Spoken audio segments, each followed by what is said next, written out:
Chapter 403. On the big screen in a five-star hotel suite. Emo Chen-fong was wearing a bathrobe as he sat by the desk. There was a hint of nervousness in his cold expression. After dating for half a year, they were finally going to reach this stage. The door of the washroom opened and the mist drifted in like ribbons. Chu Xiangxiang's tall figure walked through the mist and stood in the room. The two of them were wearing bathrobes and kissing passionately on the soft bed. The siblings had no idea how much of a psychological trauma they had caused to their mother by showing off their affection for each other. Even in the movie, Qin Ma couldn't hold it in when she saw the two of them rolling around in bed and kissing passionately. What kind of movie is this? Such a mess. Can such a movie be filmed? Qin Ma said angrily. Beside her, a couple glanced at her unhappily. The woman said, "If you don't like it, then leave." "Nonsense," the man said.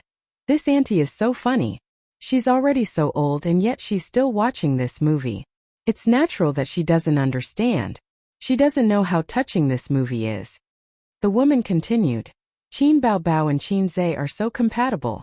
They look like a couple." Qin Ma, "I'm sorry, but the two of them you're talking about are my son and daughter." The couple who couldn't get married strolled along the streets filled with sycamore trees. Emo Chen-fong sent Chu Xiangxiang home. They happened to meet Father Chu, who was drinking at his old friend's house. Both of them were speechless. The scene changed to the small living room of the Chu family. Emo Chen-fong met Chu Xiangxiang's parents for the first time. It was still the same couple. They were whispering to each other. "It's here. Their identities are about to be exposed. When I saw this scene I cried so much." "Then did they get together later?" "Of course not. They were about to break up. I don't know if the movie can restore this scene. It's probably very difficult." Qin Ma's heart skipped a beat. It sounded like there was a twist in the movie. As she continued watching, Mother Chu saw a familiar face and her heart skipped a beat. She asked who Emo Chen-feng's father was. As a result, a melodramatic love affair from back then was implicated. It turned out that Emo Chen-feng and Chu Xiangxiang were half-siblings. In the camera, Chu Xiangxiang was locked in her room, crying her eyes out. At this moment, the theater fell silent. On the big screen, Chu Xiangxiang was crying her eyes out. Her expression of despair and her acting skills went from soft sobs to expressionless expressions. Many of the audience members had tears in their eyes, but they were afraid of being seen by their companions, so they turned their faces to the side and secretly wiped their tears. This crying scene was explosive. Previously, Qin Baobao's acting skills were mediocre, but this crying scene changed the audience's impression of her. It was her mediocre acting skills that set off the explosive acting skills of this crying scene. If they were not in the theater but on the computer, the bullet screen would be full of 666 comments. Qin Ma was shocked. Her daughter had been heartless for more than 20 years. Except for crying when she was a baby, she rarely cried, so rarely that Qin Ma almost forgot that her daughter could cry. The little princess at home was crying so sadly. In the field of literary films, a story without sadness and regret would never be able to reach a high level. Only a story that made people cry, regret, and leave a deep impression was the correct way to start a literary film. All in all, the more conflicted and uncomfortable the film was, the better the reputation of the film. The first half of If I Become Memories was a sweet love story. Then the second half was heart-wrenching and the ending of forgetting each other, forming a strong contrast. After watching it, it was like a fishbone stuck in one's throat, making one's heart feel empty. The first half was torturing the single person, the second half was torturing the heart. The sky was drizzling, and the long street was filled with sycamore trees. The scene on the poster reappeared. Chu Xiangxiang gradually walked away, and Emo Chen-feng stood alone in the rain, looking at her back view. In school, Chu Xiangxiang often stared at the empty seat beside her in a daze. There was originally a seat there, and he accompanied her to every lesson. From then on, Emo Chen-feng's figure disappeared from school. The few times they met during exams, the two of them did not speak to each other like strangers. After that, they graduated. Many years passed in a flash. Chu Xiangxiang was about to get married, and Emo Chen-feng, who was at the other end of the distant city, was running his own company and had his own life. Everything seemed to be peaceful, as if the scars had been healed by time, until a message came in. Under the warm sunlight, There was an endless stream of cars and people on the streets. On the big screen all the colors faded, turning into black and white. Only Mo Chunfing's figure was colored, and he was frozen in the black and white picture. The audience's hearts were heavy. Mrs. Qin heaved a sigh of relief. To her, the first half of the novel was a complete tragedy. The scene of A's and Bao Bao kissing was too painful to the eyes. The ending of the novel was Chu Xiangxiang's wedding, and Mo Chanfeng stood on the sycamore street in a daze. I cried until I went blind after reading it. Someone said. The ending was too torturing. I felt terrible for many days. His companion also said. I really hope that the movie can be changed to Mo Chanfeng rushing into the wedding and snatching Chu Xiangxiang away. A piano room? There's no such scene in the novel. Damn, did the scriptwriter change it? No, the ending is the most torturing but also the most touching. Don't change the essence or else it'll be the biggest failure. On the big screen, Mo Chanfeng walked into a piano room. The warm sunlight shone on the elmwood floor, and the soft wind lifted the white curtains. The style of the movie seemed to have changed because the details were too perfect, making people feel that this was the opening of a music video. He came to the piano, and the sunlight reflected on the elmwood floor fell on his face, as gentle as jade. Silence, silence. He sat down. The sound of the piano floated. It was a piano sound that no one had heard before, a song that no one had heard before. It was not If I Become Memories as everyone thought. The song came from the stereo. You stopped at this street that we are familiar with. Recite all the lines that you prepared. I'm still trying to be brave telling lies. I don't have the ability to cover the direction you went. Ooh. As the song floated, it was accompanied by Mo Chunfing's memories. In the picture, the two of them parted on a long street filled with sycamore trees.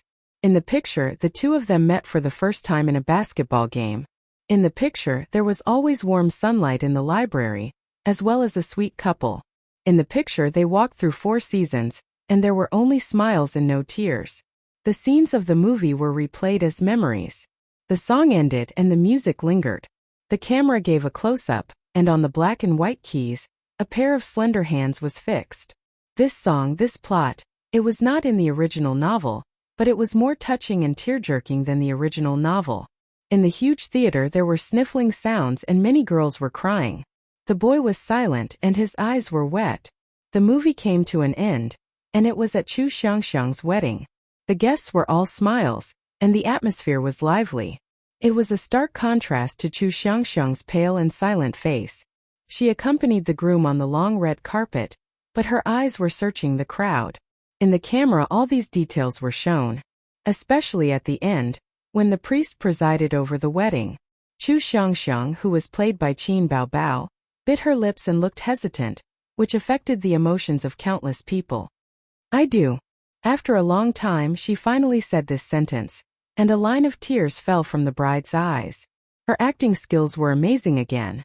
The movie ended and the ending song sounded.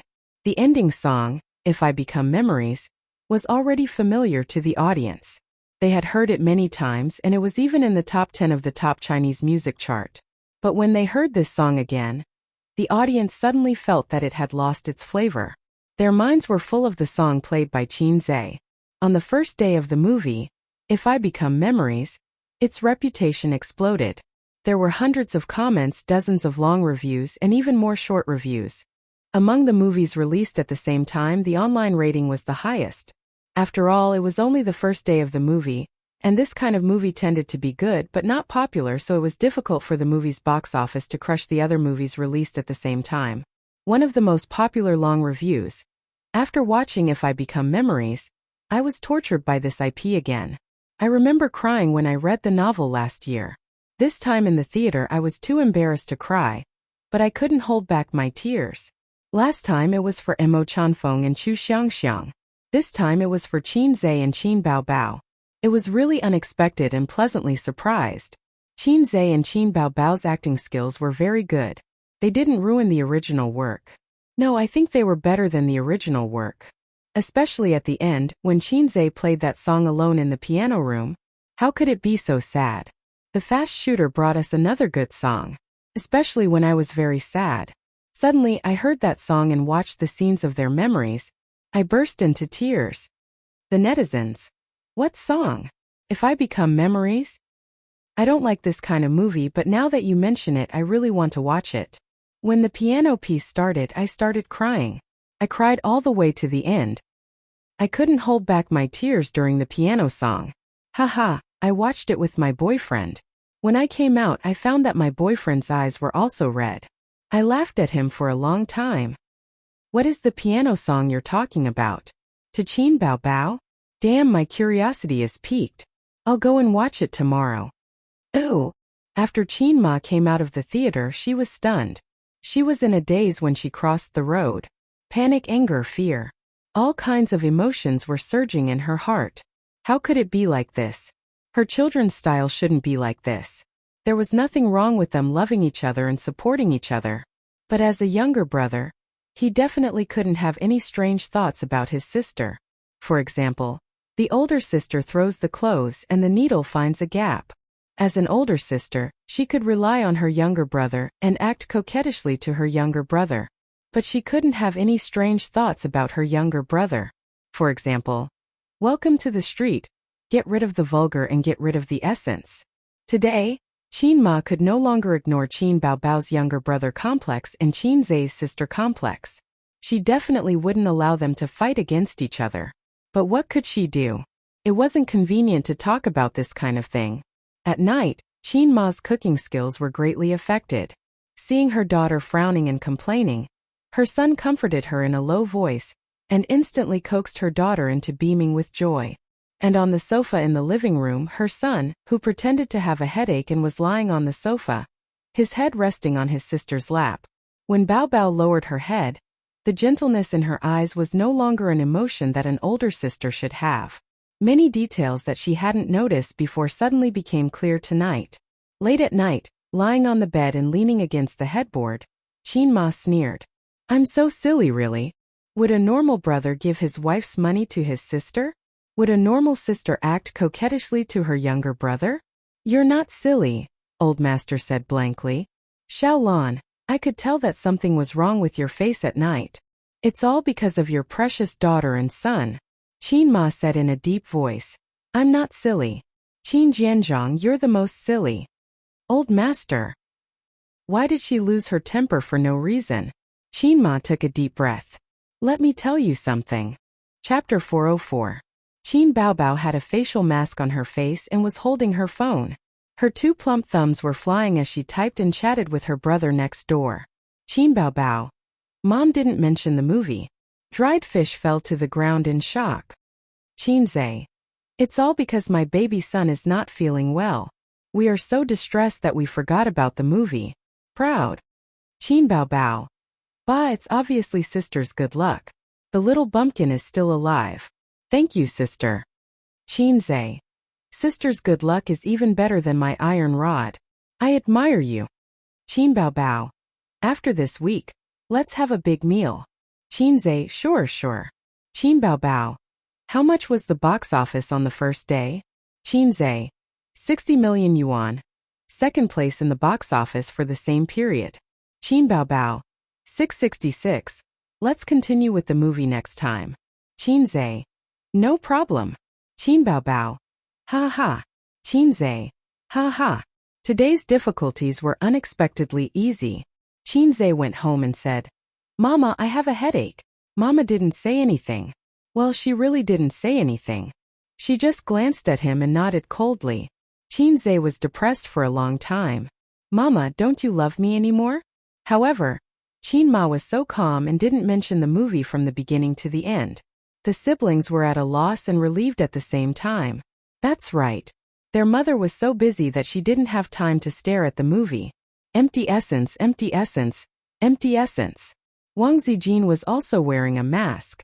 The imported seaweed mask cost 200 yuan per gram. It was very expensive. Wang Zijin glanced at her best friend. Even with the mask on her face, she could see her eyebrows. She calmly glanced at her best friend's chat. Chin Bao Bao immediately shrank back and guarded her with vigilance. What did you talk to A's about? Nothing much, we're just chatting. I saw the box office. TSK 60 million? Of course you have to know that I'm a little fairy, the queen of the internet. Qin Baobao raised her chin. Wang Zijin sneered. Little fairy? You should be called my Shiranui, and your brother should be called Careless. I heard the movie was very good. Of course. Yeah, Auntie also said that your movie was pretty good. What did you say? Qin Baobao's smile gradually disappeared. Auntie said that your movie was quite good. Wang Zijin said insipidly. She told me at night that she went to the cinema to watch your movie in the afternoon. And she went there alone. Baobao, I always feel that Auntie's tone is a little weird. Do you know what's going on? Pata. The phone fell to the ground. My Shiranui, Qin Baobao, China petrified. What's wrong with you? Wang Zijin pretended to be confused. I feel like my body has been hollowed out. Qin Baobao leaned against the headboard and said in a hollow voice, sob, sob, sob. I feel like my body is full of energy. It was Wang Zijin's turn to be enraptured. Qin Baobao was stunned for a while, then bent down to pick up the phone and typed a message with the speed of a bachelor for 26 years. No, I can't bear this kind of desperate thing alone. I have to share it with Ace.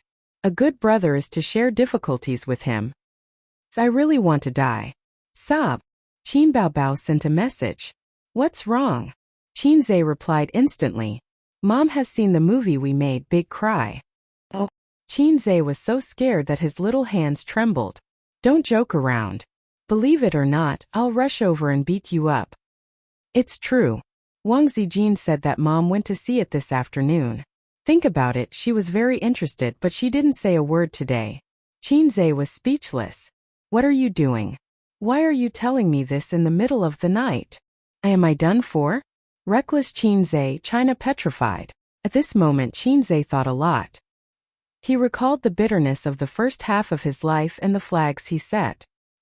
He swore in his heart that he wouldn't act with his sister anymore. He was so scared and had a lingering fear when they made Bloody Battle of Shanghai Beach. How could he forget the pain after the scar healed? My sister is really a troublesome little demon. It's all Qin Baobao's fault. Mother, there's nothing between me and this little demon. Qin Zhe's heart was filled with panic. What should I do? What should I do? Qin Baobao sent a series of frightened emojis. Little sister, don't panic.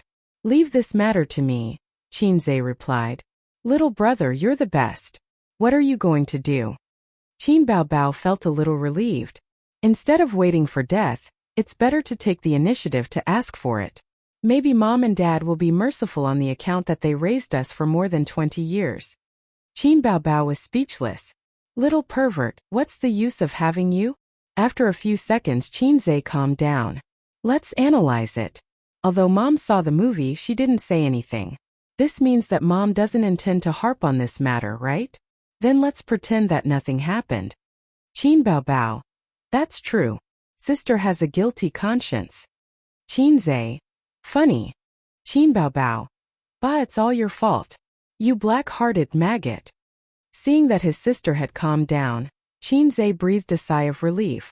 Of course, he couldn't expose the fact that his knees were weak. If he wanted to be the man behind his sister, he had to be hard. His mother going to the movies alone was actually a big warning light. It meant that his mother's mind was starting to wander, and she was suspicious of them. Before his mother put on her glasses and shouted, "There is only one truth." He and Sister Bao would be safe for the time being. Then, Qin Zhe had to consider another thing. Should he continue to develop in a wretched manner or take on the proud dragon mode? This was the problem. He had heard people say that men were easy to soften because they were poor. Nonsense. I'm rich now, but I still can't get hard. Bah, it's not that I can't get hard, but I don't want to for the time being. Actually, he wanted to get hard, but he didn't dare to. Anyway, even if he was rich, he still felt that he was a child of the Qin family. If he angered Dad, he would still be beaten. He still didn't dare to let Mom and Dad find out about his feelings. I'm indeed a salted fish, but even so I still have dreams. A salted fish will never be a slave. Qin Zhe secretly made up his mind for a moment.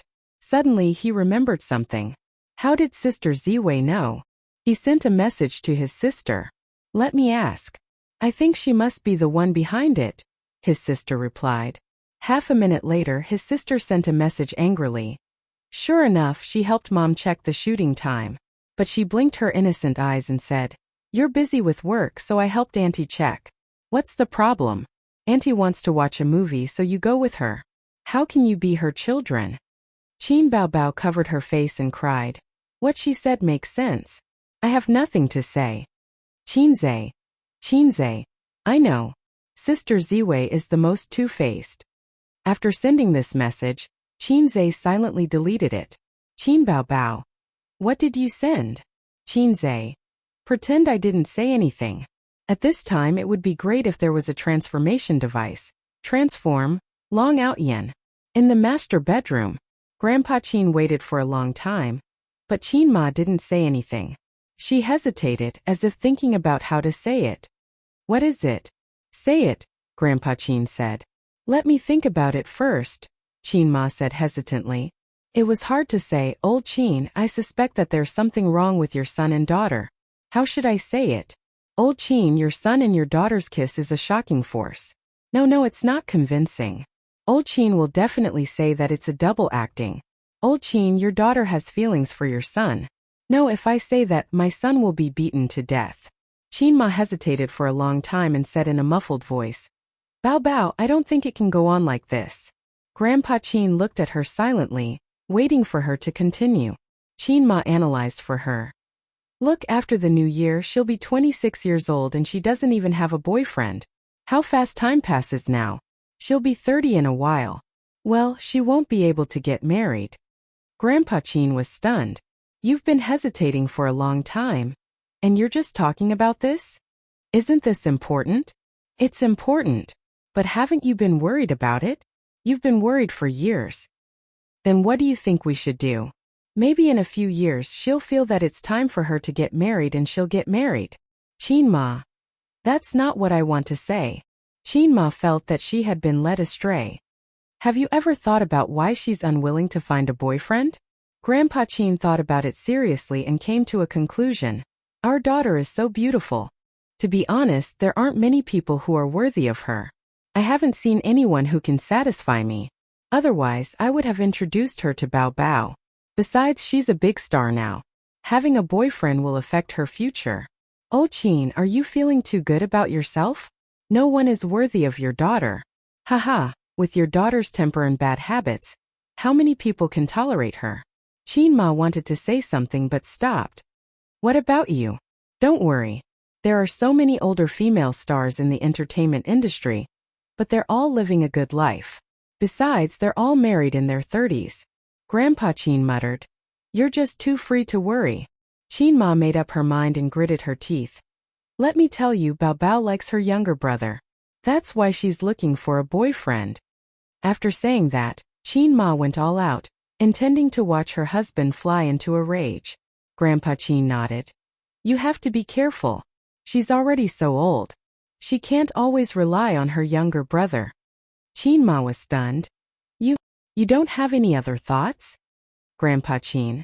I've seen through it long ago. Qin Ma felt as if she was struck by lightning. What's the fuss? Ace still loves his mother. He still wants you to hold him when he's 7 years old. Every day when he goes to school and comes home, he'll shout, "Where's my mother?" Grandpa Qin said angrily. But he'll be fine when he grows up. No, that's not what I want to talk to you about. Qin Ma was anxious. Then what do you want to say? Qin Ma hesitated again and subconsciously avoided the topic. Bao, I'm 26 years old. It's not good for a woman to have a child after 30. Don't you want to hold a grandson? Grandpa Qin didn't want to at all. Anyway, Ace has a girlfriend. Maybe one day you will be pregnant. I have a grandson to hold. It doesn't matter if my grandson plays for a few years. Qin Ma was stunned. Chapter 405. Qin Ma looked at her husband whom she had spent most of her life with and was dazed for a moment. Yes, if he had a grandson, why would he need one? His grandson's surname was not Qin. His grandson was someone else's. On the surface, this man doted on his daughter, and in fact he did. However, in his heart, his son was the one who would continue the Qin family's bloodline. He only needed to dote on his daughter as much as he wanted. Whether she was smart or not was secondary. However, his son had to be successful. His son had to be a dragon among men. Therefore, he hoped that his son would be successful. He expected better from him. Just like his father, he favored his son, grandson. Grandpa had always wanted a grandson even in his dreams. His yearning was beyond words. His father also wanted a son, but he told his wife that it was fine to have another daughter. Do you think what I said makes sense? The old man chuckled. Let's not talk about it. Let's sleep. Qin Ma lay down and pulled the blanket over her, leaving the back of her head to her husband. The old man reached out to turn off the light. The room fell into darkness, leaving only the sound of their gentle breathing. Old Qin, I still feel uneasy, Qin Ma said. Old Qin, old Qin? The old man snored softly. He had always been a good sleeper. He fell asleep as soon as his head hit the pillow. The whole family was envious of him. Qin Ma sighed. After a whole day of thinking, she was very tired. Sleepiness gradually overwhelmed her, and she fell asleep not long after. Plus the sound of firecrackers and chatter could be heard. It was very noisy, but it was very lively. Everyone's voice was filled with joy. Qin Ma opened her eyes and found herself at home. The sky was bright. The window and door were pasted with the word joy in red. What's going on? Is my family going to have a wedding? Then, she saw her daughter in a white wedding dress sitting by the dressing table. 2 makeup artists were putting on her daughter's makeup. The daughter in the mirror was beautiful beyond compare. It was all thanks to her hard work that she gave birth to such a beautiful daughter. Bao Bao is finally getting married.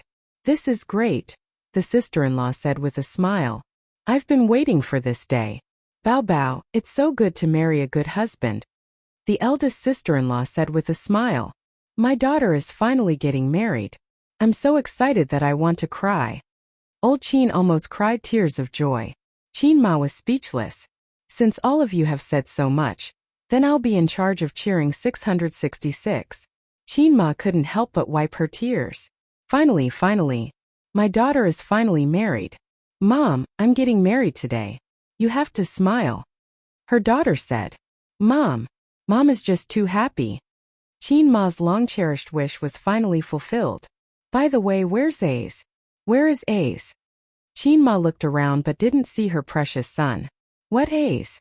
Where did this Ace come from? Eldest aunt and youngest aunt were at a loss. What was going on? What did he mean by where did this Ace come from? Ace, my son, Qin Ma said.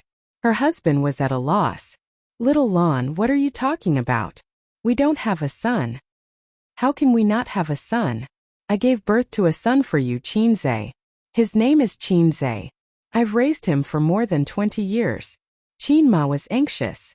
Mom, are you feeling unwell today? Do you have a headache? Her daughter hugged her nervously and touched her forehead.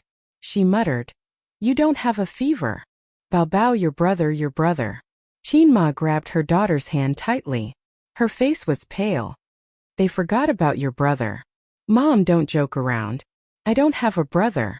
You and Dad only have me. I'm the only child. Her daughter was at a loss. Qin Ma was thunderstruck. At this time, the youngest aunt smiled. It's the auspicious time. The groom is here to pick you up. My son is missing. My son is missing. Mother Qin froze on the spot. Her joy had completely vanished. The groom came in. He was wearing a well-ironed black suit. He was tall and straight, and there was a gentle smile on his handsome face. Wait, isn't this my son? Qin Ma's hazy heart suddenly brightened. Is your back? Your father and sister said they don't know you. Qin Ma held her son's hand in surprise. Huh. The groom was stunned. Mom, although a son-in-law is half a son, Bao Bao is not my sister. If she's not your sister, then what is she? Qin Ma's heart skipped a beat. Of course she's my wife. The groom said. Of course she's my wife. She's my wife. My wife. Her son's words echoed in Qin Ma's mind. Honey. Her daughter threw herself into her son's arms. Her son took the opportunity to hug his daughter. Both of them smiled happily. What an eyesore. Qin Ma looked at her son and daughter. She felt as though her heart had been pierced through. No. You can't get married. You're siblings. You'll be executed if you get married. Qin Ma said loudly. I don't care about being executed. Her daughter pressed her face against her son's chest. Bao be good. Give me a kiss. The two of them kissed passionately in front of their mother. No. You can't get married. You can't get married. Qin screamed as she broke down. How can my son-in-law be my son? No, you can't marry your sister. Dog lead, you dog lead. How can you marry your sister? But no one cared about her. Her daughter happily married her son. Qin was awakened by the crackling of firecrackers. She opened her eyes and found herself in her own home. The windows and doors were plastered with the word she in bright red. Her relatives and friends were all there. Their faces were beaming with joy. I'm marrying my daughter again. This thought surfaced in Qin mind. Mom, why are you in a daze? I'm going to fetch the bride. Her son, who was in a suit, walked over. Qin turned agitated. Your sister is getting married. The groom isn't you, right? Huh. I don't have a sister. I don't have a sister. If I have a sister, why would I marry a wife? No, I don't have a sister anyway. Besides, I'm getting married, her son said blankly. All the relatives and friends in the house looked at Qin with concern. They cared for a middle-aged woman with mental disabilities. Old Qin, our daughter is missing. Qin said a very familiar line. We don't have a daughter. There's no need for a daughter. We just need a son, said the old master. All right, darn old man. You finally said what's on your mind. Are you unhappy that your first child is a daughter? If you're unhappy, just say it. Aren't you tired of pretending for so many years? Qin said angrily. Xiaolan, what's wrong with you? The old master was dumbfounded. But we really don't have a daughter. Our first child was a son. I said that we should have a daughter, but you refused to give birth. You're pushing the blame to me? Qin was so angry that she cried. Relatives and friends gathered around and said one after another. They all said that the Qin family only had a son. There was no daughter. A daughter didn't exist. Qin was at a loss. She thought to herself, did I lose my son or my daughter? After a long time, her son, who had gone out to fetch his wife, came back. He walked into the house surrounded by everyone. His daughter-in-law's head was covered with a white veil, so he couldn't see her face clearly.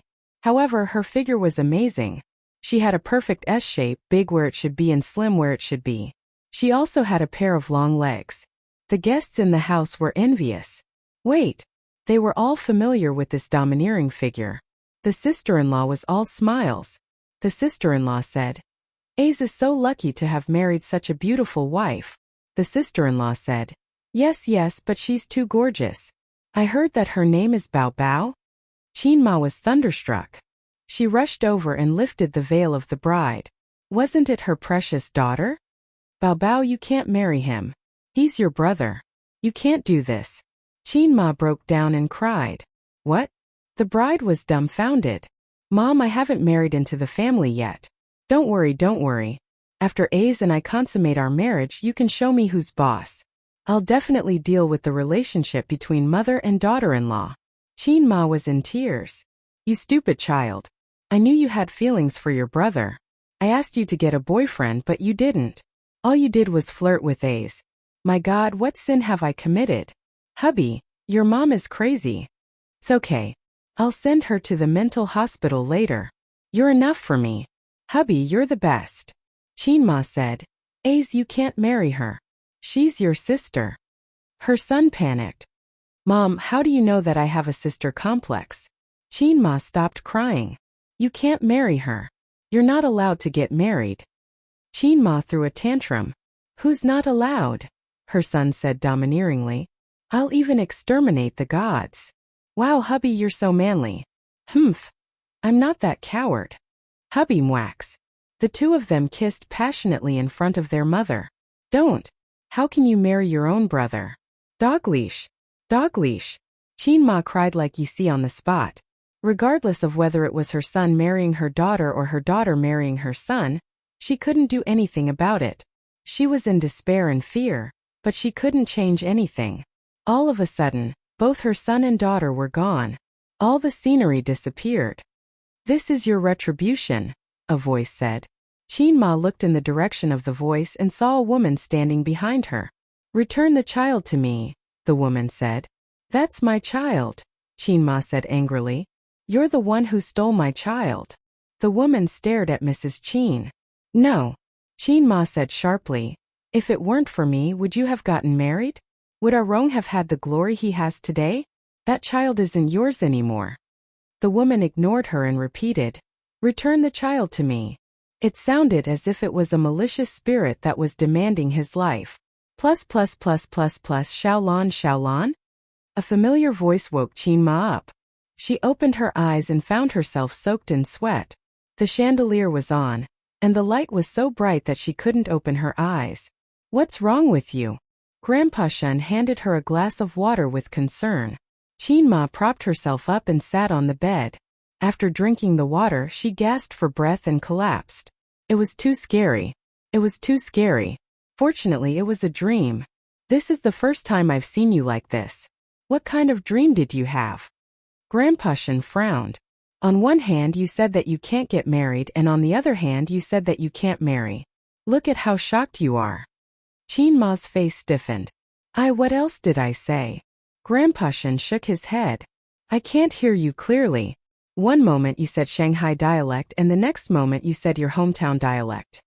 Qin Ma heaved a sigh of relief. The dialect was so good. Grandpa Shen laughed. "Did you dream that Bao Bao got married? It's really hard on you as a mother." Mother Qin's heart was tired. "That's right. She married your son in a flash. Although it was a dream, she had to be careful. She had to think of a way to give them a warning. Yes, she had to think of a reason to let old Qin teach her son a lesson." Qin Ma looked at her husband. Grandpa Shen. On the other side, Qin Zhe, who was tossing and turning, suddenly felt a chill in his balls. He turned on his phone and looked at the time. It was 1:30 a.m. Although he pretended to be a man in front of his sister as if, "This is just a small matter, don't be afraid," Qin Zhe was scared to death. He was afraid that his parents would suddenly rush in, one holding a rolling pin, and the other taking out a large Dharma artifact. It was too unrestrained. It was still too unrestrained. In the middle of the water, the waves stopped the flying boat. As the waves rolled, the boat capsized. "Tisk salted fish," the system said. Chapter 406. "What does it have to do with you? Why did you come out?" Qin Zhe said impatiently. "Even if you have a pet dog, there will be times when you bring it out for a walk," the system said. "Although you're a dog, it's a bit inappropriate to describe yourself like that." Qin Zhe was stunned. The purpose of the system's existence seemed to have become purely to complain. It would occasionally give out missions, but now it was complaining about itself? Low-S system evolution. Complaining about the system? "The pet dog I'm referring to is you," the system said. Qin Zhe was speechless. "So what did you jump out to complain about?" Qin Zhe said. The system usually did not come out. It was just a system. Even if it stayed in his brain for 100 years, it would not be bored. So if it came out, it must have something to say. "I almost caught the opportunity of the mission just now," the system said regretfully. "But you're too lazy. The desire that just arose disappeared again." "I definitely don't have the desire to sleep with my sister. Don't give out missions randomly." Qin Zhe panicked. The system was silent for a long time. "Host, you talk too much. You did it on purpose, didn't you?" Qin Zhe sighed. You don't have enough charm, so you talk too much. If you were like those flirtatious bitches next door, I wouldn't be so annoyed." The system said. "You can't get hard, so you're blaming me?"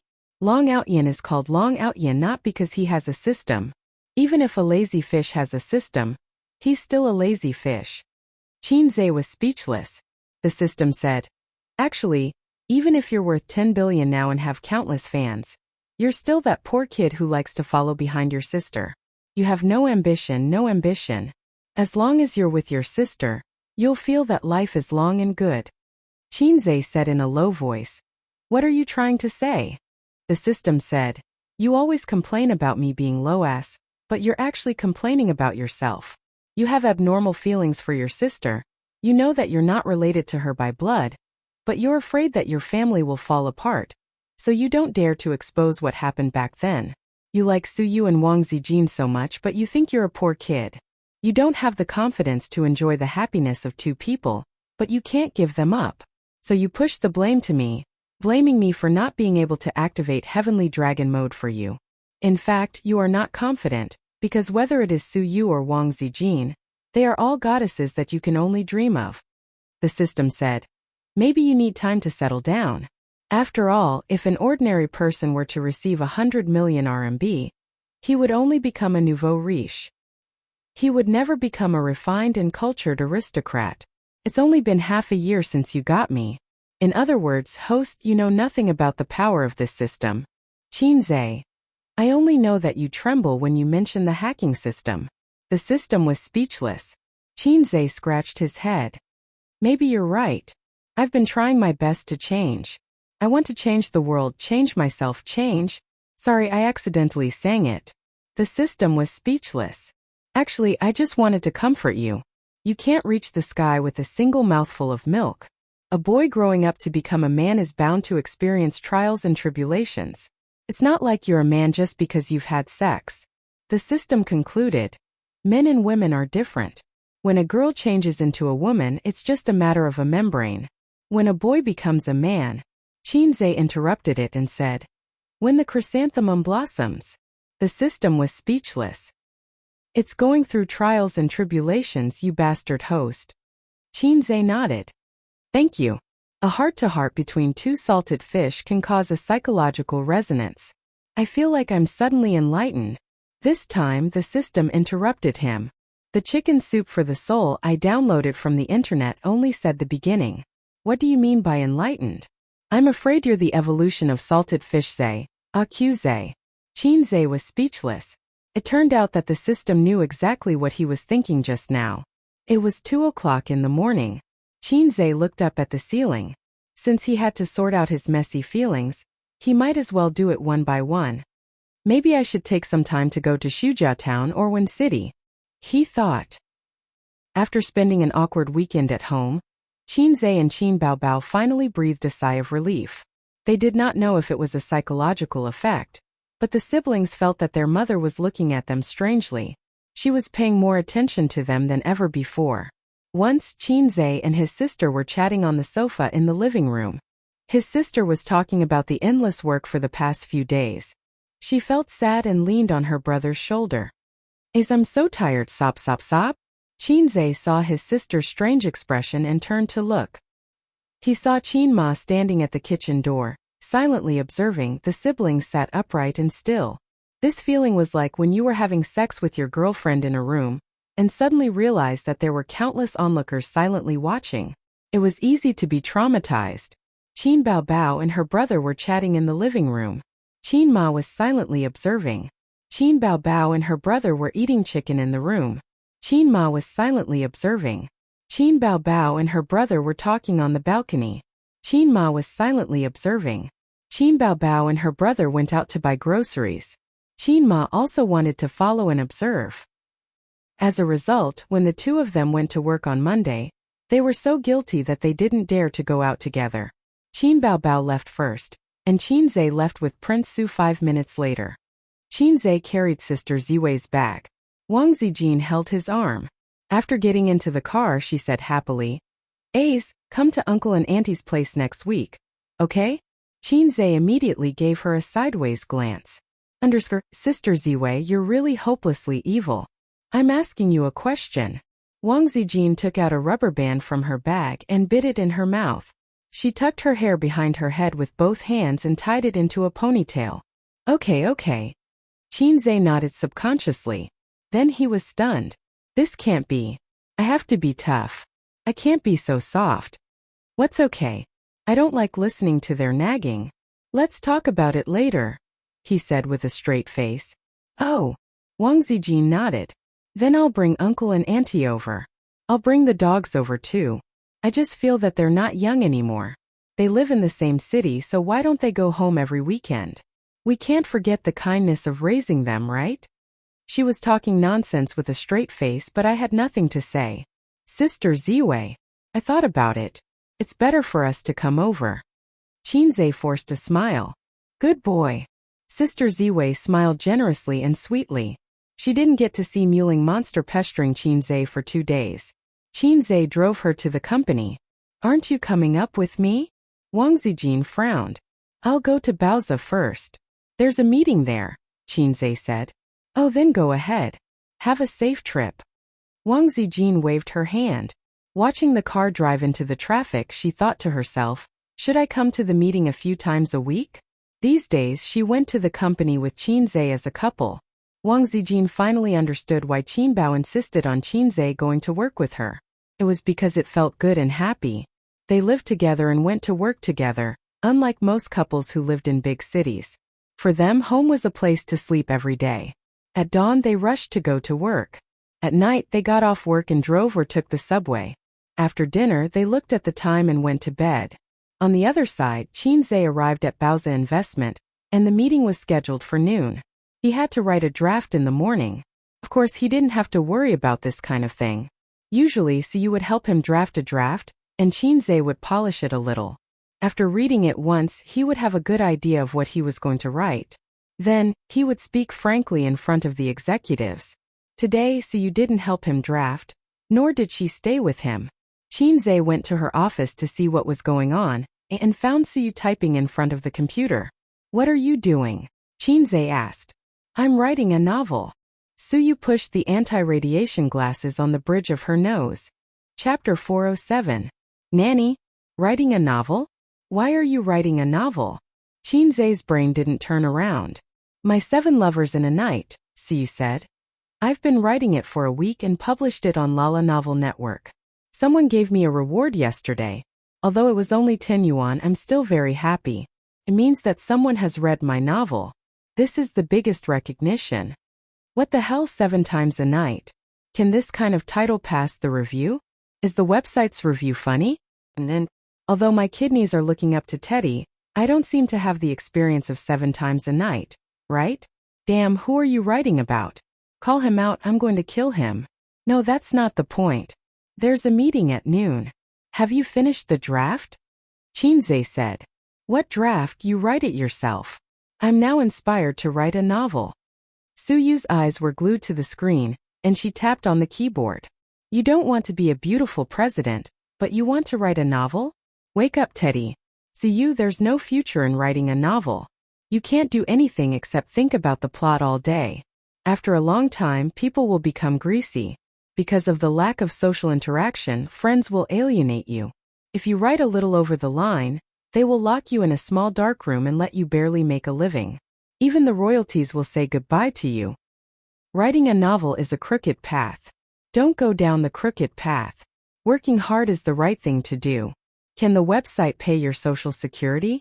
Pay your 5 insurances and 1 housing fund? There are no guarantees or benefits. Be good. Put down your keyboard and prepare the draft for the noon meeting. Suyu tilted her head and thought for a while. Don't worry, I'm not full-time. I promise I won't let myself become greasy.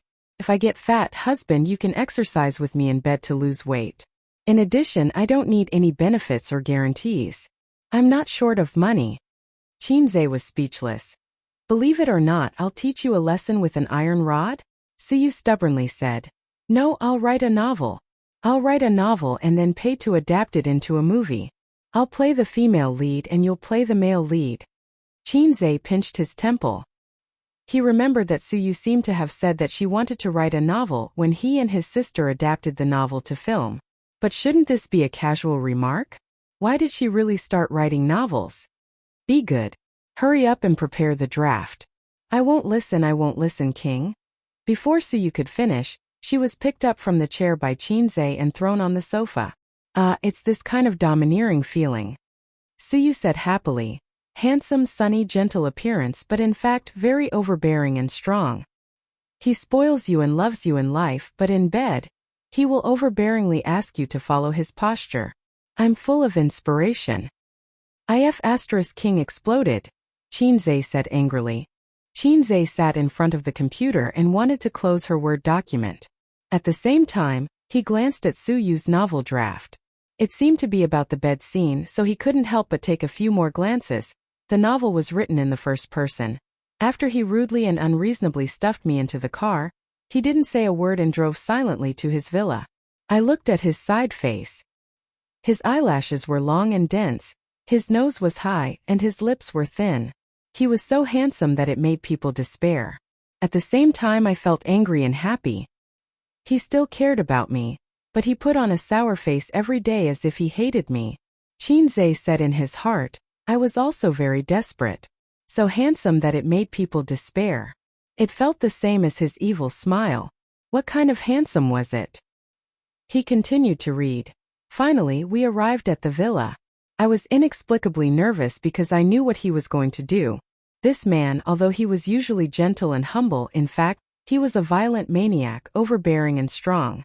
He dragged me into the bedroom. I wanted to angrily scold him, but when I met his gloomy eyes, I felt as if a fishbone was stuck in my throat and I couldn't say anything.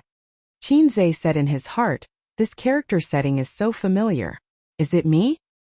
He forcefully pushed me onto the bed and said in a cold voice, Su Xiaolan, remember this. You are my woman. You were in the past, you are now, and you will be in the future. Don't let me see you dating other men again. Then he unbuttoned my clothes roughly. Tears welled up in my eyes and I clenched my teeth. Qingyu, I hate you. His face was cold and he ignored my resistance. I'll omit 500 words here.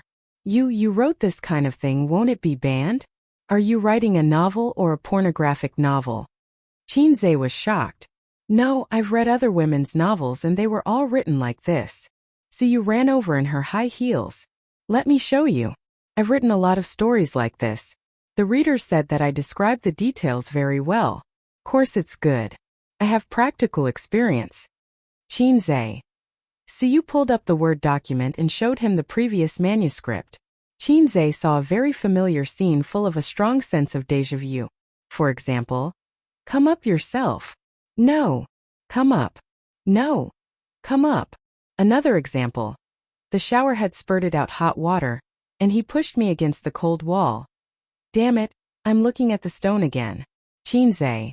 No, there were too many things to complain about. He didn't know how to complain. How is it? My writing is good, right? The plot feels good too. It's very sadistic. Then hubby, when I finish writing, let's adapt it into a TV series. Su said hopefully. Let me tell you, a book like yours can't be made into a movie or a TV series, because it will be finished sooner or later, Qinzhe said. Then I'll delete some, but not too much. Suyu pointed her little finger with a serious expression. Just delete a little. The bed scenes can't be left out. Are you sure you can live until the end of the novel? Qinzhe's eyebrows twitched. It doesn't matter. Even if I'm not allowed to publish it online, I can still write it. When I'm done, you can ask the scriptwriter of Tianfeng Film and Television to help me edit it. We can make a TV series ourselves. We don't lack channels, equipment, personnel, and funds. Suyu said. Shanghai's Naked-Ass Bureau won't pass the review. You can give up this idea. Qinzhe knocked on her head. We'll talk about this later. Help me see if there are any flaws in the writing and plot, Suyu said. The writing is okay, but I feel that the twists and turns are not natural enough. Maybe you haven't written a novel before and lack experience. Also, there's too much description of the female protagonist's psychological activities. When doing that kind of thing, don't write your feelings so clearly. After all, you're the one who wrote the romance novel, although I think it's a pornographic novel. Then, I'm wearing Zijin-colored clothes today. Excuse me, what is Zijin-colored clothes? Qinzhe was confused. Green. So you said eloquently. I'll go. Qinzhe felt very tired. Teddy didn't forget to criticize Sister Ziwei, even when writing a novel. How much did she hate her? The hatred of stealing her husband? Even if it was Sister Ziwei who hated her. Besides, why does the name of the protagonist feel weird? Qinzhe frowned. Of course, Qinzhe, it's a combination of the two of us. Suyu hugged Qinzhe's neck from behind and blew in his ear. Are you surprised? F***ck. Qinzhe suddenly shouted. Qinzhe remembered. It wasn't the name of the male protagonist that was wrong, but the name of the female protagonist, Su Xiaolan, was very wrong. If he remembered correctly, Xiaolan was the pet name that the old man used for his mother. No, I can't look at this novel directly anymore. Qinzhe covered his face silently. What are you doing? Suyu was shocked. The name of the female protagonist makes me feel out of character. Xiaolan is my mother's pet name. You can't give a name so casually, you bastard Teddy. Qinzhe was speechless. Oh, I thought about the name for a long time. Then I had a flash of inspiration and thought of Xiaolan. No wonder I always felt that it was familiar, Suyu said. Qinzhe sighed. You're just like that little bitch. Bao don't allow drugs. Sooner or later you'll be done for. The title of the novel also needs to be changed. What nonsense is it? 7 times in a night? Qinzhe said seriously. So you tell me the truth. Is there anything that makes you dissatisfied with me? No, I'm very satisfied in all aspects. Suyu shook her head again and again. Qinzhe said in his heart. Good answer, I'll consider you saved your little life. In the end, Qinzhe couldn't persuade Suyu. He went back to his office to write the manuscript. Suyu continued to type. She said that she would update 2,000 words every day without stopping. This is the integrity that an author should have. After Qinzhe finished reading her novel, he didn't intend to persuade her to give up. It doesn't matter. This kind of novel won't live long. When she sees the horror of the river crab mythological beast, she will naturally dispel the idea of writing a novel. On the other side, after Suyu updated today's chapter, she didn't write anymore. Her update time was very casual. If she had inspiration, she would write a few paragraphs. If she didn't have inspiration, she would work at ease. Sometimes she would update at noon, sometimes she would update at night. Not many people read her novel. After all, it was only serialized for a week, but she was very satisfied. In this week, in order to write a good bed scene, she pestered Qinzhe several times and then wrote out her feelings. Of course, Qinzhe didn't know this. He only knew that Suyu wrote novels today. Suyu was a person who showed off. Otherwise, she wouldn't have sent photos to the group so frequently. She finished writing the novel today and felt great. So she sent the link to the novel to the group. I wrote a novel, let me show you. Chapter 408. After Suyu posted the link, she turned her head and busied herself with her own work. She wrote more than 10,000 words in a week. Sister Man and the others couldn't finish reading it in a short time. Later, she would ask Sister Man and the others for their opinions. Among the readers' comments on the website, 5 out of 10 were negative, 2 posted advertisements, 2 signed in, and 1 only shouted empty words. Support the author, come on. There were no substantive opinions. As a novice, Suyu now needed the readers' opinions and suggestions. She was aiming to adapt the TV series, so the novel had to be written perfectly. At the noon meeting, it was pointed out that all company leaders should follow the footsteps of President Qin and President Su to create a harmonious company and develop a well-off and profitable level. While actively developing the business, they should pay close attention to the lives of the employees and understand that the employees are the foundation of the company. After listening to President Qin's speech, the company executives felt that today's President Qin was different. He became particularly high and mighty. In addition, the speech was inexplicably familiar. During the meeting, Suyu's mobile phone vibrated. She opened it and saw that someone in the chat group had replied. Nanman Pei. Suyu, you wrote it? Suyu. Yes, what do you think, Sister Man? Nanman Pei. It's not very good. It's too explicit. Don't teach children bad things. Suyu. How can there be children? Nowadays, the youngest person who reads novels is a junior high school student. Nanman Pei. Junior high school students are not considered young? If Ziqi Donglai reads this kind of book, I'll break their legs. Suyu. That's why Sister Man knows nothing about children nowadays. Haven't you heard that a Chinibu needs to fall in love? Young people nowadays it's very early. Junior high school students have already started rolling in the sheets. Nanman Pei. You only rolled in the sheets when you were 27 years old. Where did you get such a big sense of superiority? Suyu. You want to stab me in the heart? You wish. I'm not an illiterate idiot now. The Suyu of that year is dead. Now I'm Nyakalu. No, the topic can't be changed. Suyu. Sister Man, I asked you for advice. Nanman Pei. No advice. I don't read this kind of novel. I can't give you advice. Maybe you should ask the two of them. Qin Bao Bao Qing Qing Zijin Qinzhe knocked on the table and frowned. Mr. Su, don't play with your phone during the meeting. Okay, President Qin. Suyu smiled and continued to look at her mobile phone. Qinze was speechless. Let's continue the meeting, Qinze said helplessly. In the group chat. I did. What kind of trash novel is that? Qin Baobao snorted. Also, can you please change the name of the female lead? Every time I see Su Xiaolan it reminds me of my mother. Wang Zijin. Covering face and crying emoji. Wang Zijin. Suyu, what do you mean by Zijin is a pervert? I'm more concerned about this. I feel like you're mocking me. Suyu. You want to know? Wang Zijin. Yes. Suyu. I won't tell you. Wang Zijin's negative emotions. Plus 666 Suyu. Don't complain about my novel. What's wrong with it? Please point it out. Qin Baobao. Let's not talk about other things. I'm speechless about the bed scene. I'll take a screenshot for you to see. Screenshot. Here it is. I wasn't prepared at all. He took me violently.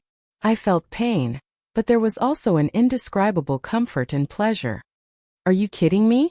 I slapped you and you still feel comfort and pleasure after the pain? Although it's just a novel, it's too outrageous. Qin Baobao attacked. There are too many similar places that can't stand up to scrutiny. Wang Zijin. Pushing sunglasses emoji. Yes, I think so too. Nanman Pei. Suyu wasn't angry at all. Instead, she pitted these two short-sighted women. Suyu. Anything else? Wang Zijin. Yes, I took a screenshot too. Screenshot.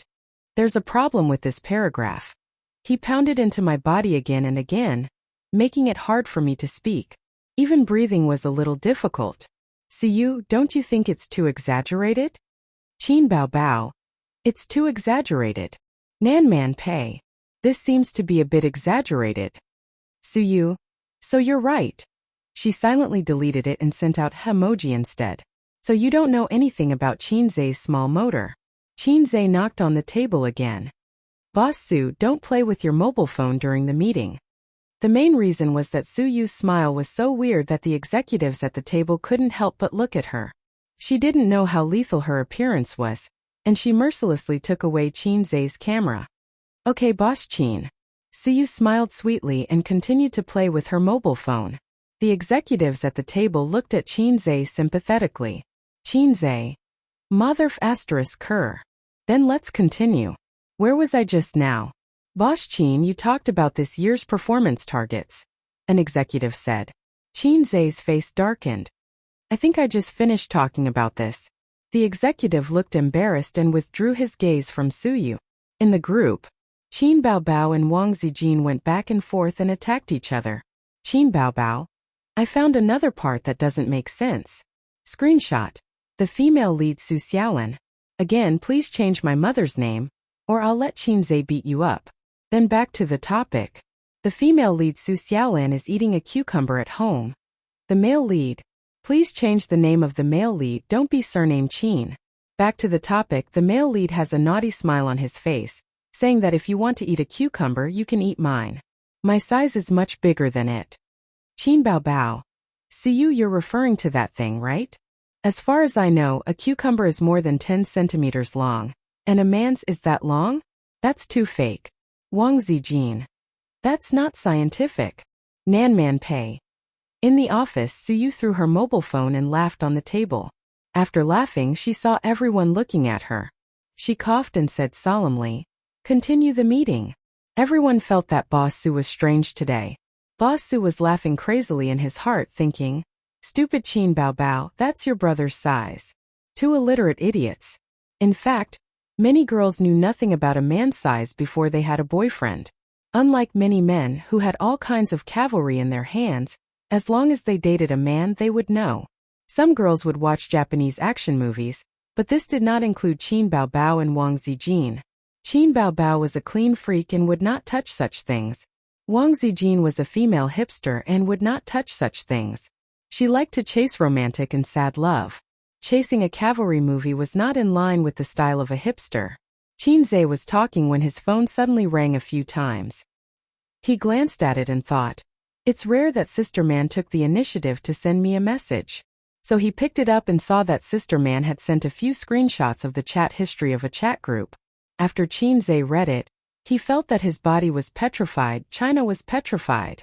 His mood was particularly complicated. He was not afraid that his affair with Su Yu would be exposed. After chatting with the Lo system, he really felt enlightened. The reason why Long Outyin was that he had a loving and confident heart.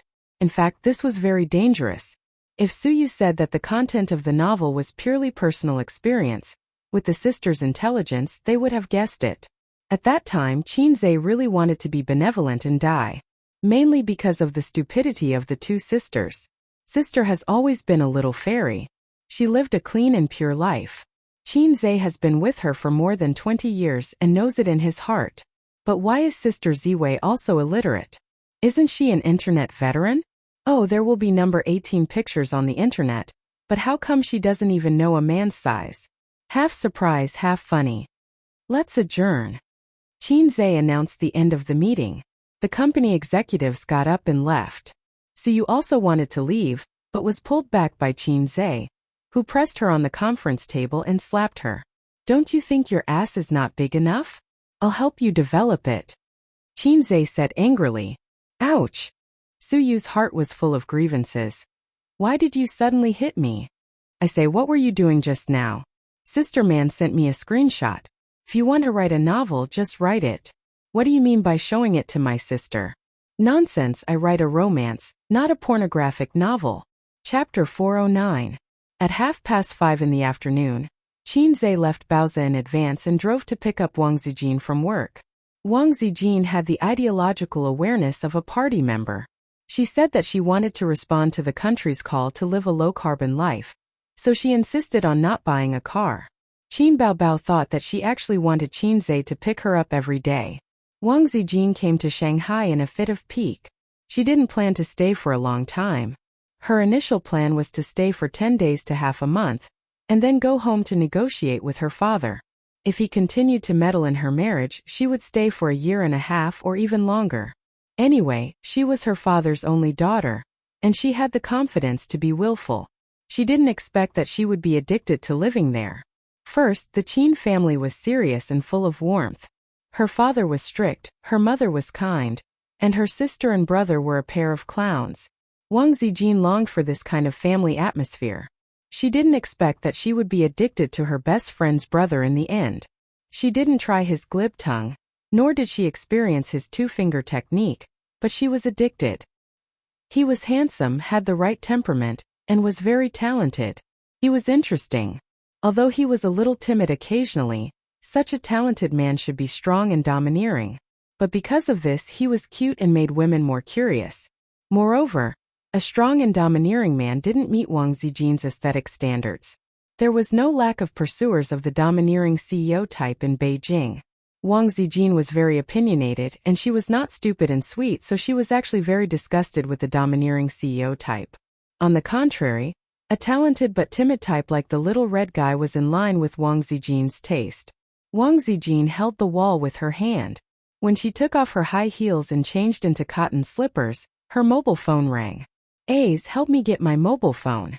Her Louis Vuitton bag was hanging on Qinze's shoulder. Qinze took out his mobile phone and glanced at the caller ID mom. His expression was strange. Who is calling? Wang Zijin asked curiously. Qinze looked at his sister in the living room and mouthed, Our mother. Wang Zijin's expression immediately became strange. I'm going to the room to answer the call. She took the phone and ran into the room. A gentleman is magnanimous, while a villain is sneaky. Qin Baobao curled her lips in disdain. She was wearing a cotton yoga suit with a very low neckline. It's right for a gentleman to be frank about his balls. The last sentence should be a villain hides his dick. Qinze sat beside his sister. His gaze involuntarily drifted towards her deep cleavage. It was white and alluring. Qin Baobao puffed up her chest. What are you looking at? Qinze was taken aback. I'm looking through the gap. Qin Baobao chopped his head with a knife. What is she doing?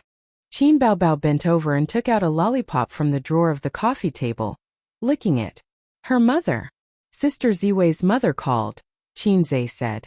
Qin Baobao's eyes lit up. Let's go and eavesdrop. Qinzhe said.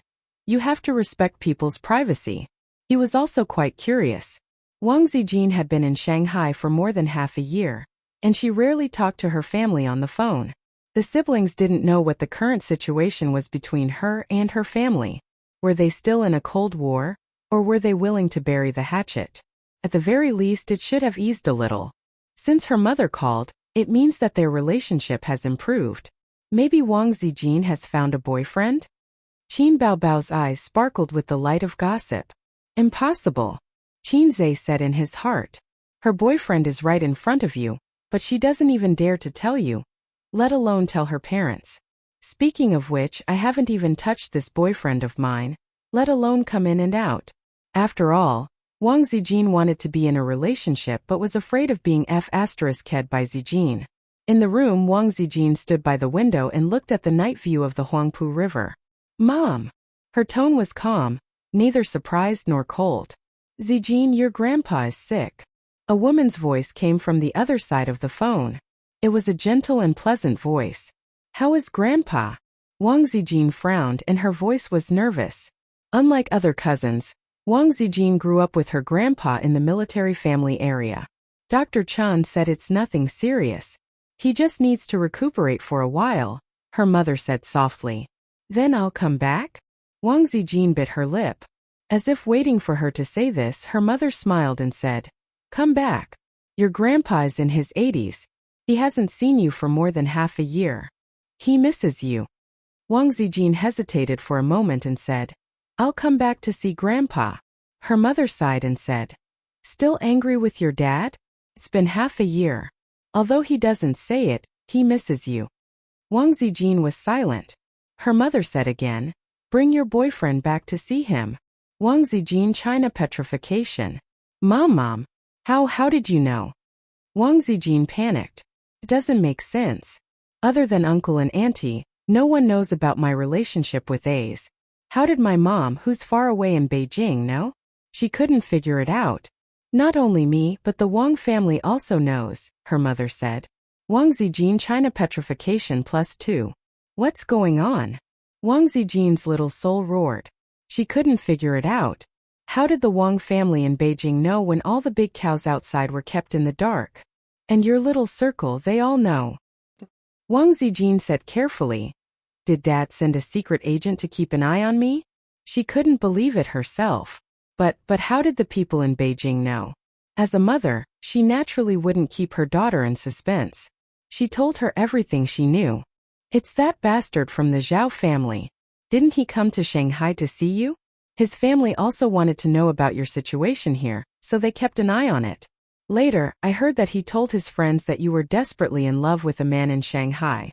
You cried and begged him not to abandon you and that he must like you or something. You cried and begged for a man. You cried and begged him not to abandon you. He must like you, Zhao Tui said. Mom, I think it's quite embarrassing. Her mother was a little distressed. My dear daughter, you have to be more careful. Wang Zijin held a mouthful of blood in her mouth. She wanted to splash blood in front of Zhao Taizhu. No, the smart Wang Zijin immediately realized. Zhao Taizhu knew that she was in love with Qinzhe. That was right, but the last two sentences, you cried and begged him not to abandon you. He must like you. These two sentences had a strong sense of déjà vu. If she remembered correctly, it was that night when she used Zhao Taizhu to test Qinzhe. She thought that she had gone too far and said those words when she lost control of her emotions. Then the question was, how did Zhao Taizhu know? Zijin? Why aren't you talking? Her mother said. Are you shy? Shyness doesn't exist. Wang Zijin said softly. Mom, my brain is trembling. Huh. Her mother was confused. I know. I'll come back tomorrow and bring him back on the way, but... Wang Zijin said bitterly. I'll clean up the house first. Goodbye, Mom. Wang Zijin hung up the phone and looked at the night view of the river. Don't ask the person who loves me the most how deeply he hurt me. Reality is always too cruel. In the living room, Ying was practicing yoga. The little guy was admiring his sister's figure without looking sideways. Wang Zijin came to the living room and said as if nothing had happened, Bao, my grandpa is in the hospital. In fact, he was not in the hospital. With old Master Wang's identity, there was no reason for him to be a doctor. But Wang Zijin wanted to make the situation more serious. Qin Baobao was stunned. Are you going back? There's no other way. Wang Zijin sighed. Then my grandpa kept talking about my marriage and wanted me to get married early. My family used this reason to force me. I'm so helpless. Qin Zhe said in his heart. What are you crying for? Qin Baobao frowned and felt bad for her best friend. I told them that I have a boyfriend. My family didn't believe me and asked me to bring him back to meet them, Wang Zijin said. So you want my brother to pretend to be your friend? Qin Baobao understood. Qin Zhe said in his heart. He's actually your real boyfriend, sister. Wang Zijin nodded. I'll buy a plane ticket back to the capital tomorrow and stay for 2 or 3 days. Qin Baobao agreed readily. Then I'll lend you the little guy for a few days. Don't break him. Qin Zhe was speechless. Why did he feel like a toy? Bah, a toy? Then he suddenly understood what his sister meant. The Wang family was such a big rich family. If the eldest daughter of the family hooked up with a wild man outside and brought him back, she would definitely be looked down upon. But since her best friend had spoken, Qin Baobao could not refuse. Then she could not bear to see her brother being looked down upon for no reason, so she hinted to Wang Zijin not to break him. I'm not lending my brother to you purely to block arrows for you. You have to watch over him and don't let him suffer too much. Thank you, Baobao. Then Ace, come with me. I'll tell you about my family's situation, Wang Zijin said with a smile. Go, go. Qin Baobao waved her hand. Qin Zhe followed Sister Ziwei into the room in a hurry, wanting to take advantage of Sister Ziwei. But as soon as he entered the room, Wang Zijin pushed him onto the bed. Wang Zijin sat on top of him and looked down at him. Qin Zhe was shocked. He thought to himself, Sister Zian is so unrestrained today? Didn't she want to date but was afraid of being F***ed? Then should I eat grapes first or the fungus? Qin Zhe's heart stirred. Wang Zijin looked down at him and sneered. Tell me, how do you want to die? Okay, she's playing with emotions. Qin Zhe said with a smile. Yu Xian wants to die. I'll F***king slap you to death. Wang Zijin waved her hand and chopped his head. Seeing Qin Baobao waving her hand and chopping her brother many times, she also learned it. Don't hit me, don't hit me. The hand knife was quite painful. Qin Zhe blocked it a few times and grabbed Sister Ziwei's wrist. He was confused. What are you doing? Why are you hitting me? I'm not the one who hit your grandfather and sent him to the hospital. Wang Zijin said with a straight face. I'll give you 3 seconds to tell the truth. Qin Zhe panicked. My affair with Suyu was finally exposed? Yes, Sister Ziwei was so smart. After reading Suyu's novel, it was impossible for her not to have some ideas. She finally speculated. At this time I should snort coldly. Yes, Suyu is my woman. Then Wang Zijin said. How can you treat your family like this? He said. But my heart for you is unchanged. Wang Zijin. I don't want it, I don't want it. He said. Then you will lose me. Wang Zijin, don't leave me. As long as you have me in your heart, I don't care how many women you have. But the fact was that his little heart was trembling, and he was terrified. Forget it, since the matter has been confessed, then face it bravely. Although I am a salted fish, I am also a salted fish with responsibility. I'm sorry for this matter. Qin Zhe said in a deep voice. Chapter 4:10. Although he had fantasized that the moment of confession would never come, just like 2012. How good would that be? But Qin Zhe felt that he could not be as unreliable as the master of brick. If a salted fish was put into the sea, it would be the Hei's king. The Hei's king should be a king. I know I'm a scumbag. I shouldn't have hidden it from you for so long. Qin Zhe paused, took a deep breath and gave himself 3 seconds to prepare. Wang Zijin snorted. You really have an affair with Taizhu. Qin Zhe. What? Zhao Taizhu? Qin Zhe was stunned on the spot. What does this have to do with Zhao Taizhu? How could I have an affair with him? Wait, Sister Ziwei said. You really have an affair with Taizhu? In other words, she was not talking about Suyu. I'm really a man with a system. I'm blessed everywhere. Do you want to say it yourself? Or do I force you to say it? Wang Zijin pinched Qin Zhe's neck. She did not use much strength, but her eyes were fierce, and her lips were tightly pursed. She looked very delicate and naive. Sister Ziwei rarely lost her composure like this. I'll say it, Qinzhe confessed. That day, when I was sleeping in your car, Taizhu texted me and told me about it. And then? Wang Zijin clenched her silver teeth. Sister Ziwei, tell me first, how did you know? Qinzhe was more curious about this. My mom just called and told me. Wang Zijin pursed her lips. My family knows about it, and it's also spreading in my circle of friends. Everyone is probably laughing at me. Look, Wang Zijin has such a day, begging a man to like her. She's simply throwing herself at him. You don't know, I've taught a lot of people a lesson when I was young. Then how did your mom know? Zhao Taizhu said it. Qinzhe did not understand. Didn't they agree to keep it a secret? Taizhu didn't look like a blabbermouth. Wasn't it good for this guy to be alive? Why did he have to court death? In that case, I could put the blame on him with a clear conscience. I was very happy at that time because my sister Ziwei didn't like another man. I was so happy that I wanted to shout to the sky. Acting mastery activate. Qinzhe said with lingering fear.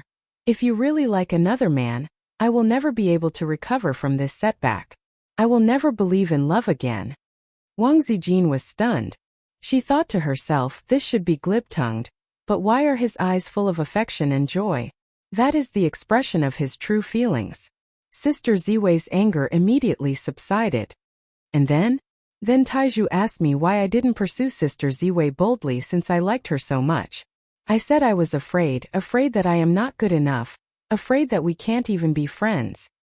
Zhao Taizhu gave me an idea, Qinzhe said. He told me to beat you at your own game to test your reaction. I asked why you helped me lie to Sister Ziwei.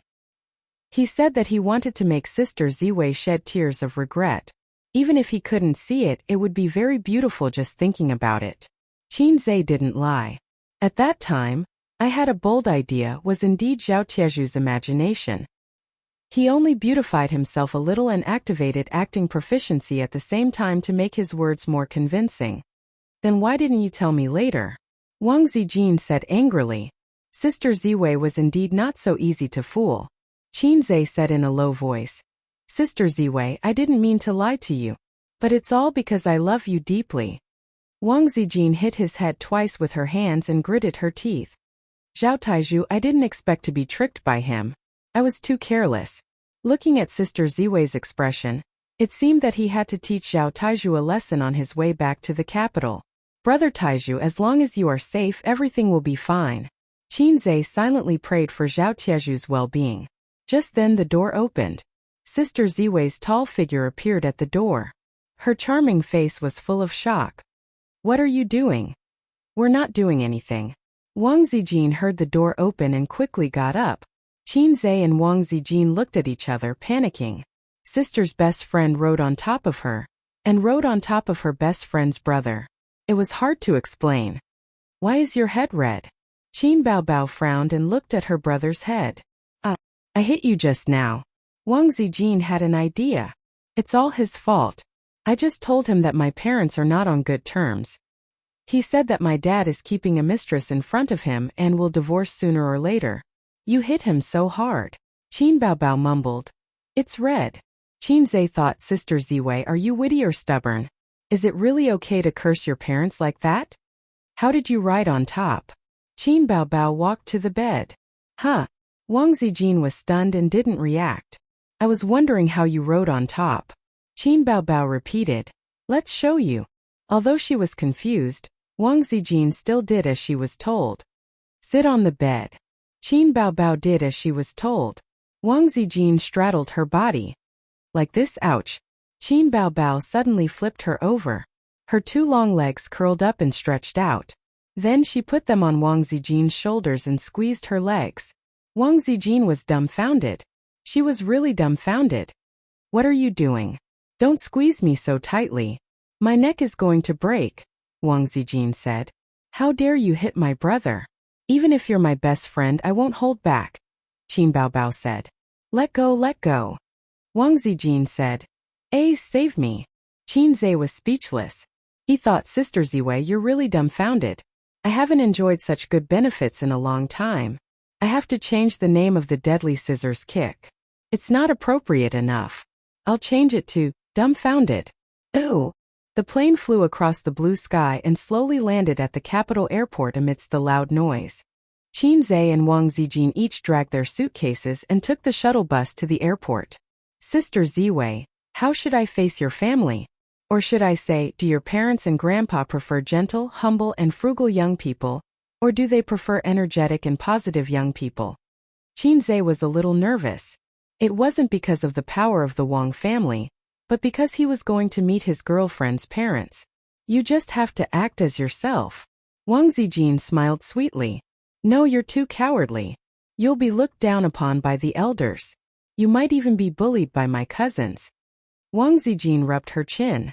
Qin Zhe was speechless. Was it really okay to call him a coward in front of her boyfriend? Sister Ziwei, don't I care about my reputation? Then what should I do? Qin Zhe asked humbly. As for my father, he's a rather serious and unsmiling person, but his style in the officialdom is swift and decisive, forceful and domineering. My grandpa fought on the battlefield when he was young. He has a bad temper and a strong personality, so they prefer young people with a sharp edge. They don't like gentle, humble, and frugal young people. They also don't like scheming boys who can remain calm and even smile when they're being ostracized. Wang Zijin pondered and said, so you have to act like a strong young man. Don't be a coward and just do it. If anyone dares to provoke you, you have to fight back. Qin Zhe frowned. That's not very good. It's very rude. In his opinion, he should be humble and amiable as a newcomer. He shouldn't show off too much. It depends on the person. Wang Zijin analyzed. Let's not talk about the elders first.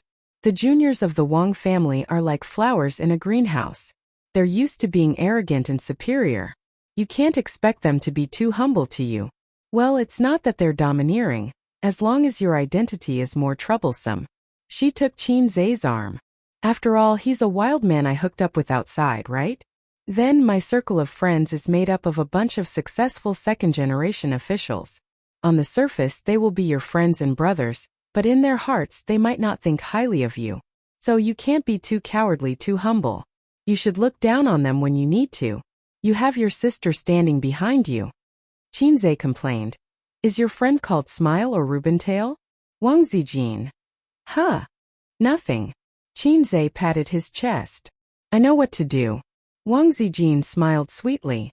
Although I like cowards, you can't be cowardly in front of outsiders. You have to be domineering, fierce, and sharp. So get up, you little pervert. As they spoke, they took the elevator to the departure floor on the second floor.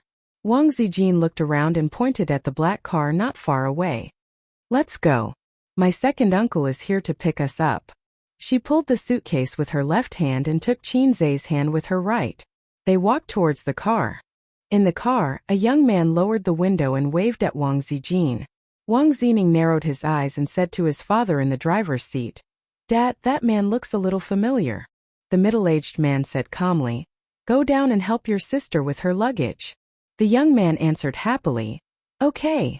The young man was like a wild dog. He first shouted with a face full of smiles, Sister. Then he reached out to help Wang Zijin carry her luggage and stuffed it into the trunk of his father's car. Then he closed the trunk with a bang. The little brat ignored Qin Zhe and went back to the car. He opened the door of the passenger seat and said, Sister, get in. My cousin, second uncle's youngest son. Wang Zijin said, Not bad. You're trying to intimidate me as soon as we meet? Qin Zhe opened the trunk and stuffed the suitcase in. Second uncle's youngest son should be called Wang Zining. Qin Zhe had an excellent memory. On the plane, Wang Zijin roughly introduced the elders and juniors in her family. If the children of her second and third grandfathers were included, there were about 40 to 50 people. Wang Zining was a second-year high school student. He was praised by his grandfather as being very intelligent and not an arrogant and despotic second generation. However, according to Wang Zijin, because he often followed behind her when he was young, he didn't learn any open strategies. Instead, he learned a lot of conspiracies and tricks. His weakness was that he had a bad temper and liked to insult people. When they met for the first time, Qin Zhe had a general impression of him. He was a relatively sinister and conceited young man. He seemed to be very unfriendly to him. It was written all over his face. Of course, a second-year high school student couldn't be too scheming and shrewd. It was unrealistic. On the other hand, second uncle was very calm. He was a middle-aged man with good facial features. When he saw Wang Zijin, he revealed a gentle smile. He took a few more glances at Qin Zhe and also greeted her with a smile. Zijin, we know that you're coming back, so we prepared a table full of dishes. Let's go back and make it in time. Uncle Wang smiled. Then, is there second aunt's specialty spicy chicken? Wang Zijin also smiled. Of course there is. I specially asked Mom to make it. Wang Zining's tone was as if he was asking for credit. I'm just afraid that I won't be able to eat a hot meal at home. I'll be eating my father and grandfather's punishment. Wang Zijin sighed. Uncle Wang laughed. Wang Zijin, you still know how to be afraid. Wang Zijin hugged Qin Zhe's arm. Now I found a scapegoat. Uncle Wang followed the topic. Right, little Qin, right? What does your family do? It was a very proper question. Every elder would ask such a question. What does your family do? How many siblings do you have? Were all questions that elders would ask. Wang Zining was a little puzzled. The Wang family actually knew Qin Zhe's identity and background. His father's question was unnecessary. Qin Zhe replied, my father is a university professor and my mother is a housewife. If I were to do it myself, I would open a company. Wang Zining interrupted. Nonsense. You're clearly an actor. You're an actor. Wang Zijin frowned. Uncle Wang said unhappily, Zining.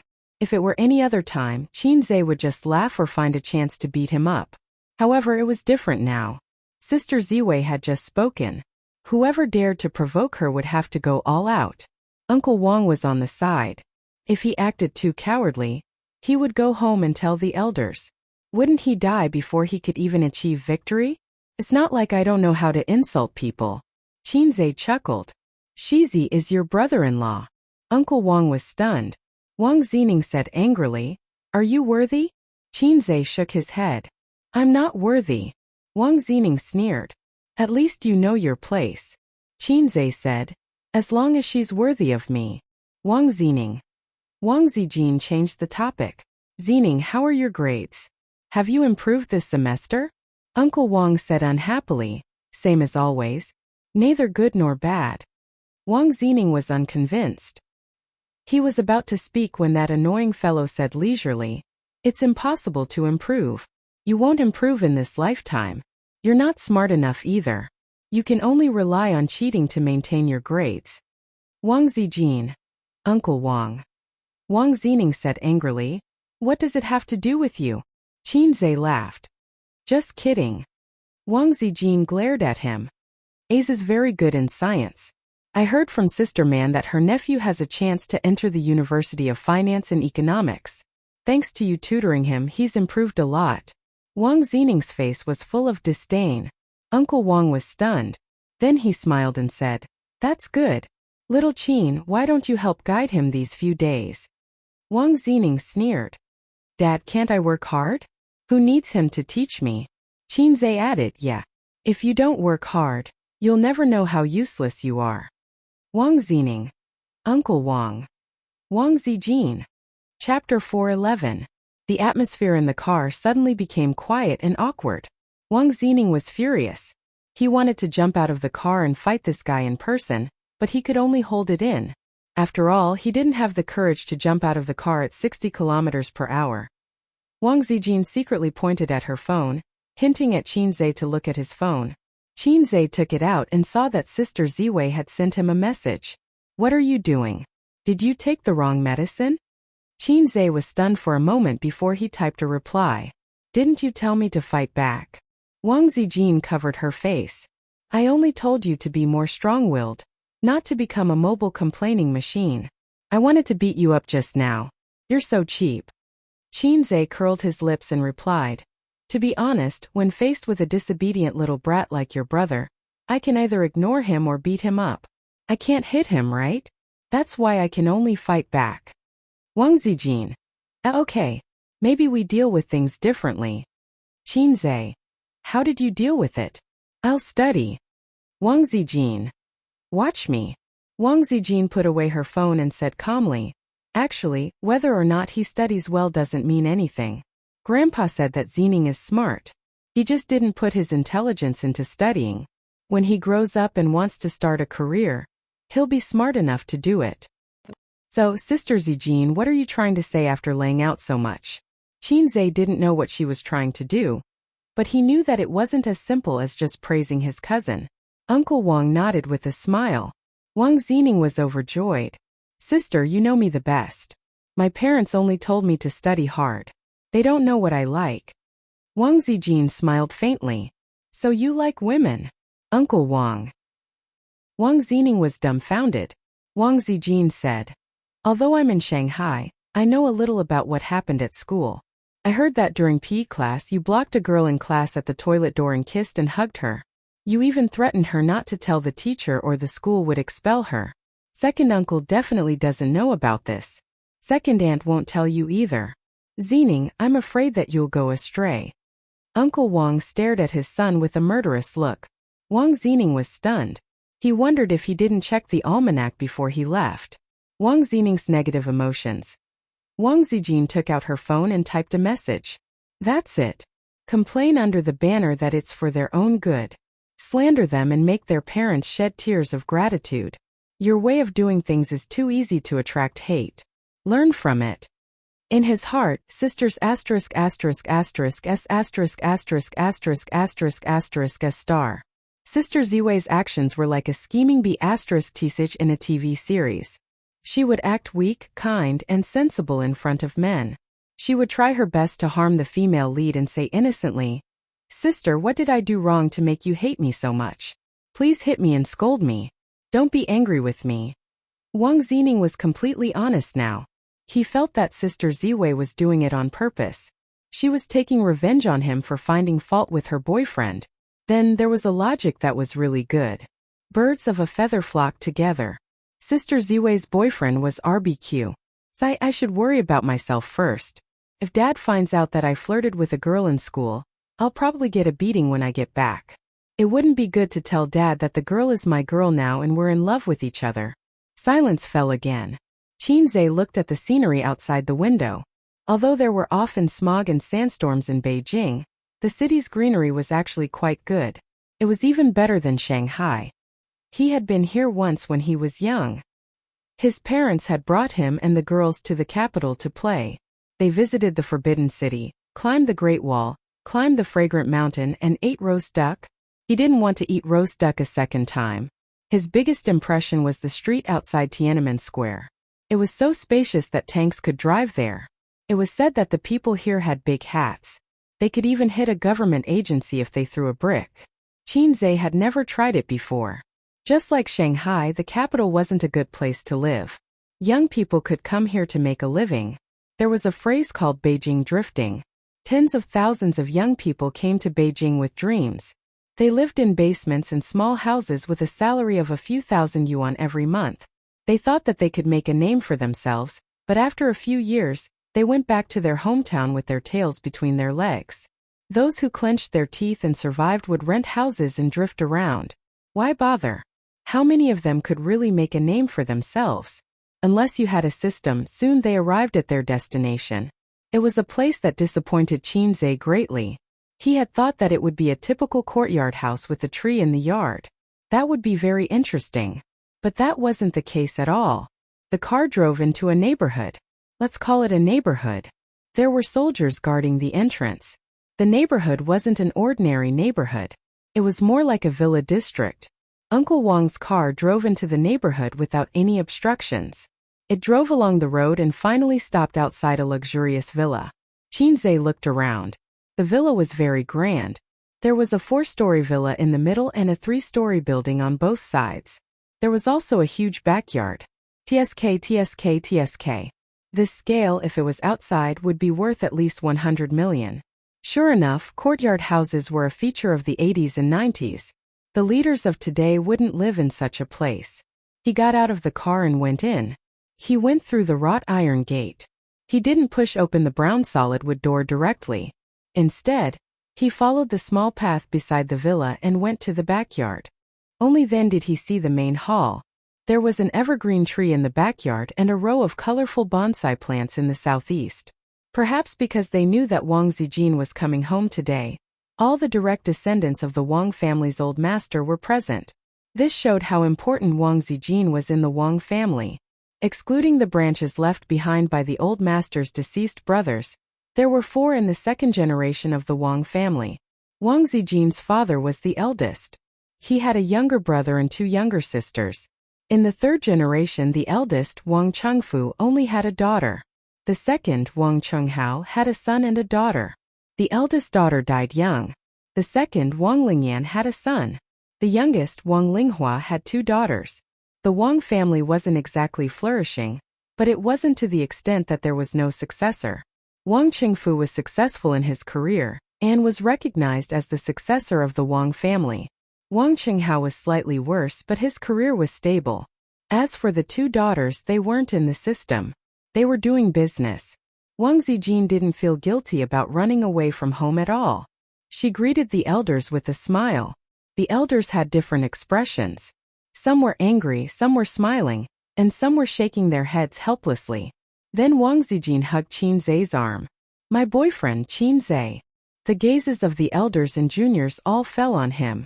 Qin Zai thought to himself, "At this time, according to the routine, I should show off in front of everyone." However, the uncles and aunties were all looking at him curiously. Other than Wang Zining, who was glaring at him fiercely, no one mocked him. This made him very anxious. They didn't give him a chance to show off in front of everyone. As soon as he left the airport, he felt Wang Zining's deep malice.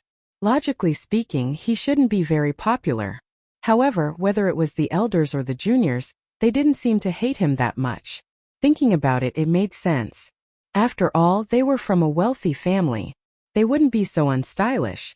Since that was the case, why was Wang Zining's deep malice? With that thought, Qin Zai followed Wang Zijin's order. He first called her parents uncle and auntie, then second uncle, second aunt, and third aunt. He ignored the young people of the same generation. Wang Zijin's father, Wang Chengfu, was a more old-fashioned and serious middle-aged man. He was very energetic and didn't have the dignified temperament of a superior. His facial features were regular, and he was somewhat similar to second uncle Wang. He couldn't be said to be very handsome. He nodded slightly as a greeting. Qin Zai observed him hard, trying to find a look of disgust or displeasure, but there was none. He didn't know if he was too good at maintaining his composure or if he really didn't hate him. Logically speaking, he was considered to have come out of nowhere. Father Wang wanted Wang Zijin to marry a guy whose name Qin Zai forgot. "Mom, where's my grandpa?" Wang Zijin asked. Mother Wang was a very beautiful middle-aged woman. She had an oval face and was dignified and generous. It could be seen that Wang Zijin inherited her mother's looks. Also, he felt that Mother Wang's gaze was a little hot. She stared at him in a daze for a while. Mother Wang retracted her gaze and chuckled. "He's upstairs," Wang Zijin said. "I'll go up to see Grandpa." She walked through the hall and disappeared. She unfairly threw Qin Zai, who had just arrived, into the crowd of family members. The nanny brought some fruits. The elders sat in a circle, and the juniors sat in a circle further away. Qin Zai was a little embarrassed. Logically speaking, he should have mixed in with the juniors, but everyone's attitude was so cold. Mother Wang said not to be polite and to treat it as his own home. Second aunt and third aunt smiled at him. Father Wang and second uncle Wang didn't say anything. Then, the young people of the same generation ignored him. So did they treat him coldly? Chapter 412. The living room of the Wang family was really big. It was twice as big as the living room of her sister's mansion. The elders sat on one side and the younger generation sat on the other. If they didn't talk loudly, they couldn't hear what they were saying. Qin Zai sat alone on the long brown leather sofa between the two sides. Wang Zijin had a total of 6 brothers and sisters of the same generation. They gathered together to chat about their daily lives. Wang Zining was the youngest and was still in high school. His brothers and sisters were either graduating from university or working. He couldn't join in the conversation, so he lowered his head and played with his phone. Wang Zining was the only male in this generation of the Wang family. Although he couldn't be considered to be the moon surrounded by the stars, the elders were more or less partial to him. His status in the family was second only to Wang Jin. Wang Zijin was the eldest daughter of the Wang family, and was raised by Old Master Wang. These brothers and sisters didn't disrespect her, so she wasn't afraid. Although Wang Zijin was a little unscrupulous, she had inherited the art of controlling people from Old Master Wang. She knew how to use the carrot and stick. For example, Wang Zijin was a troublemaker. He learned his little tricks from his cousin. Unfortunately, he only learned how to be sinister. He was young and didn't know how to combine right and wrong, so he was always causing trouble. Sometimes, even a doting mother couldn't stop a furious father from beating him.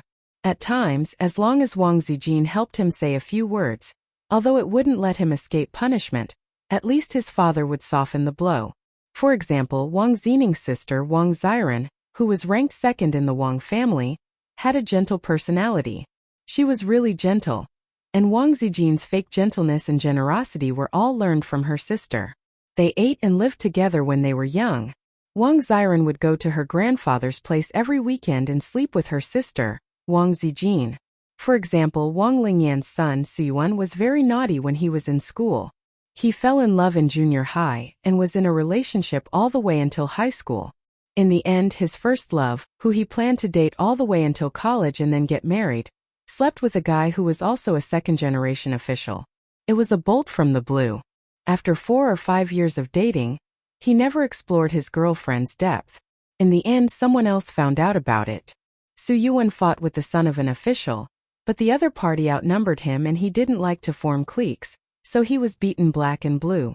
Later on, Wang Zijin came forward to settle the matter. She gathered a group of rich second generations and gave that guy a beating in school. 2 of his teeth were knocked out, and when he returned home, his parents didn't even recognize him. Then there were the 2 daughters of Wang Linghua. Wang Linghua's husband was a businessman who relied on the Wang family's connections to make a name for himself in the business world. However, he had always been on the fringes of the Wang family's circle. Therefore, Yang Ping and Yang Shui, the 2 outer daughters, had no right to speak.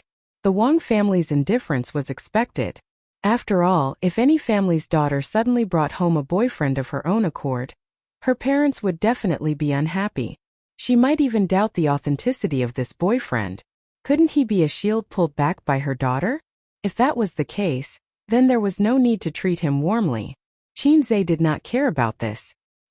He was more concerned about the number of children in this generation of the Wang family. Damn it, didn't they agree on family planning? Second Uncle Wang had a son and a daughter, while Aunt Wang had 2 daughters.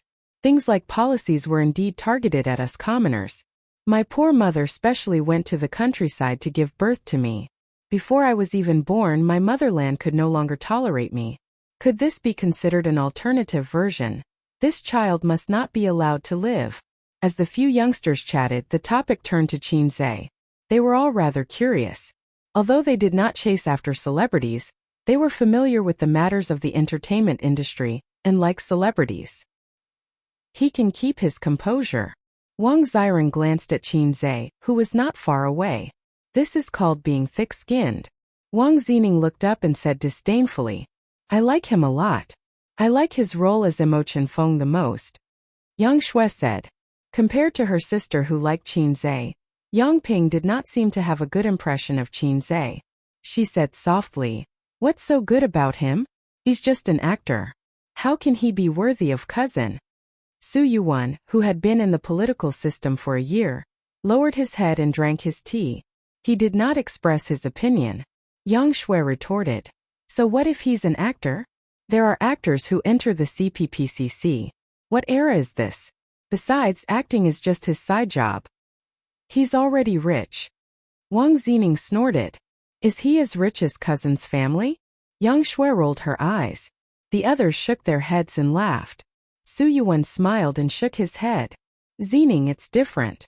Qin Zhe was certainly not as rich as his family, but the nature of the 2 was different. Their starting point and resources were not equal.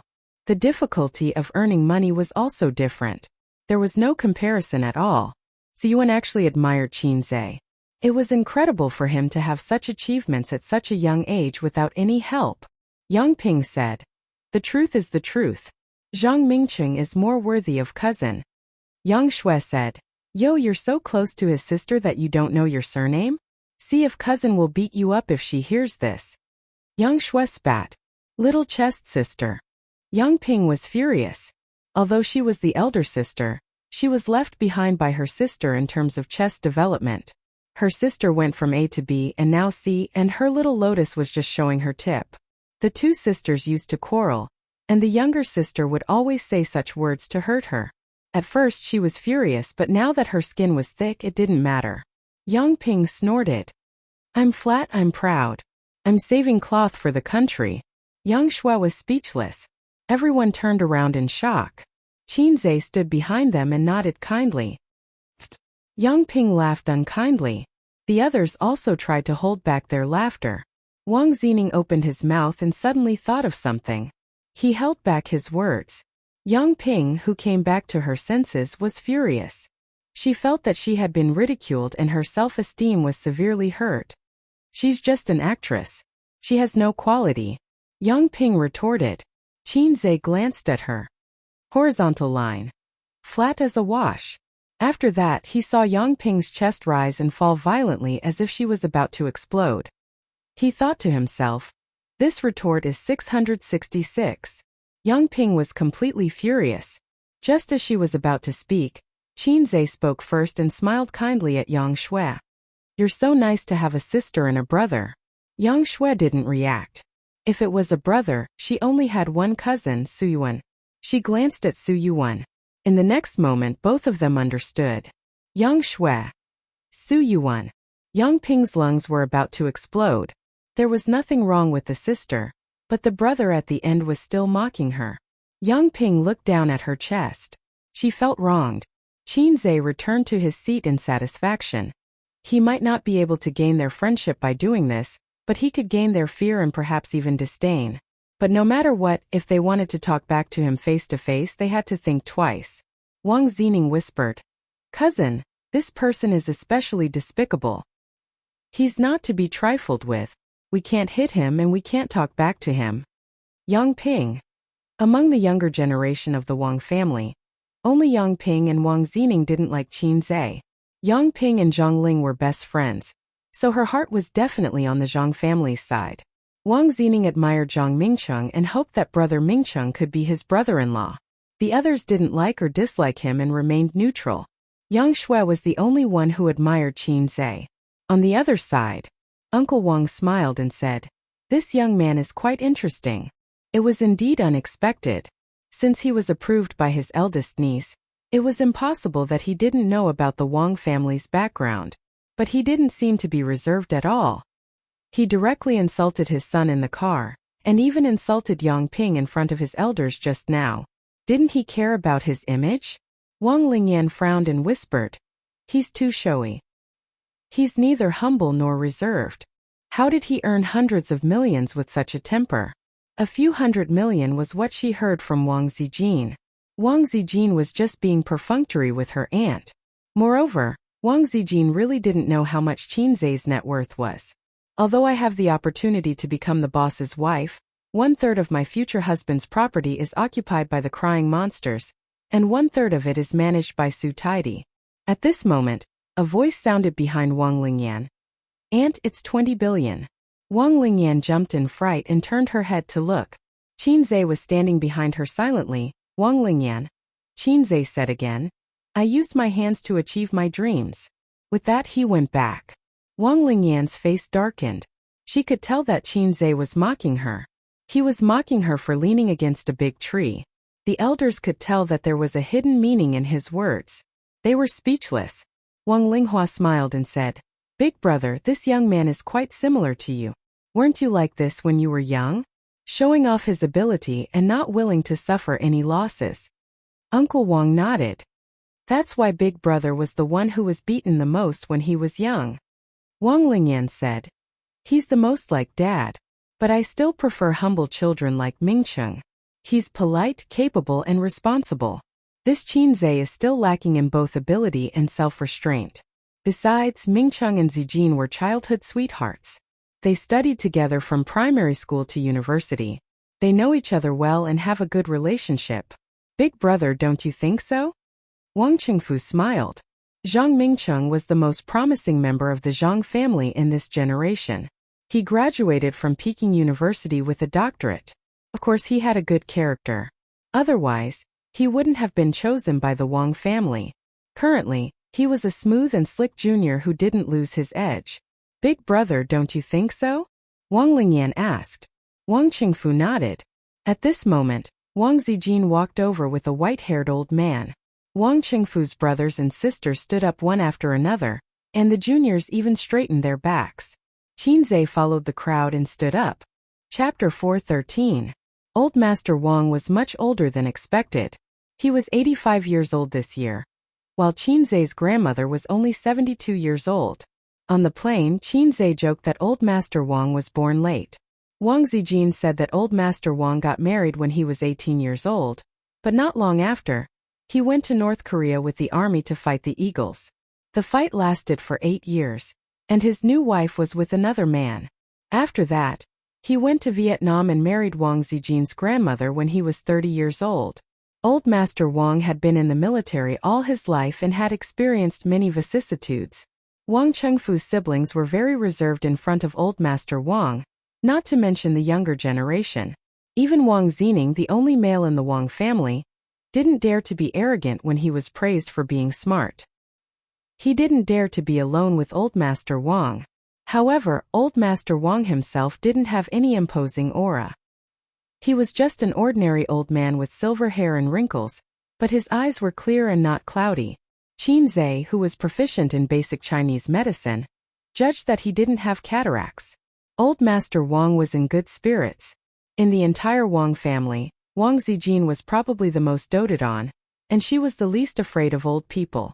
Her identity as the eldest granddaughter of the eldest son was definitely a plus. She was also brought up by Old Master Wang. Why did Wang Zijin grow up with Old Master Wang? It was because when she was in kindergarten, her mother wanted another child, but her father didn't agree. Her mother went back to her parents' house in a fit of pique for half a year. Wang Qingfu was also an official in a foreign country, and it wasn't good for him to bring his daughter who had just reached his knees. So she lived with her grandparents. Later, her mother came back and wanted to bring Wang Zijin to live with her, but was sent away by Old Master Wang. Hence, Wang Zijin's mother was also quite afraid of Old Master Wang. Wang Zijin told Qinzhe all these things no matter how big or small. Apart from some of her dark history, such as purposely taking off her fat CI and slandering Zhao Taizhu, the incident was very serious. Zhao Tiezhu's father was beaten up by Old Master Wang. Although Tiezhu's father's military rank wasn't low, he still had to stand at attention. After school, Taizhu had fun outside, and even more so when he came home, he was hung up and beaten until midnight. Brother Tiezhu's negative emotions flowed like a river. I don't even know why, but I've taught him a lesson to the point of doubting life. Later on, when he found out the truth, he was dumbfounded. It was the 4th grade of primary school. At that time, the children were very simple-minded. He had never seen anyone play like that. In Brother Taizhu's pure and innocent years, a black-hearted one sneaked in. Everyone in the house called him Dad, Grandpa and Grandpa. Qinzhe felt a bit of a headache. What was he supposed to call Grandpa? Grandpa? Lord Wang? Lao Wang? Actually, there was no need for him to shout, because the old man only glanced at him indifferently and then retracted his gaze, no longer paying attention to him. Qinzhe thought to himself, both father and son are like this. Wang Zijin's father ignored me, and Wang Zijin's grandfather also ignored me. The nanny brought the dishes to the table, and the whole family sat at the long dining table, eating in silence, occasionally whispering to each other. Qinzhe was like a mascot at the dining table, attracting the attention of the elders and juniors. The old man's meal was different from others. It was bland with little meat and fish. Wang Zijin occasionally picked up some meat and put it in the old man's bowl. Wang Qingfu tried to hold it in but failed. Zijin, your grandpa should eat less meat. Wang Zijin said indifferently. It's not like he won't eat less. Wang Qingfu said angrily. You've already eaten 3 times. Wang Zijin's tone was still indifferent. 3 times is enough. Wang Qingfu's mouth twitched, but there was nothing he could do. The old man laughed. Zijin, you're more promising than your father. Wang Zijin smiled sweetly. Yes. Otherwise, wouldn't I be worse with each generation? The old man laughed even louder. That's true. Wang Chengfu. Qinzhe thought to himself, if even the old man is like this, then what I said just now was not too much. The old man said, now that you're back, don't go to Shanghai. Grandpa is old and his days are numbered. You should stay at home and accompany Grandpa. Wang Zijin pouted. Then I'll bring Grandpa to Shanghai. Wang Zijin's mother said angrily, nonsense. How is it nonsense? It's only right to support your parents. The old man seemed to be hinting at something. It's also right to have children. Mr. and Mrs. Wang lowered their heads and ate. The old man's words implied that the two of them did not have a good relationship. For example, when Mrs. Wang abandoned her daughter for half a year. For example, Mr. Wang refused to have a son no matter what. The old man patted the back of his granddaughter's hand and said kindly, Grandpa only likes you in this generation. The others are not promising. Grandpa thinks that you shouldn't get married. Find a son-in-law who lives with your family. The Wang family is counting on you after your father. Wang Zijin lowered her head and did not say anything. Qinzhe swallowed his food and said seriously, Old man, that won't do. I'm the only male in my family. The task of carrying on the Qin family's bloodline is on me. I can't be the son-in-law of the Wang family. The air suddenly went silent. The elders had strange expressions. Wang Chengfu even looked at Qinzhe with a rare look of admiration. He did not know if the other siblings understood his father's meaning, but he did. This sentence was directed at Qinzhe. If Qinzhe agreed, the Wang family would most likely accept him as their son-in-law. Qinzhe understood, but he didn't agree. The old man smiled at Qinzhe. Among the younger generation, Su Yuan understood but not the others. Wang Zining, on the other hand, had a whole new level of respect for Qinzhe. He dared to talk back to his grandfather. Indeed, he had guts. No wonder he could woo his cousin. After dinner, Wang Zijin helped the old man upstairs to rest. Wang Zining returned to his room to play games. Su Yuan watched the news and Yang Ping, Yang Shui, and Wang Ziren chatted. The elders chatted in the living room on the second floor, deliberately avoiding the younger generation. Not long after, Wang Zijin came downstairs and sat beside the isolated Qinzhe on the sofa. Did your grandfather sentence me to death? Qinzhe asked. I don't know. How can I guess what grandfather is thinking? Wang Zijin said faintly. Actually, I hope you agree. Then I'll call you hubby and you'll call me wifey? Qinzhe said unhappily. Wang Zijin chuckled and leaned her head on his shoulder. Rationally, I hope you agree. Emotionally, I don't want you to agree. I'm happier marrying into the Qin family than the Wang family. Qinzhe felt a little ridiculous. He hadn't even tested Sister Ziwei's depth, and they were already talking about marriage? On second thought, it was an opportunity. After meeting her parents, did it mean that Sister Ziwei's door would be open for him? The door would be opened for him. Will this make things difficult for you? Qinzhe asked. Yes, Mom and Dad will definitely cut ties with me. It's always like that on TV. I'll be all alone in the future. Wang Zijin pretended to be pitiful. It's okay. I'll steal an electric car to support you in the future. Qinzhe was full of manliness. Ace is so nice. Wang Zijin said. Wang Linghua was speechless. Little Aunt, who was standing behind the two of them, accidentally overheard their conversation. She felt very upset. Are young people flirting like this nowadays? In my era, they only know how to write sentimental love poems. Zijin, come upstairs. Your father wants to talk to you. Wang Linghua coughed.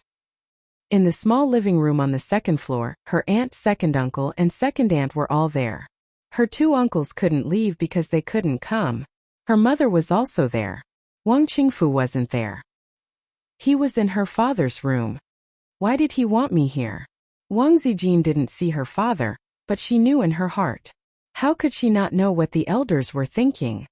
Your boyfriend is too immature. I'm afraid your grandpa won't approve of you too, Wang Lingyan said. That child probably hasn't realized it yet.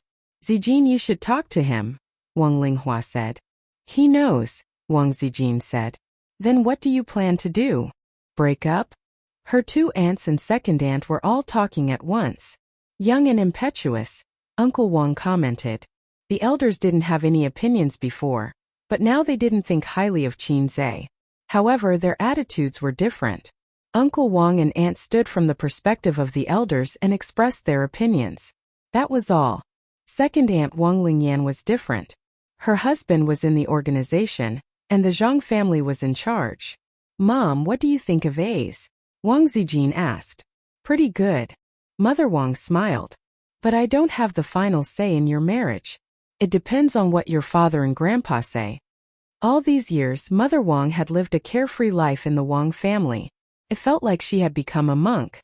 Her long-term lack of security made her choose to ignore everything. The only thing she cared about was her daughter. But her daughter's surname was Wang. Her marriage was still decided by her husband and the pillar of the Wang family. But Wang Zijin didn't agree. She felt that her parents' opinions could only be used as a reference. There was no reason for her to marry someone she didn't like just to cater to her parents. Her parents weren't forcing her to marry. For example, her father once said that it didn't have to be Zhang Mingcheng. She could find someone of equal status, or a live-in son-in-law.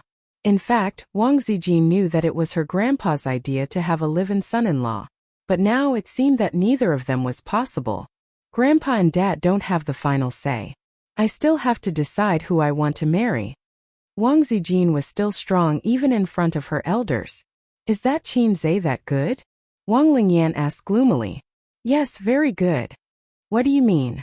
Second aunt was actually on second aunt's side.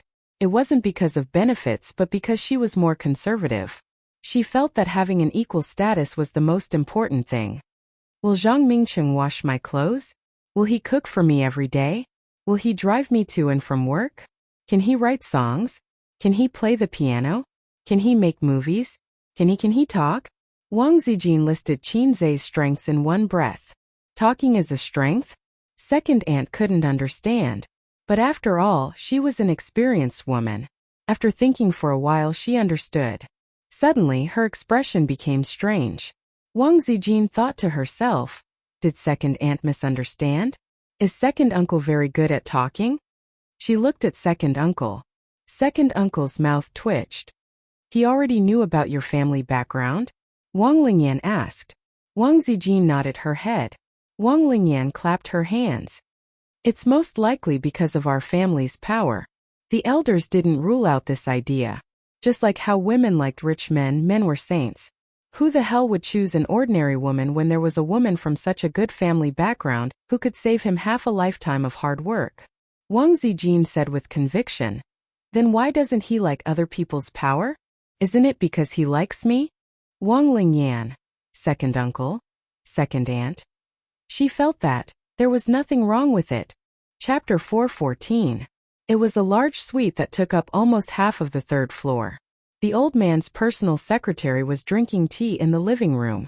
The door to the room was closed, and the Wang father and son were talking inside. On the balcony, the old man was lying on a recliner, bathing in the warm spring sun. Half a meter away, Wang Qingfu was sitting upright with his hands on his knees. Even though the father and son were alone, he was still meticulous in his actions and expression. That kid's information should be very detailed on your desk, right? I'm too lazy to look at it. Tell me about it, Grandfather Wang said. Wang Qingfu nodded. After hearing that his daughter had found a boyfriend, he checked Qin Zhe's background and family background. With Wang Qingfu's status, it was easy to find out. For a government agency, as long as the person was not an illegal resident, it was easy to check on anyone. Wang Qingfu spoke tirelessly. From his family background to his school record, Qin Zhe's 24 years of life could be summarized in a few dozen words. But since July of last year, this unknown young man suddenly changed. He began to become overflowing with talent. Fine songs were like free street stalls. One by one he released them to the public. He made his sister Qin Baobao famous, and he also made himself famous. Then, he stood out in the increasingly popular stock market. He was jokingly called the stock god on the internet, but in the end he was wholeheartedly acknowledged as the stock god. He made a lot of money in the stock market. Then, he withdrew from the collapsing stock market. At that time he was already worth more than 10 billion yuan. In addition, he had a thriving entertainment company. There were many industries that made money faster than money printing machines. Entertainment companies could barely be considered one of them. Of course, the premise was that he could manage it well. Like Sister Man, who was struggling at death's door, it was impossible. Then there was the ransomware incident a while ago. Even Wang Qingfu had heard about it. Compared to the entertainment industry, the birth of Golden Shield antivirus was another way to benefit society and save the people's property. Throughout the whole process, Grandfather Wang closed his eyes and listened quietly. His fingers gently tapped on the armrest. He's quite interesting. His new company is called Amethyst. Zijin called her mother and said that she was managing the company. It seems like the company was given to her. But in the registration of the company, neither the legal person nor the shareholder is Zijin. Wang Qingfu smiled. If the legal shareholder was Wang Zijin, he would have some objections. No one in the Wang family wanted Wang Zijin to do business. How was she going to enter the system in the future? Which family's money tree is this? Finally, Grandpa Wang spoke. I thought so too at first, but later I realized that it wasn't the case. Wang Chengfu said.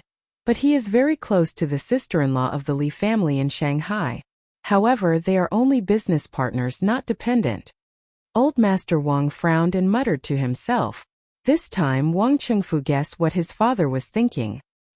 He had the same question before, but he still hadn't gotten an answer. How did Qin Zhe do it? It had only been a year or so since this person had suddenly risen to the top and earned a net worth of 10 billion. This was a terrifying figure. This was not the era of reform and opening up. Some people said that even a pig could fly at the head of the tide. That was an era where current events created heroes. Many people's success and sudden riches were due to the spring breeze of reform and seizing the opportunity. There was a certain degree of coincidence. However, in the current era, if you wanted to become a billionaire from scratch, you needed to accumulate an unimaginable foundation, life experience, social experience, knowledge, and so on. None of these could be missing. A young person who could reach this step was very scary. Qin Zhe, who could walk the path of half a lifetime or even a lifetime in half a year, was even scarier. What do you think? Grandpa Wang opened his eyes. Very good, I'm very satisfied. Wang Qingfu nodded. I'm even more satisfied than Zhang Mingcheng. Previously downstairs, Wang Lingyan asked him if he agreed with her. She said that Qin Zhe was inferior to Zhang Mingcheng in terms of ability, accomplishment, and talent. Wang Qingfu didn't say anything the first time. He nodded the second time because he didn't want his second sister to continue this topic because it was embarrassing. Family members could say anything behind closed doors, but with Qin Zhe beside them, wasn't it embarrassing to say such things? However, his second sister didn't know much about Qin Zhe, so it was normal for her to have such thoughts. Zijin still doesn't know that I'm the one who wants to marry into the Zhang family, not you. Do you have any resentment in your heart for letting you be the bad guy? Grandpa Wang laughed self-deprecatingly. I've been strong for most of my life, but when it comes to thinking about the future generation, I still admit defeat. I'm enough for the Wang family, Wang Qingfu said in a deep voice. Grandpa Wang glanced at him. What about you? Wang Qingfu. Just as you said, Zijin is smart, scheming, and resourceful.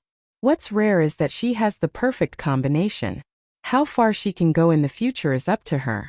It doesn't matter whether the Zhang family marries into the Zhang family or not. Grandpa Wang nodded and didn't say anything.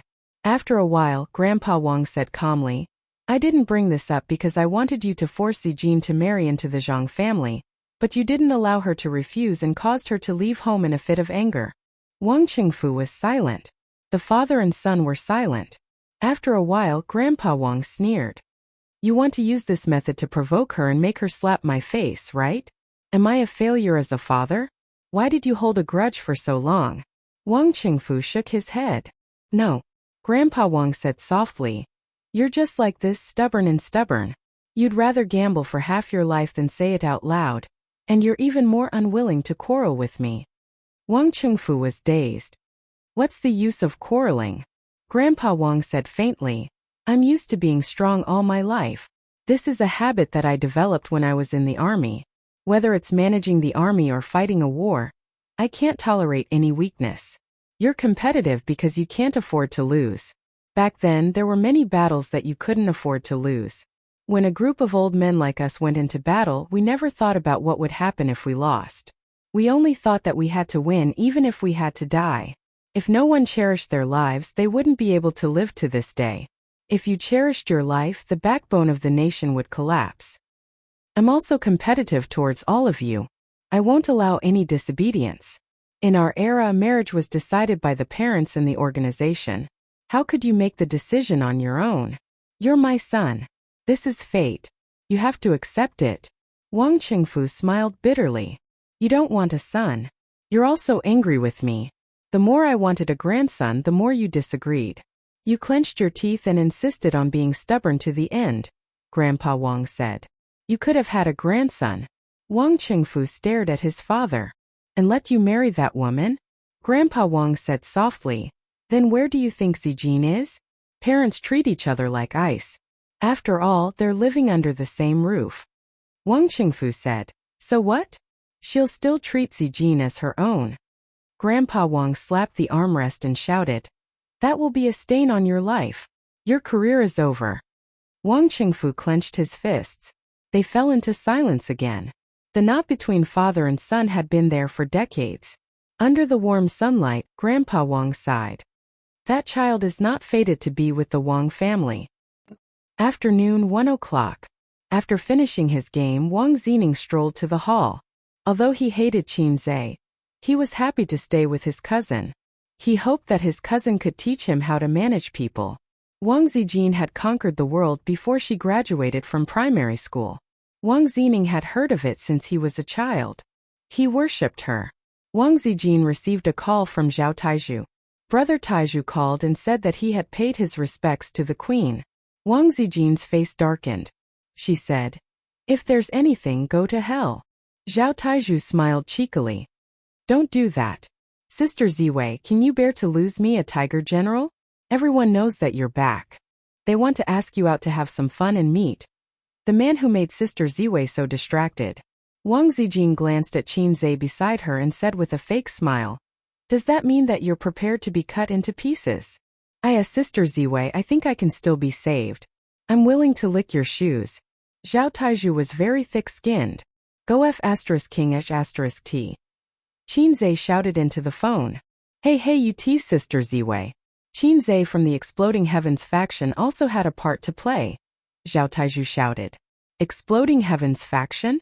Wang Zining was confused. After a while, Qin Zhe and Wang Zijin went out. Wang Zining insisted on following them, so Wang Zijin had to take him along. Qin Zhe first went to the underground garage to pick up the car. Only then did he find out that Wang Zijin had her own car, a red Audi. He came from a well-off family, but he couldn't afford a car. Until now, he still didn't know much about cars. He only knew about well-known brands like Audi, Mercedes-Benz, BMW, and Lamborghini and Porsche. Wang Zijin walked around her car and said with satisfaction, You're a good mistress. Not bad. Wang Zining said, Sister, I usually drive your car. It's not good to leave the car for too long. I help you fill up the gas every day. The car drove out of the neighborhood. Qin Zhe breathed a sigh of relief. I don't dare to speak loudly for fear of startling people. Wang Zijin, who was driving, said with a smile, I feel that your words are ironic. Qin Zhe laughed. It's good that you understand. Don't say it out loud, Sister Ziwei. Wang Zining curled his lips. Angry youth. Wang Zijin frowned. If you continue to be so sarcastic, believe it or not, I'll kick you out of the car. Wang Zining immediately shut up. Qin Zhe asked curiously, Yang Ping doesn't like me because she has a good relationship with Zhang Ling. What about you? Why? Wang Zining was about to speak. Qin Zhe said, For the tribe. Wang Zijin. Wang Zining. Wang Zining couldn't figure out why his cousin liked this guy who talked too much. She wanted to beat him up. Chapter 4:15. Wang Zining held it in for a long time before saying angrily, For Demacia. Qin Zhe chuckled. Young man, it seems that you're very familiar with swords. Do you want to talk to your brother-in-law some other day? Wang Zining rolled his eyes and couldn't be bothered with him. Qin Zhe was puzzled. Sister Ziwei, is your brother also a sister complex? Wang Zining said angrily. Sister. Wang Zijin glanced at Qin Zhe from the rearview mirror. Why also? Qin Zhe was stunned. It seemed that he had shot himself in the foot. The high school student, Wang Zining, gnashed his teeth in anger. If he was a bit older and more experienced, he would have been able to understand the hidden meaning behind his sister's words. Then, if he was a bit smarter, he would have been able to understand some incredible secrets. However, he was only a scheming boy who was more shrewd and scheming than an ordinary high school student. This was also the reason why Grandpa Wang said that he was intelligent but said that Wang Zijin would be able to carry the Wang family flag in the future. His cousin's methods in scheming were already outstanding in elementary school, but he only revealed them in high school. The difference between the two was like heaven and earth. Qin Zhe was satisfied with this trip to Beijing. He was originally prepared to be ridiculed by the Wang family, but he didn't expect that he would only receive a cold reception. Although the Wang family didn't pay much attention to him, he firmly believed that his tall figure had already been firmly imprinted in their hearts. His entire body exuded the message of, "I'm your daughter's man." There were many people who didn't have a good relationship with his wife's family, such as his old comrade Qin Zhe. However, Qin Zhe probably wouldn't have the chance to show off in front of his father-in-law. The appointed place was a bit far away. It was a leisure club in the suburbs that looked like a resort. If one looked down from the sky, the layout of Beijing was square, with 6 rings around 5 rings, 5 rings around 4 rings, 4 rings around 3 rings, and 3 rings around 2 rings. The inconspicuous Audi drove into the club. After parking, the three of them opened the door and got out. Wang Zijin said, "This place has a complete range of tea leaves. They have all the famous brands outside. They even make their own flower tea that tastes good." Usually, he would come here on weekends to drink tea and exercise. It was more leisurely. There's also a swimming pool, but I've never been in the water before. I'm not used to wearing a swimsuit. In this aspect, she was very similar to her elder sister. As a woman, she was beautiful and did not have a strong sense of vanity. She did not like to show off in public. When great beauties like Wang Zijin and her sister came out in swimsuits, men couldn't help but stick their eyes on them. This kind of experience was terrible. Otherwise, there wouldn't be the saying, "What are you looking at?" As soon as they got out of the car, they saw a girl waving at them from not far away. Qin Zhe knew this girl. She was Zhang Ling, who had come to Shanghai once. She was a young and lively girl who was a little scheming and shrewd. She had once threatened that if Qin Zhe continued to hook up with Wang Zijin, she would kill him and Qin Bao. Wang Zining was bursting with joy as he went up to greet him. Zhang Ling stood in the distance and waited for them to come closer before shouting, "Sister Ziwei." Wang Zijin replied with a cold Zhang Ling stuck out her tongue. "Sister Ziwei, everyone is waiting for you on the grass over there. The sun was just right today." There was a large grass field to the south of the leisure club. The green grass reflected the rainbow-colored sunlight, and there were many white pavilions on the grass field. There were many people barbecuing there. In one of the pavilions, there were 10 young people who could do whatever they wanted in the capital. The manager of the club personally served them tea, poured wine, and was in charge of barbecuing. However, he was sent away by the group of second generations. These days, the elders advocated being close to the people and did not want to be special. They also had to follow in the footsteps of their parents, even if it was just for show. Moreover, they were almost 30 years old and were not lawless 18 years old. They really did not like to stand out too much. When they saw Wang Zijin, they smiled. Zhao Taizhu jogged all the way to greet her. He was indeed the #1 lackey of the queen. "Sister Ziwei, a day without seeing you feels like 3 years. Zhao Taizhu flattered. Wang Zijin waved her hand and slapped him twice. "Go away, I'll deal with you later." Wang Zijin ran to hug her best friend whom she had not seen in a long time. Qin Zhe and Zhao Taizhu stayed behind and chatted. "Brother Taizhu, are you unhappy?" Qin Zhe asked. "Sai, don't mention it. A single mistake can lead to everlasting regret." Zhao Taizhu sighed. "I'm afraid that this time, I'm going to lose a lot of money." "What happened?" "I was drunk and excited, so I bragged to them that I tricked Zijin in Shanghai." Zhao Taizhu covered his face. "Drinking makes things worse. Can you be a little more stupid? I almost got killed by Sister Ziwei." Qinze also covered his face. Hearing you say that, I feel better. Ha ha ha, we should face difficulties together. Zhao Taizhu gloated. Haha, I made Sister Ziwei forgive me with just a few words and pushed the blame to you. Qinze sneered. *CKU. Zhao Taizhu said angrily. The ancients used a mantis to block a car. But you are an embroidery needle angrily blocking a big iron rod. Qinze said disdainfully. As they talked, they walked into the pavilion. Everyone's eyes fell on him. Some pretended not to care, but they also glanced at him frequently. Wang Zijin's man, this label was too unusual. Wang Zijin patted Qinze's chest and said loudly, "This is my boyfriend, please take care of him." There were 4 women and 6 men present. A particularly dressed sister smiled and said, "Zijin, with your taste, you like celebrities. You should have said so earlier. If I knew, Mingcheng would have gone to the sea to shoot films." Laughter rang out. Qinze glanced at everyone. They were all laughing. Did that mean Zhang Mingcheng was not here? Wang Zijin said, "Where's Mingcheng?" Zhang Ling said crisply, "My brother had something to do at work, so he was a little late. He's rushing over now." Wang Zijin nodded. "Qinze, do you have any new songs recently? Why don't I go inside and get a guitar, and you can sing a song for everyone?" A brother joked. "Qinze, how did you manage to get Zijin? I'm more curious about this." A bespectacled brother smiled and said, "Zijin was very fierce when she was young. In our circle, there was no man who was not afraid of her. I used to hang out with her, and we were the only ones who bullied others. No one dared to bully us." How did he manage to get her? Qinze thought for a moment. She's good at it? The laughter suddenly disappeared. In the silence, Prince Ningxin thought, here it comes, this guy's mouth. Qinze smiled and said, "Just kidding." Everyone laughed along. Wang Zijin hit him. Qinze thought to himself that the result of this probing wasn't too good. How should he put it? When people interacted with each other, they would probe each other, and they could detect each other's attitude from many details. Often, it could only be understood and not explained. For example, the few sentences that this group of people said at the beginning were all jokes. But when Qinze made a joke, everyone collectively lost their voices. Did they feel that his joke was abrupt? In the end, it was probably a psychological advantage of being superior.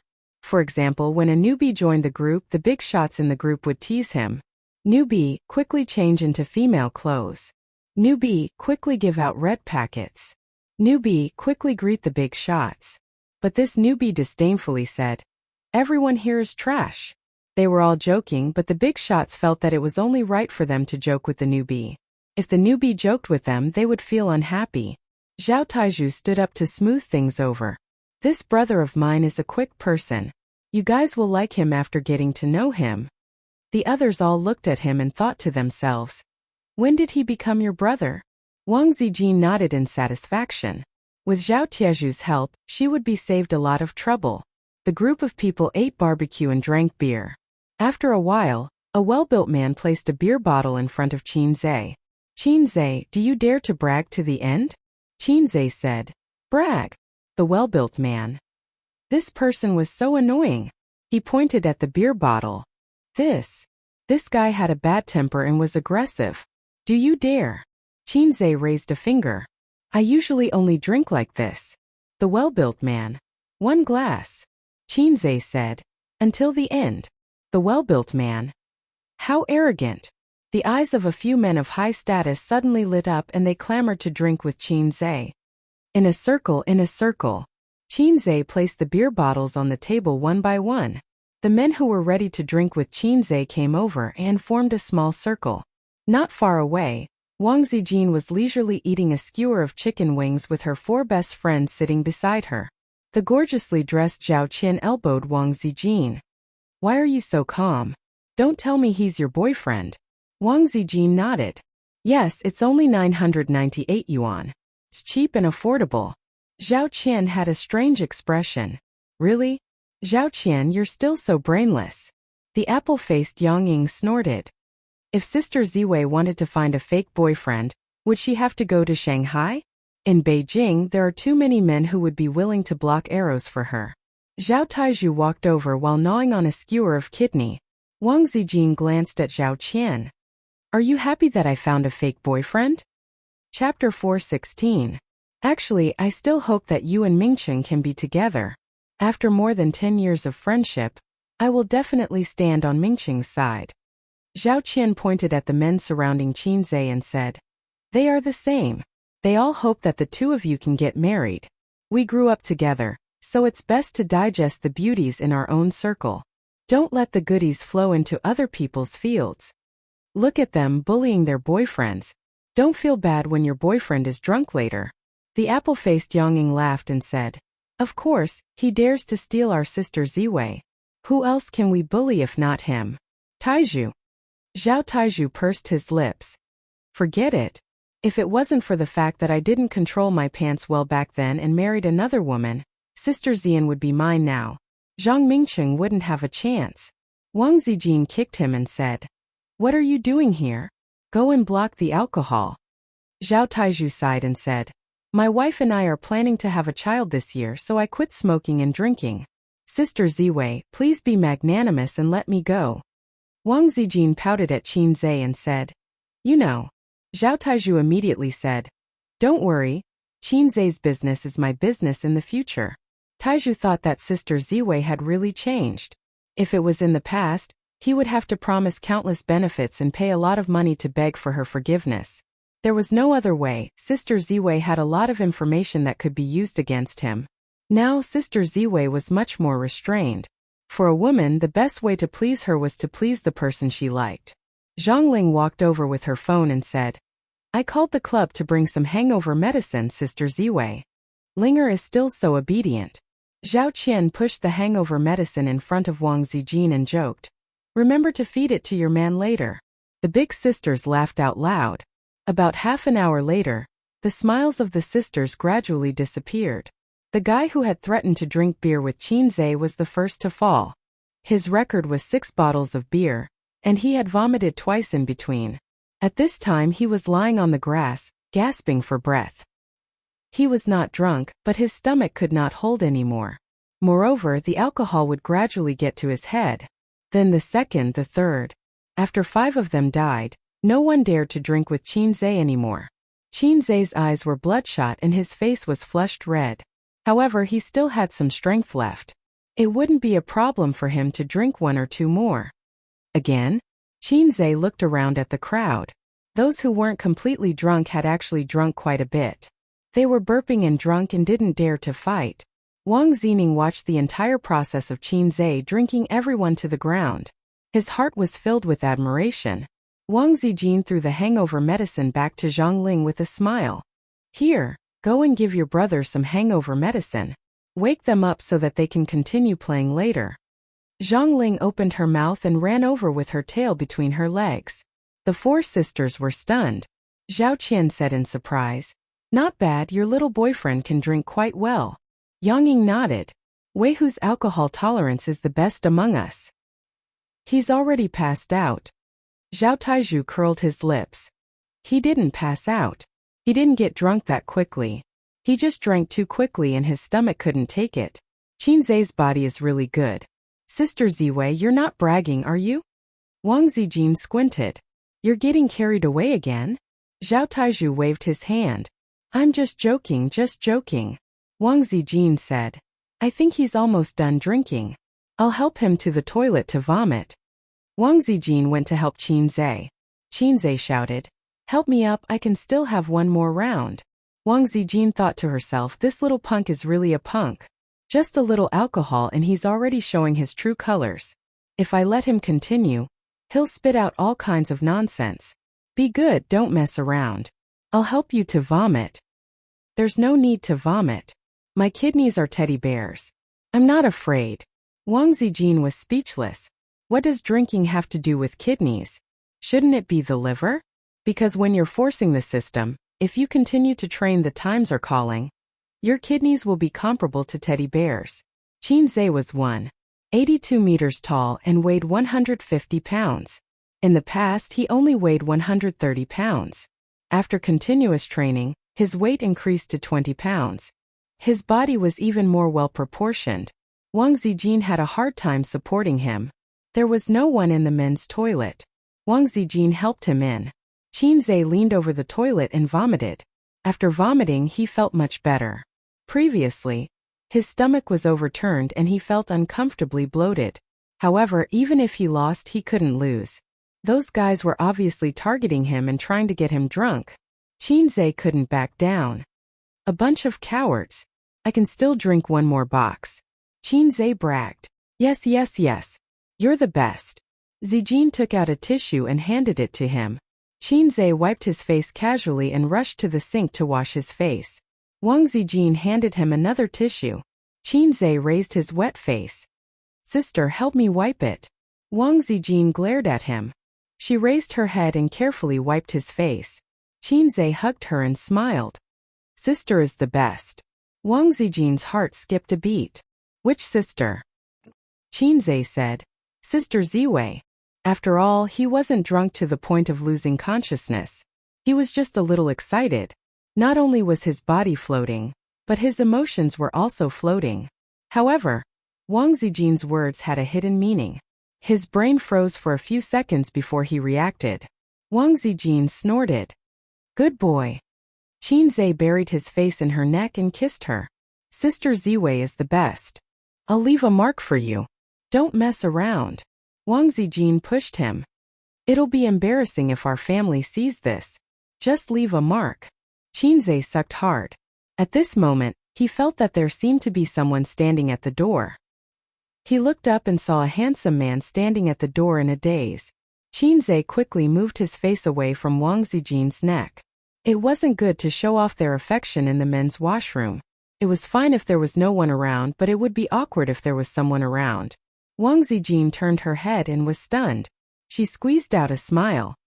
Mingcheng, you're here. Zhang Mingcheng was in the state of having his primordial spirit out of his body. He was in a daze and his eyes were empty. So he was Zhang Mingcheng. Qinzhe looked at him with pity. Mingcheng? Wang Zijin called again. Zhang Mingcheng forced a smile. You're back? Yes, I'm back. Wang Zijin's signature dignified smile was on her face. Hey buddy, how are you? Qinzhe greeted him. Buddy, did it hurt your heart? Zhang Mingcheng nodded and remained silent. We'll go out first. Wang Zijin let Qinzhe put his arm around her and walked past him. When they walked past each other, Zhang Mingcheng heard that guy humming a song. My heart is in a mess, it's blank. God, are you here? I forgot to arrange it for me. Zhang Mingcheng's mouth twitched. After they walked for some distance, Wang Zijin said, You're so bad. Qinzhe said, Hey, you feel sorry for your childhood sweetheart? Wang Zijin pecked his head, her eyes sparkling. Yes, I feel sorry for him. Qinzhe's face darkened. Then I'll beat him to death today. Wang Zijin laughed heartily, overjoyed. Ace, I like to see you jealous, she said. Shallow, Qinzhe said. I like to see you naked. Bah, you're the shallow one, Wang Zijin said. While the two were flirting, Zhang Mingcheng touched his chest in the men's washroom. It hurt. When he returned to the barbecue pavilion, Zhang Ling jumped over. Sister Ziwei, did you see my brother? He's here. Wang Zijin said. I saw him. Qinzhe, want to drink again? The guys who were still drunk came up to him excitedly. They were intimidated by his aura and thought that his alcohol tolerance was really high. But when they saw Wang Zijin help him to the washroom to vomit, they realized that he was almost there. Wang Zijin shouted, Taizhu! Coming! Zhao Taizhu nibbled on his kidney and ran over. Drinking, right? Come, I'll break my vow today. Zhao Taizhu slammed the table. Their faces darkened. Whose side are you on? Of course, I'm Sister Ziwei's trusted subordinate, Zhao Taizhu said. Zhang Mingcheng adjusted his state of mind. When he returned to the barbecue pavilion, Zhao Taizhu had already replaced Qinzhe to fight with the crowd. Qinzhe sat on a chair and basked in the sun. Wang Zijin was a good wife and mother. She grilled chicken wings for him and roasted kidney with eggplant. Damn, the kidney was almost finished by Zhao Taizhu. Zhang Mingcheng didn't join in the fun. He had always been a very self-disciplined man. He didn't smoke or drink. He was handsome and gentle. There were a lot of girls in the unit who were chasing after him. Some liked his family background, some liked his appearance, and some liked his temperament. But in the eyes of women, the abstinent Prince Charming never showed any interest in flirtatious women. Even in Zhang Mingqing's small circle, there were many girls who had been secretly in love with him for many years.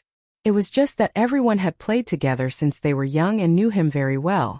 They knew that he was deeply in love with Wang Zijin, so the girls did not have the confidence to snatch the man from the big sister. "Brother, what do you want to eat?" "I'll grill it for you," Zhang Ling said. Zhang Mingqing looked at Wang Zijin. With a serious expression, he pretended to be casual. "Zijin, can you grill chicken wings for me?" The four girls all looked at Wang Zijin. Qinzhe opened his eyes and squinted at Zhang Mingqing. Chapter 417. The sun was shining brightly, and the spring breeze was warm. Qinzhe squinted his eyes and thought to himself, "Damn it, if my system wasn't so low, I would have made you doubt your life." Alright, it wasn't the system's fault. According to the mission trigger conditions, there should have been a mission to kill Zhang Mingyu, but there wasn't. That was because he didn't have the psychological desire to do so.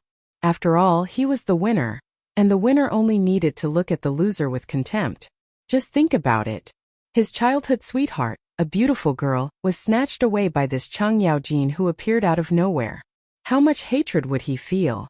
Haha. Oh no, isn't this the template of a main character? Looking at it from another perspective, if Zhang Mingqing had the system, the one who would have been beaten to a pulp today would have been him. Salted fish say, "I'm busy. Why don't you ask Zhang Ling to grill it for you? Or I'll grill it for you after I feed my A's," Wang Zijin said with a smile. Wang Zijin thought to herself, "I'm not grilling it, get lost. Sister Zijin's barbecued meat can never fill my stomach for the rest of my life." Qinzhe said, "Sister Zijin, let me try your abalone. Do you want it spicy?" "It's definitely spicy." Wang Zijin placed the spicy abalone skewers in front of Qinzhe, and the two of them started to show off their love. Zhang Mingqing's expression darkened. Zhang Ling's pretty face was filled with anger. She wanted to say something, but Zhang Mingqing shook his head at her. She held it in and gave Wang Zining a look, then stood up and walked to the side. Wang Zining followed her obediently. Seeing this, Qinzhe suddenly understood why Wang Zining hated him so much. It was to please his little lover. The apple-faced Yangying tried to smooth things over. She picked up a chicken wing skewer and said, "Mingqing, I'll grill it for you." Zhang Mingqing thanked her with a smile and looked at Wang Zijin. They were still showing off their love. Qinzhe ate half of the abalone and passed it to Wang Zijin. They took a bite. Zhang Mingqing's heart was pierced. Qinzhe did it on purpose. He wanted to show off to Zhang Mingqing. It would be best if Zhang Mingqing could give up and stop thinking about his girlfriend. Sister Ziwei was so cooperative. They must be thinking the same thing. "I clearly know that you're coveting my girlfriend, and I'm still being polite to you?" A man's magnanimity should not be used in such a place. If he was too magnanimous in this aspect, he might just wear a hat one day. Zhang Mingqing felt very uncomfortable. All these years, Wang Zijin treated him more and more coldly. She could laugh and curse with Zhao Taizhu, but she was reserved and polite to him and kept a distance. Zhang Mingqing would rather Wang Zijin do everything she could to trick him. He felt pain and happiness at the same time. There was nothing more heart-wrenching than the woman you liked deliberately keeping a distance from you. True non-love is turning a blind eye. On the other side, Wang Zining was whispering to Zhang Ling, "How's your family?" "Nothing." Zhang Ling frowned. "What do you mean nothing? Isn't your family trying to matchmake my brother and your sister?" Wang Zining said helplessly, "So what? He's my sister's boyfriend. Are you going to chase him out? This isn't a novel where a rich young lady brings a man home and treats him like an enemy." Second aunt dislikes Qinzhe so much, but isn't she still nice to him? She has to consider my sister's feelings. Zhang Ling sneered. "Why not? My brother is so nice. He likes your sister and is willing to treat her well. What does Qinzhe have to do with it?" Wang Zining was unconvinced. "That depends on whether my sister is willing or not." Zhang Ling was furious. "Wang Zining, what are you talking about? Go away. Don't come looking for me this year." Wang Zining was silent. Zhang Ling snorted. Wang Zining had always wanted to chase after her. He listened to everything she said. When she said that Qinzhe was despicable, Wang Zining patted his chest and said that he would help her deal with him. Wang Zining was a spy. She had infiltrated into the Wang family. However, this spy was not firm and easily swayed. But it didn't matter. As long as she was angry, Wang Zining would listen to her obediently and coax her. As she was thinking, Wang Zining got up and walked towards the barbecue pavilion. Zhang Ling was stunned. "What are you doing?" Wang Zining turned and said, "My sister doesn't like your brother. Even I can tell. I don't care what the adults in the family think. I feel that I will only be happy when I am with the person I like. So even if I like Qin Zhe, as long as my sister likes him, I will support him. I help you because I like you, but Wang Zijin is also my sister." After that, he walked back to the barbecue pavilion, leaving a stunned Zhang Ling behind. After the barbecue, the men suggested that they play boxing. The boxing room was as big as 2 basketball courts. There was a ring in the middle and sandbags were hanging from the 4 corners of the room. This group of second-generation heirs had already broken away from the low-level fun of cars and dancing. It was the hobby of the Punk family to play with pancakes. They preferred drinking, climbing, swimming, horseback riding, shooting, and playing golf. It was both fitness and entertainment. A well-built guy went on stage, took off his coat and shirt, revealing his strong muscles. Then he put on his boxing gloves and bumped his fists together. He looked around at the crowd. "Who wants to play with me?" Beside Qin Zhe and Wang Zijin, Zhao Qian praised. "Great body." The apple-faced Yang Ying said, "Well, I like this kind of man with a good body. Unfortunately, my boyfriend doesn't like to work out. He has a small belly." The other 2 sisters said, "Wei Hu didn't waste his time in the army these years." Zhang Mingqing took off his coat and jumped into the ring. "Let me." After he took off his coat, unexpectedly, he had well-proportioned muscles. It was not the kind of explosive muscles that could be trained in the gym. It was very beautiful. Mingqing's body is also good. Very sexy. I haven't seen him fight for a long time. His body is still so good. The sisters whispered to each other like men admiring girls' long legs, thin waists, and big breasts. Zhang Ling said proudly, "My brother works out every day." While talking, the 2 people in the ring began to fight. It was particularly fierce. At least it was more intense than Qin Zhe hitting Su Yu's butt. Both sides had a solid foundation in fighting and boxing. You punch me, I punch you.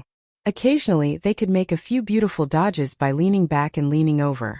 Zhang Mingcheng was particularly fierce today. He had a stomach full of anger and was about to vent it in the ring. Old Tai's heart was pierced through and blood gushed out.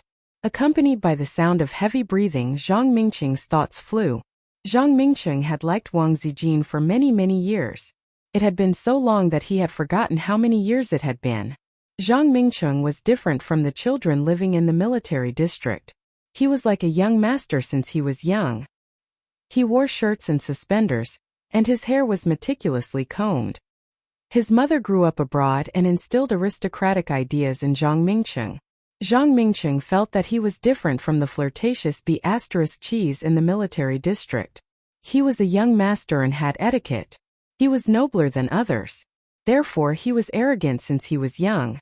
He disdained to play with fat tigers like Zhao Taizhu who rolled around on the playground. The children all knew that Zhang Mingcheng was arrogant. He was different from everyone else. He was smelly all day long. He said this was rude and that was a bumpkin.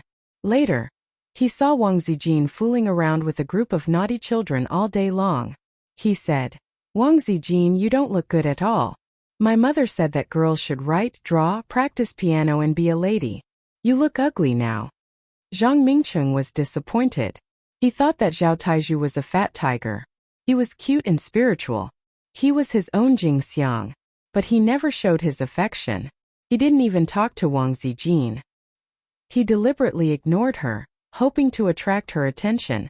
At that time, Wang Zijin said, "I don't care about being a lady. Little ones, beat him."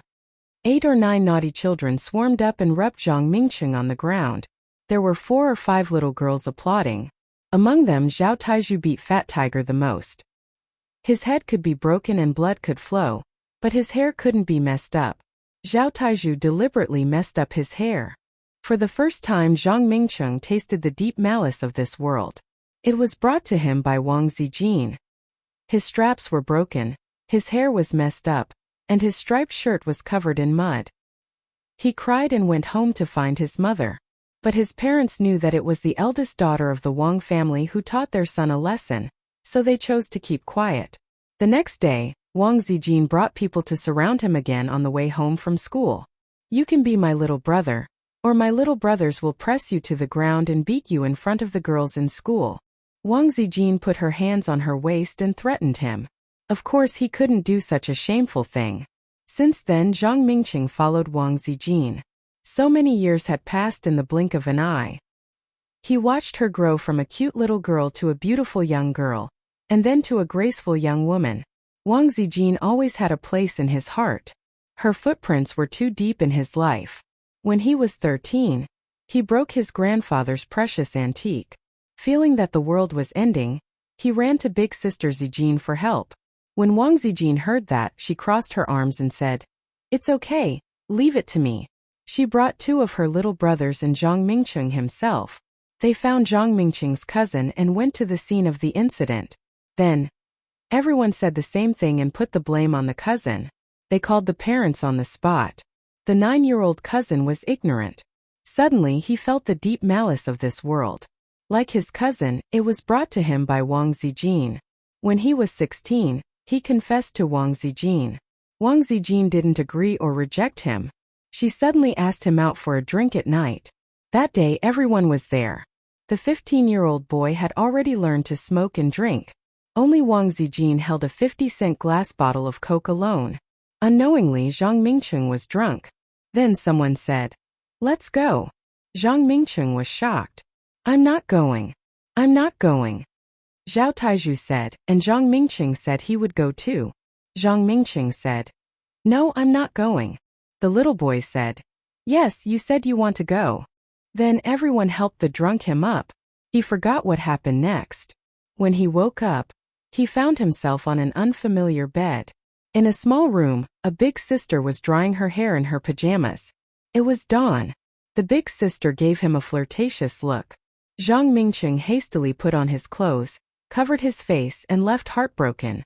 After that, he didn't touch alcohol for 10 years. Later Zhang Mingqing found Wang Zijin and wanted to beg for forgiveness. Wang Zijin patted him on the shoulder and said, "Congratulations, Mingqing. You've graduated." Zhang Mingqing was surprised. "You don't care." Wang Zijin said, "No, if my man is a big sword, I'll break his legs." Zhang Mingqing's heart was broken. For a long time Zhang Mingqing, who felt that he was tainted and impure, didn't dare to say that he liked her. "Look, we're childhood sweethearts. Look, I've loved her for so many years. After so many years, I should have feelings for a dog. If I could, I wish I was a dog." It didn't matter that Wang Zijin didn't like him. He felt that he would have a chance. But now today she was in the arms of another man. She was kissed on the neck by another man. They were showing off their love in a frenzy. Zhang Mingqing roared and knocked down his opponent with a punch. He turned around and shouted at Qinzai, "Qinzai, if you're a man, come and fight me. Qinzai, I'm going to beat you up until you doubt your life." Chapter 418. With Zhang Mingqing's status, he had many ways to deal with Qinzai. Don't be jealous. In this day and age, one's future was mostly determined by one's family background. Unlike Zhongling's bravado, the resources and power that Zhang Mingqing could mobilize were far beyond Qinzai's. Of course, if they really fought, the Wang family would most likely help Qinzai. Wang Zijin's attitude was definitely the Wang family's stance. In Shanghai, Nan Manpei was determined to help Qinzai, and the Li family would most likely help too. It would be a fight between the gods. However, Zhang Mingqing disdained to use such methods. If he had to resort to schemes for love, then he would be too pathetic. Moreover, if he did that, he would lose Wang Zijin completely. That was why he preferred to fight like a warrior for the girl he loved. Hot-blooded, simple and hearty. He hated Qinzai to the core. How many unforgettable girls could a man meet in his life? Even now he had not thought of giving up. As long as he worked hard enough to grind an iron rod into a needle, Wang Zijin would not agree to his pursuit. Perhaps he did not put enough effort into it. Or perhaps Wang Zijin was too thick and could not be ground into a fine iron rod for the time being. In the spacious boxing room, Zhang Mingqing's roar echoed. He was sweating profusely. His muscles were bulging, and his expression was crazed. Those who were familiar with him knew that Zhang Mingcheng was serious. Zhang Mingcheng was a very proud person.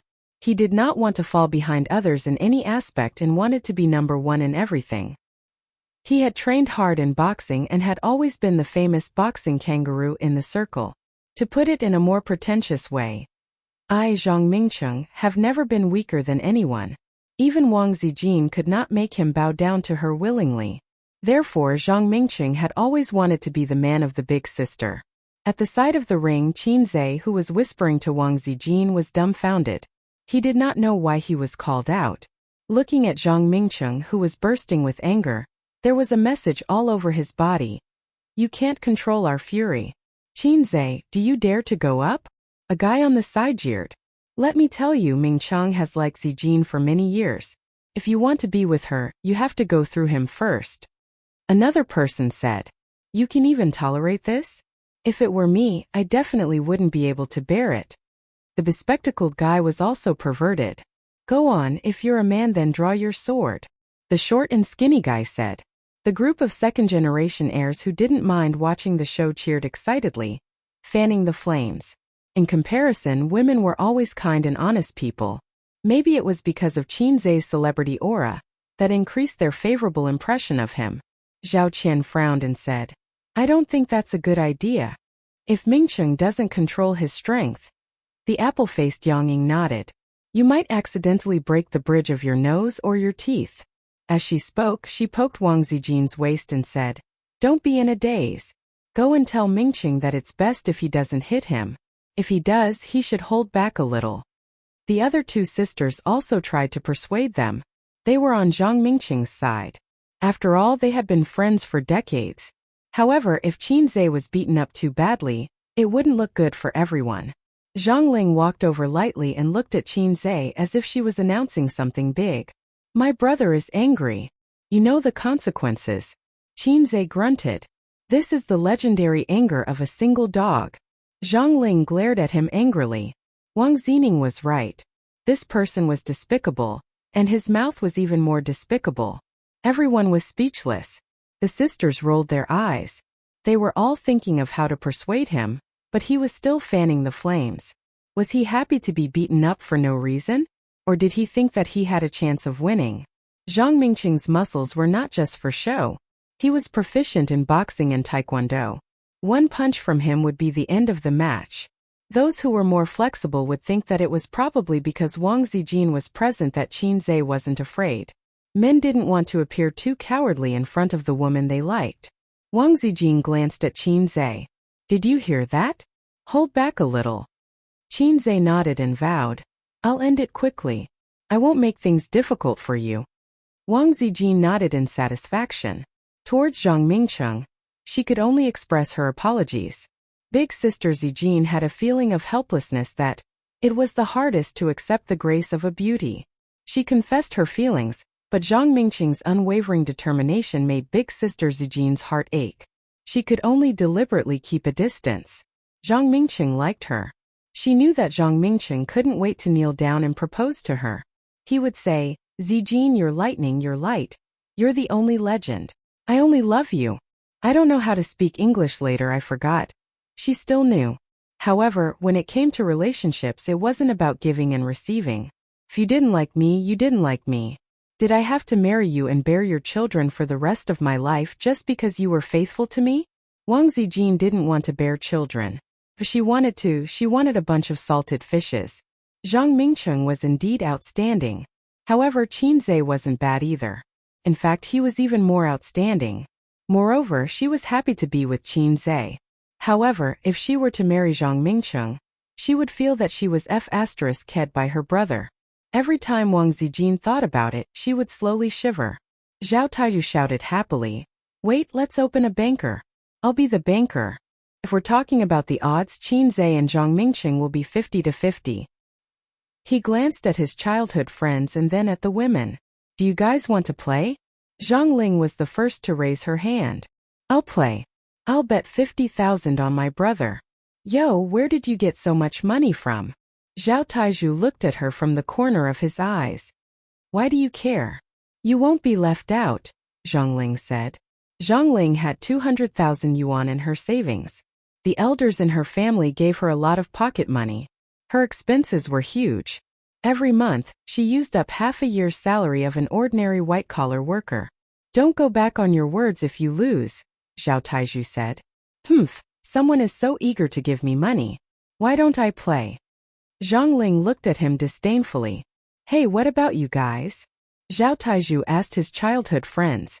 Qinzhe, have you ever trained in fighting? Out of caution, one of his childhood friends asked. Do you think this is a wuxia novel where you can find someone to practice martial arts? That doesn't exist. Zhao Taizhu waved his hand. Then why 50-50? His childhood friends asked. Zhao Taizhu had always been rough on the outside. Why would he do a losing deal? Because we're brothers on the surface. Huh. Why are you talking so much nonsense? Qinzhe doesn't care about his reputation. This is a friendly payout. It's good for everyone's reputation, Zhao Taizhu said. Then a few of his childhood friends whispered. Are we going to buy it? Buy it. They play upstairs, we play downstairs. Haha, earn some pocket money from Taizhu. The bespectacled guy raised his hand. I'll buy 100,000 yuan. Zhao Taizhu rolled his eyes. Are you crazy? 20,000 yuan at most. It's just for fun. The bespectacled guy asked. Then why did Zhongling buy 50,000 yuan? Zhao Taizhu said casually. Aya, she's a little girl. I have to take care of her. He thought to himself, this girl's words are harsh and unlikable. Of course I have to cheat her.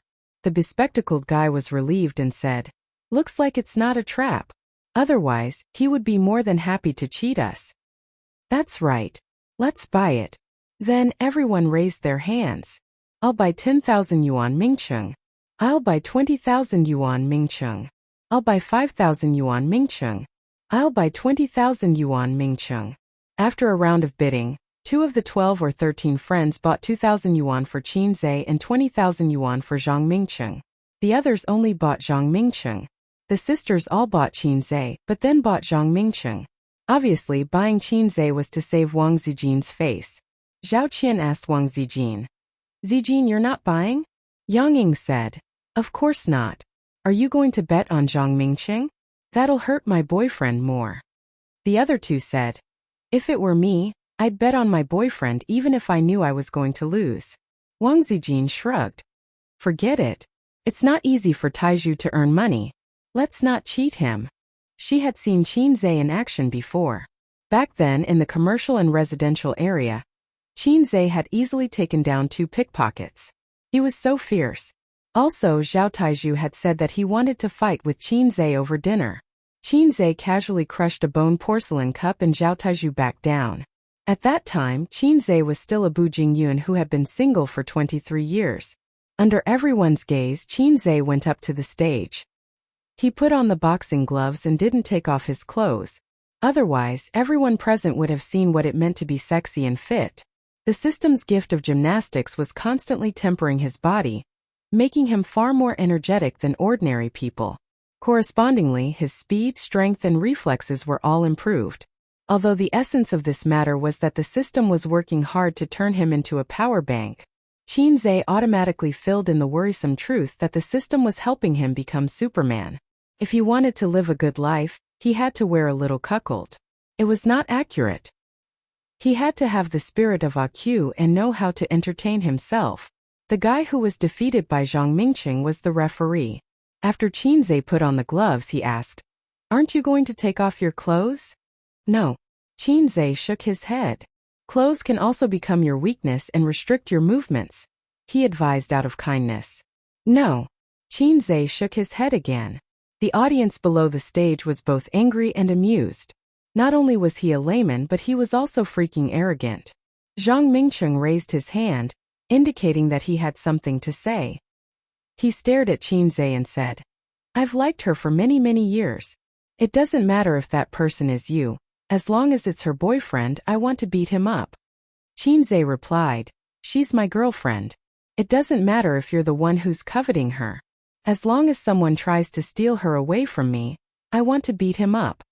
At this time, Wang Zijin patted the guardrail and whispered, "A's, go easy on him. Negative emotions from Zhang Mingcheng, negative emotions from Zhang Ling.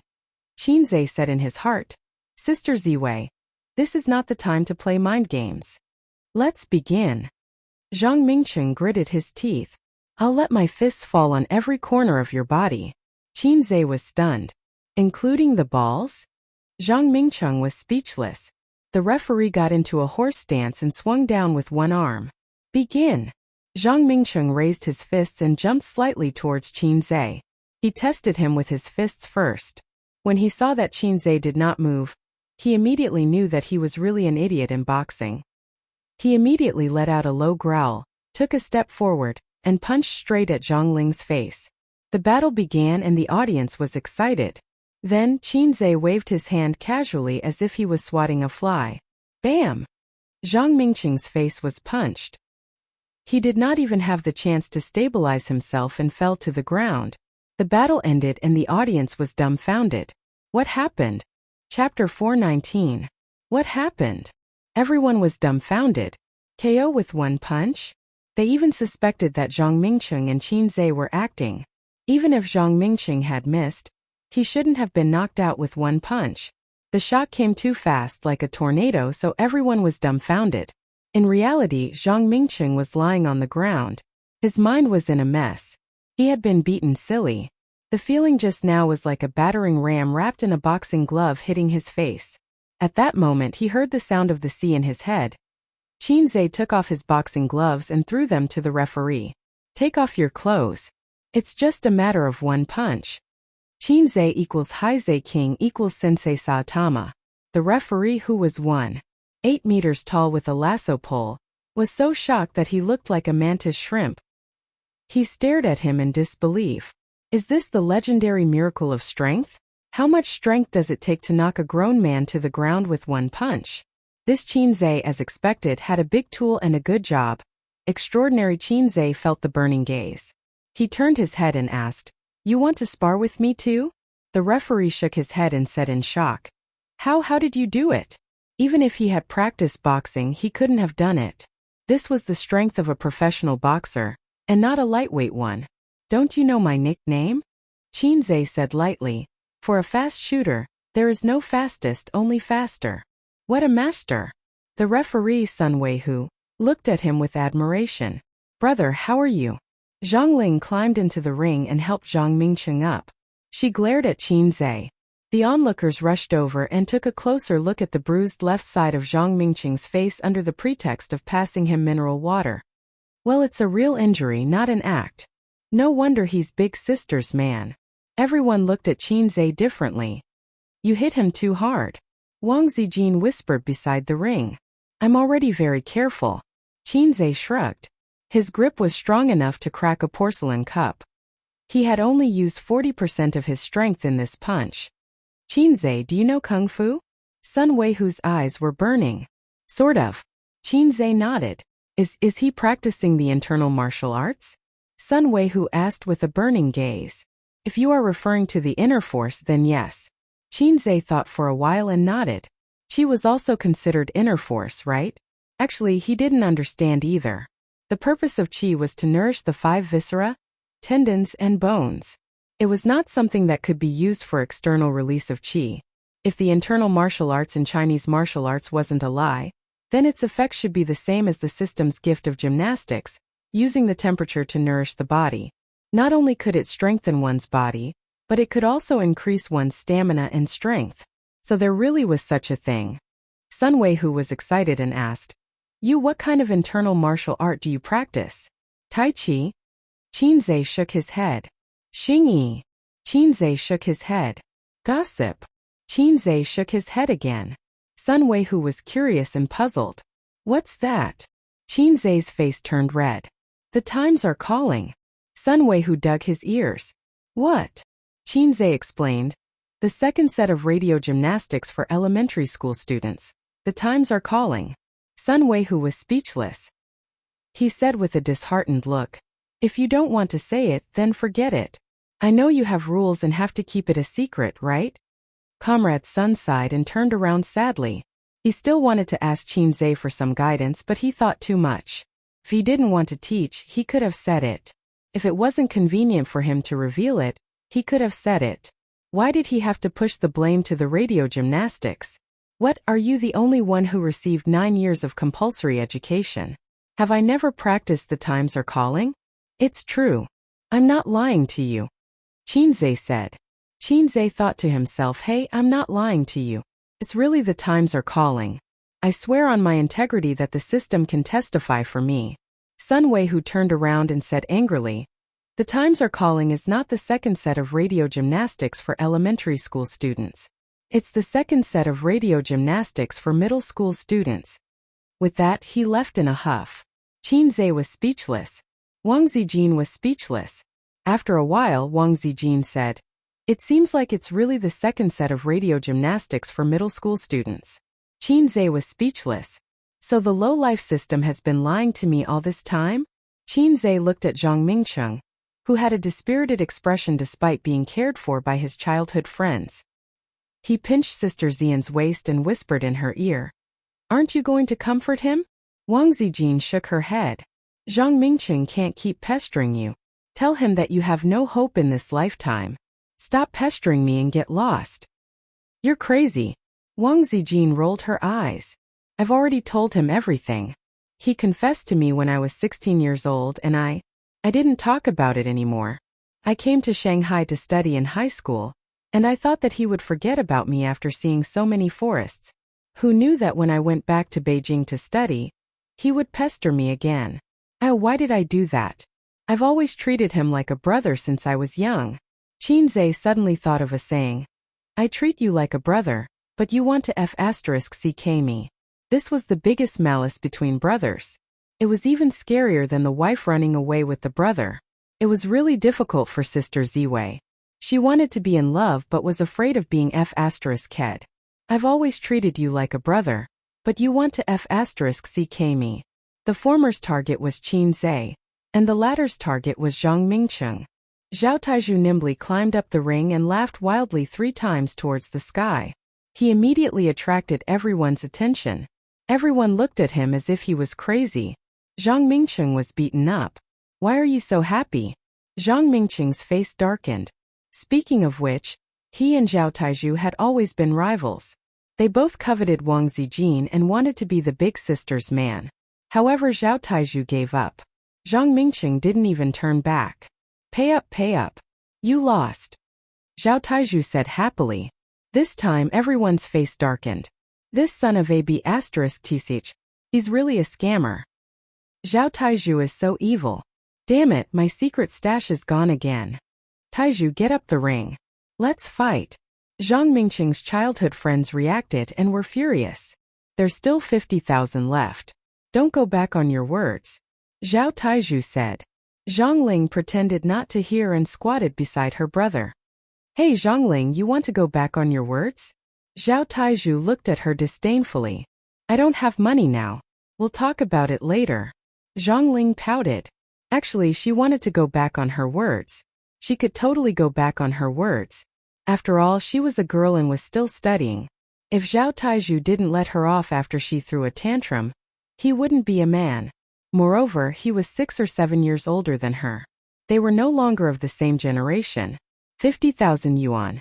Even Zhang Ling, who never thought about money, would feel the pinch for a long time. Her source of income mainly depended on the gifts from her elders. She had no way to earn money herself. However, she underestimated Zhao Taizhu's shamelessness. Zhao Taizhu said, ha ha ha, if you think you can go back on your words like this, then you're too stupid. I'll give you 2 choices. Alipay or WeChat. Take out your phone and scan it. What day and age is this? Who wants cash? You. Zhang Ling puffed her cheeks. Zhao Taizhu had already opened Alipay and handed his phone to her. The manager of the clubhouse personally delivered a spray for bruises and a small bucket of ice. Zhang Mingcheng rested for 15 minutes and had to leave because he had something to do at work. Zhang Mingcheng left the clubhouse and sat in the car in a daze. What a terrible day. Actually, he had nothing to do at work. The reason why he was late was because he was excited and nervous. He didn't know how to face Wang Zijin and how to talk back to Chinze. When Zhang Ling came back from Shanghai last time, She said that her future sister-in-law had been seduced by a wild man. Zhang Mingqing didn't think much of it. Wang Zijin was such an outstanding woman. How could she be seduced by an ordinary man? Later, Zhao Taizhu said that Wang Zijin was heartlessly forgetting her love for a man in Shanghai. She cried and begged him to like her. At that time he was shocked. For the first time, he looked up Qin Zhe's information seriously. After reading the information, Zhang Mingqing was shocked again.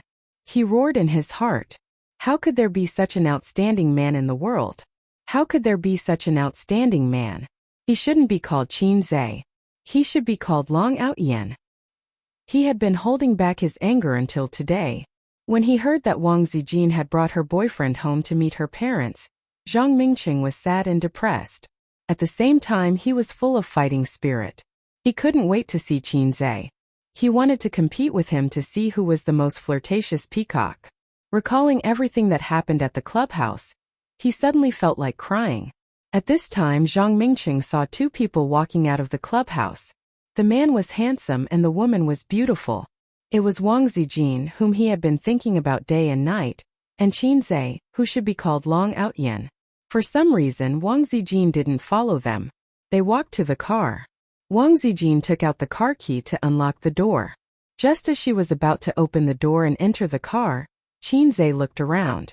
When he saw that there was no one around, he suddenly hugged Wang Zijin from behind. Wang Zijin was stunned. She didn't even resist and went limp in his arms. They kissed passionately as if there was no one else around. They showered Zhang Mingqing with affection. Every bit of affection was like an arrow that pierced through Zhang Mingqing's heart. I can't take this anymore. I'm not Sha Wujing. Sha Wujing only has to endure one heart-piercing arrow every day. How many times have I been pierced today? Zhang Mingqing held his pierced heart, stepped on the accelerator, and slowly approached them. Beep beep! A loud horn sounded.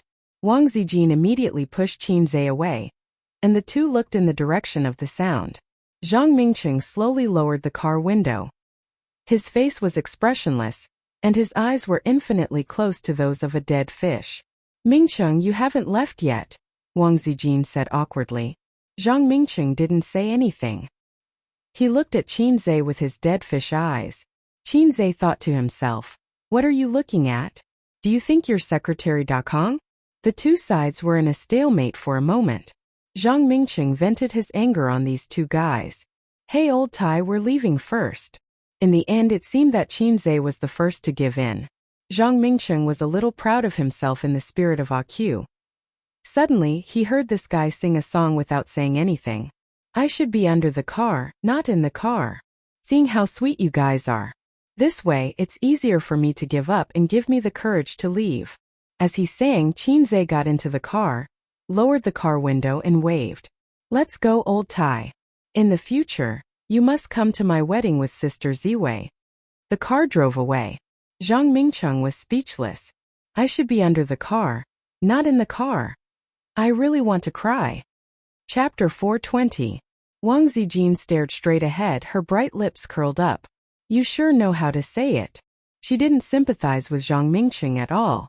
Perhaps in Sister Ziwei's opinion, it was best if Zhang Mingqing was disappointed in her, so that he wouldn't think about her all the time and waste his good years. And she wouldn't have to worry about it anymore. After all, she had a brother who wanted to rape her by her side. Sometimes I'm also annoyed. Why is she always so talented? Qin Zhe sighed. Pfft. Wang Zijin almost lost her grip on the steering wheel. She said angrily. Why are you acting cool in front of me? Yes, I shouldn't show my slight skill in front of an expert, Qin Zhe said. Wang Zijin was stunned. After driving a few hundred meters, she suddenly reacted and used one hand to hit Qin Zhe's head. Watch the road. I'll hit you when we get home. Qin Zhe quickly defended himself. Wang Zijin snorted and pouted, but her eyes and eyebrows were smiling. There were many reasons why she liked Qin Zhe, but one of them couldn't be ignored. Qin Zhe was sometimes flirty, but when they were together they could laugh and play and they were very happy. The reason was probably that she had enough of her parents' cold and indifferent treatment since childhood, which created a psychological shadow. She hated and even feared the respectful relationship between husband and wife. Zhang Mingqing was elegant and polite. In other people's eyes, he was impeccable, but in Wang Zijin's eyes, he was a fatal flaw. She would never like such a man. To paraphrase the popular protagonist model a few years ago, the female protagonists all liked bad boys. Wang Zijin didn't like bad boys, and Qinzhe wasn't a bad boy either. Another reason why she liked Qinzhe was that Qinzhe was more lazy. Such a man could be hard or soft. No, he could be a domineering CEO, but he could also be a little boy who relied on his sister. Wang Zijin had a sense of responsibility and dependence. Sometimes she felt that she was more like Qin Bao's sister than Qinzhe's sister. She didn't have the dignity of an elder sister at all. Qinzhe and Wang Zijin wandered aimlessly in the capital. They purposely took a stroll in front of Tiananmen Gate to experience the majestic view of the Tiananmen Gate and admire the portrait of the great man. In the CBD area they bought clothes, Beijing specialties, souvenirs and other things. Qinzhe did not want to go as he said it was not delicious. But Wang Zijin told him that Beijing roast duck was like street food and could be found everywhere. Foreigners only know to go to Quanjude. But Quanjude was like Starbucks, which was becoming less and less classy. There were chain restaurants everywhere, and it had become an assembly line business model. Only the locals of the capital knew where the delicious roast duck was, and where the famous roast duck was. After a while they arrived at Uniqlo. Uniqlo is a good place, good scenery, good scenery, good scenery, good place, good scenery, good place. There are girls everywhere. Enter the house and have sex. Speaking of Uniqlo, Qinzhe wanted to complain about it. The quality of the clothes was as bad as their mother. When he was in school, he accompanied his sister shopping and bought a few short-sleeved shirts at a discount. But the shirts were out of shape after one summer. Wang Zijin held Feng Yu's arm and walked from the first floor to the second floor. This time she was the one who bought the clothes. Ever since she came to Shanghai, she had not been to Uniqlo, a small brand clothing store. Qin Baobao dragged her to buy clothes, and they only went to international brand stores. She did not even look at the clothes that cost less than 5 digits. His sister was also corrupted. When Qinzhe bought her a 50 renminbi short-sleeved shirt, she also wore it for the whole summer. But money must be spent to make money, and it was meaningless to keep the money in the bank. The money could not catch up with inflation, and it could still increase the country's GDP. Wang Zijin looked for a long time and finally settled on a dark blue sweater with a cartoon bear printed on the chest. She was paired with a pair of light blue jeans and a loose cartoon bear sweater. Wang Zijin had changed from a 26-year-old woman to a 16-year-old girl. Kawaii. What do you think? Wang Zijin stood in front of Qinzhe, her eyes shining like stars. Cute, I want. Qinzhe gave her a thumbs up and blurted out, "What do you want?" Wang Zijin tilted her head and asked playfully, Want? Qinzhe had an idea and sang, "I want to ask if you dare to be crazy for love like me, Wang Zijin." The second dress was a white dress. Wang Zijin herself preferred light green, but Qinzhe recently was allergic to Zijin's color. No, green. It was all Suyu's fault. Wang Zijin felt that wearing clothes was for her boyfriend to see, and she respected her boyfriend's preference, so she chose the white dress. Qinzhe stood at the door of the fitting room and heard Wang Zijin, who had just entered, whisper, "Ace? Is Ace outside?" Qinzhe replied, "Yes, what's up? You come in for a while." "What?" Her voice was so soft that Qinzhe didn't hear it clearly. "Come in for a while." Wang Zijin raised her voice. Qinzhe's cock was moved. What was the meaning of this? Let him in? Let him into the fitting room or where? This wasn't important. It was just a matter of order. Once he entered the fitting room, he would definitely be able to enter. Qinzhe couldn't help but be moved. There was a story behind this. There were many people around shuttling back and forth. Qinzhe's expression was normal as he lifted the curtain and went in. In the fitting room, Wang Zijin had one hand on her chest and the other on her back. Her face was red. My bra's button seems to be undone." She turned around and said, You help me button it." Qinzhe saw a white back. Her skin was white and tender, her back was perfectly curved, and her waist was small. Was this Sister Ziwei's hint? Qinzhe slowly approached her. His hand slipped into her dress and held her waist. What are you doing?" Wang Zijin was surprised. "Doing it." Qinzhe nodded. Sister Ziwei was so embarrassed that she hit the back of her head. She was angry and amused at the same time. I asked you to help you button your bra. Qinzhe covered his nose in disbelief. Just button my bra? Nonsense. Wang Zijin sneered. Qinzhe found that the button was made with special leather. Unless he stood with both hands behind his back, he couldn't button it by himself. He silently buttoned her bra and said unwillingly, "Isn't this your hint? Sister Ziwei, there's no need to be pretentious between us. There's no such thing as a hint. I don't believe you. Does a woman's bra have to be buttoned by someone else? Because this bra is sexy. It was designed for a husband and wife to wear together. You bought it for me. It's none of your business. Your sister bought it for me. You didn't even ask for my opinion." Qinzhe quietly left the fitting room. A few minutes later, Wang Zijin came out. She turned around and her skirt fluttered. "Does it look good?" Qin whirled tastelessly nodded. "Nice." At 5 o'clock in the afternoon, they returned to the Wang family. Only Mrs. Wang was at home.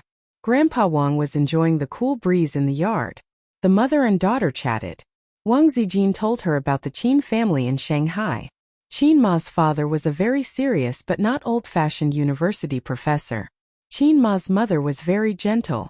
There was also her best friend, Qin Baobao, who sat next to her for 3 years in high school. "I remember her. Baobao, isn't she that beautiful girl?" Mrs. Wang almost blurted out the word gorgeous. Others dressed up gorgeously, but Qin Baobao's facial features were gorgeous. She had a sharp and pretty oval face, cherry lips, and especially charming and lively eyes.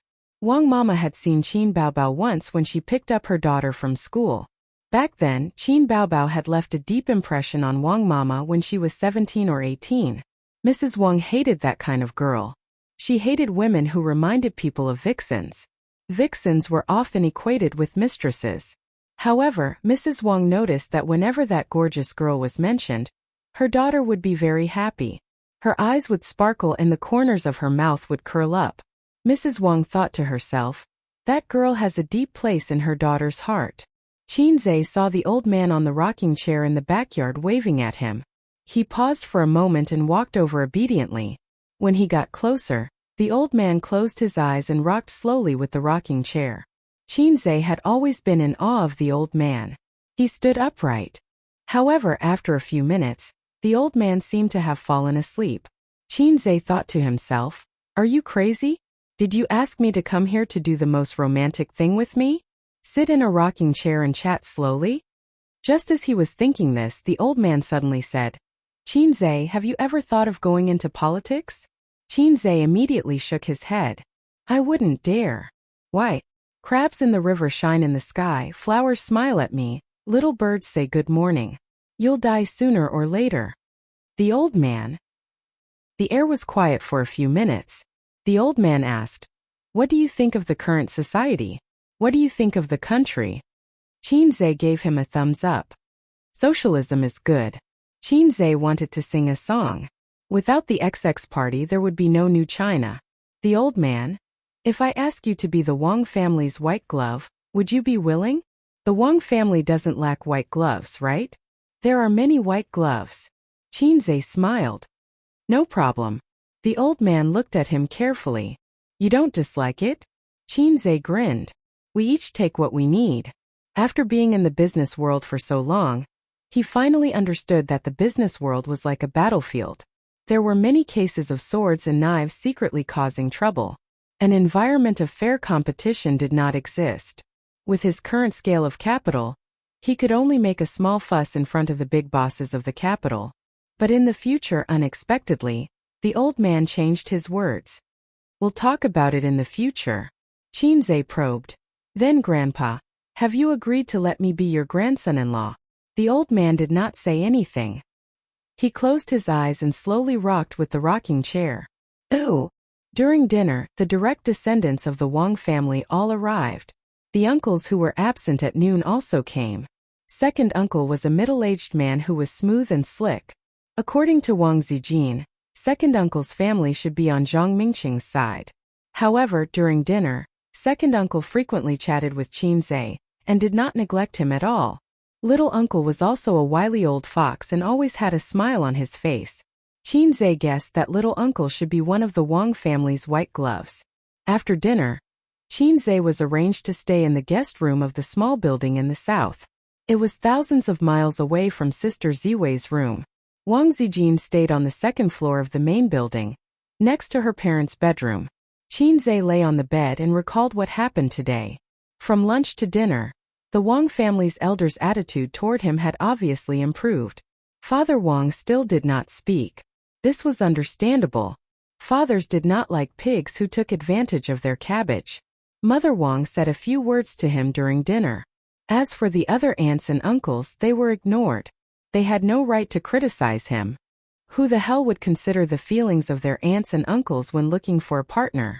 Unless you're marrying my cousin. However, Grandpa Wang's attitude was a bit unpredictable. What did "we'll talk about it in the future" mean? Was he prepared to observe him for a long time? Regardless, he did not directly reject him. This was a good sign. The phone screen lit up. There was a message. Wang Zijin.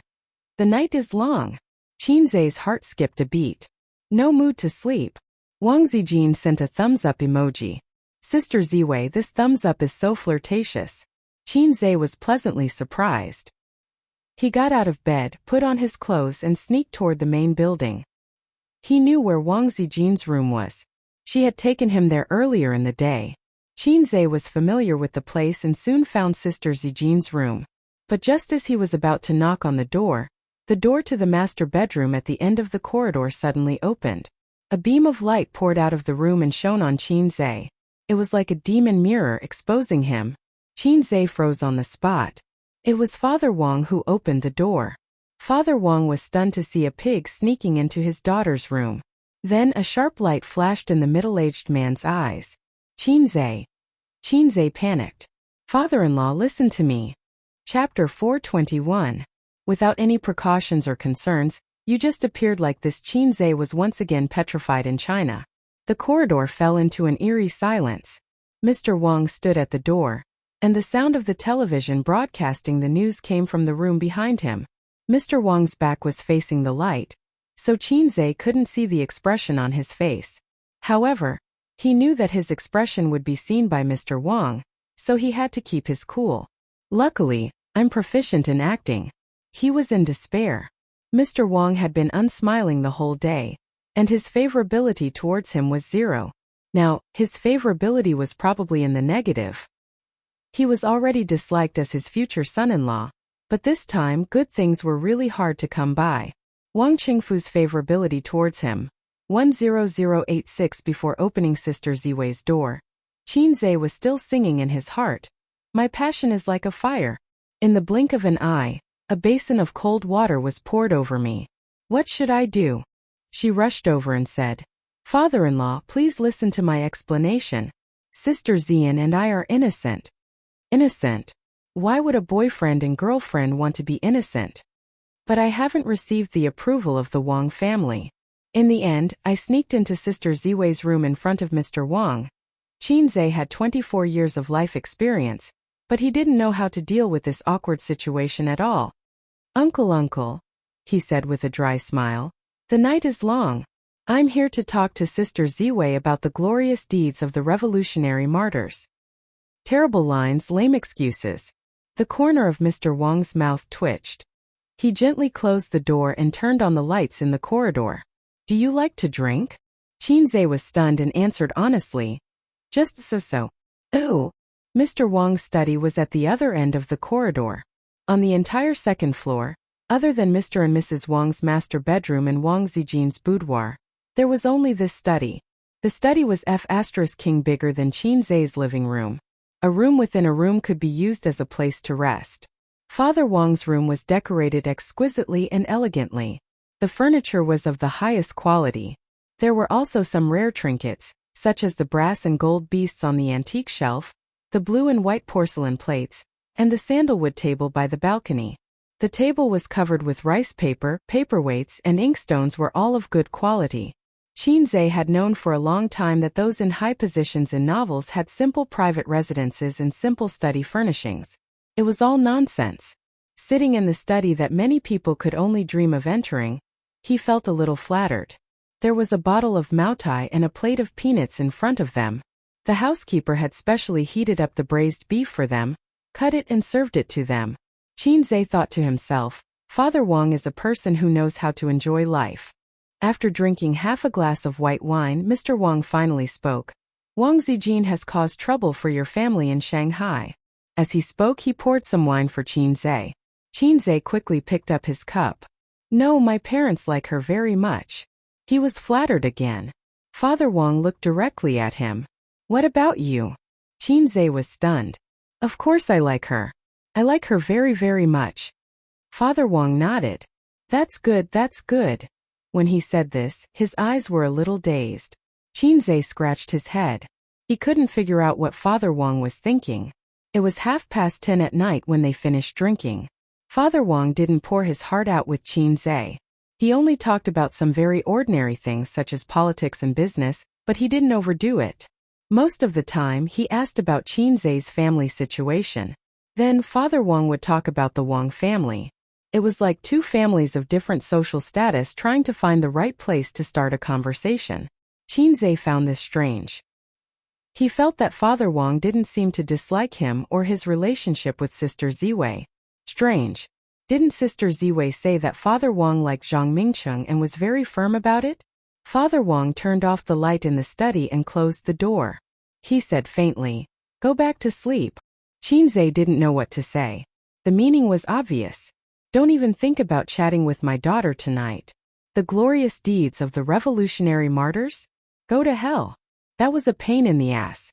A lot had happened today, especially after the meeting at the club. His relationship with Wang Zijin had obviously improved. Otherwise, Sister Ziwei wouldn't have sent him a message. He also wanted to be intimate with Sister Ziwei. Have you ever seen a man who didn't want to be intimate with his girlfriend? Qinzhe nodded sullenly and turned to leave. After returning to his room, he turned on his phone and saw that Wang Zijin had sent him several messages. Where are you? Ace, are you asleep? Little bum, if you don't reply, I'm going to get angry. Maybe the room was soundproof, but Sister Ziwei didn't hear the conversation outside the door. Qinzhe typed a message and replied, Sister Ziwei, I was at your door just now and was caught by your father. Wang Zijin sent him a string of ellipses. How did you survive? Humph, of course it's because of my strong moral character. Bragging, ha ha ha. My father might have thrown you into the cold palace. Sister Ziwei, you're really wrong this time. I'm not that unlucky guy who sold newspapers. Your father and I have a good chat. Qinzhe thought of a question. Sister Ziwei, if your father insists on opposing our relationship, what will you do? Wang Zijin sent an emoji of rolling its eyes.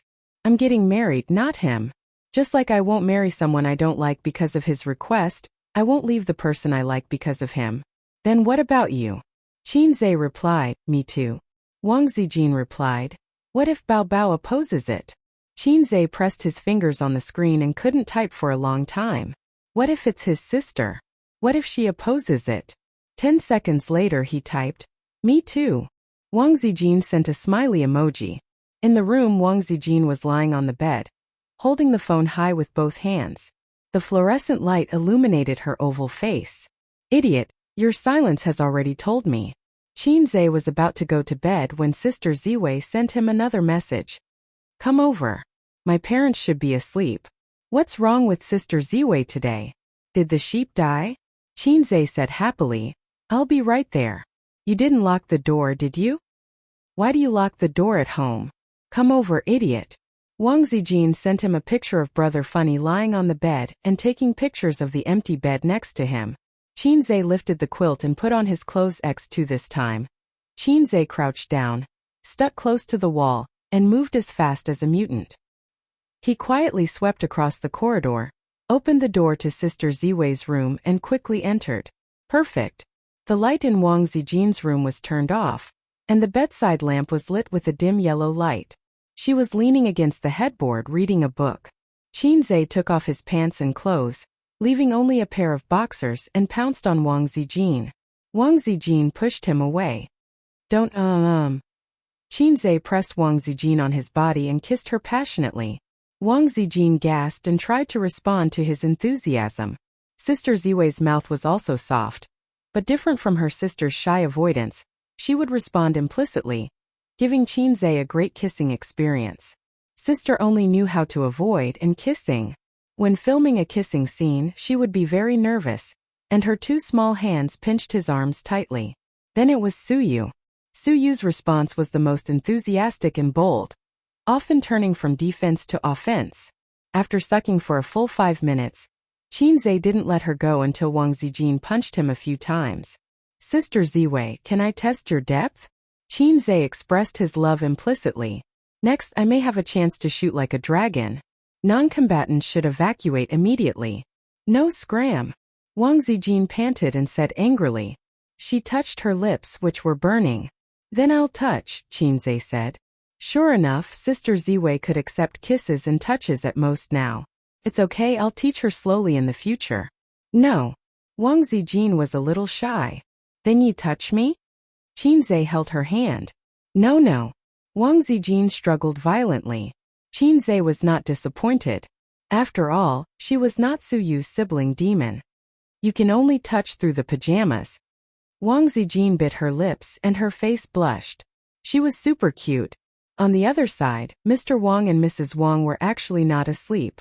They were talking about Qinzhe and their daughter. It was only on this matter that they could talk for so long.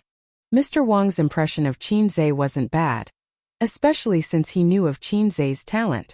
He admired Qinzhe from the bottom of his heart. On the other hand, Mrs. Wang, who had always been amiable, didn't think much of Qinzhe. Although the times had changed due to the reform and opening up, it didn't mean that the views of the ancients were wrong. From ancient times to the present, it was important to have a well-matched family. This was the truth of life and practice. Qinzhe was from an ordinary family, even if he was rich. So what if he was rich?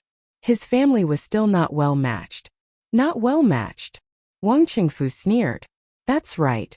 Back then, it was because their families were not compatible that the gentle Jiangnan girl had brushed past him. Because of the consideration of their families being well-matched, he listened to his father's arrangement and married a woman whom he had only met a few times. He didn't think much of it.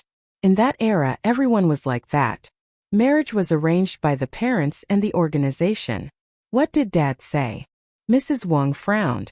I don't know what Dad means. Mr. Wang shook his head. Forget it. Just treat it as a relationship. Mrs. Wang said. After a long time, maybe Zijin will realize the distance between the two families and understand. Do you think with Zijin's character, she will give up her man because of the distance? Mr. Wang said. What do you mean? Mrs. Wang raised her eyebrows. When I went out for a drink, I saw that boy trying to enter Zijin's door.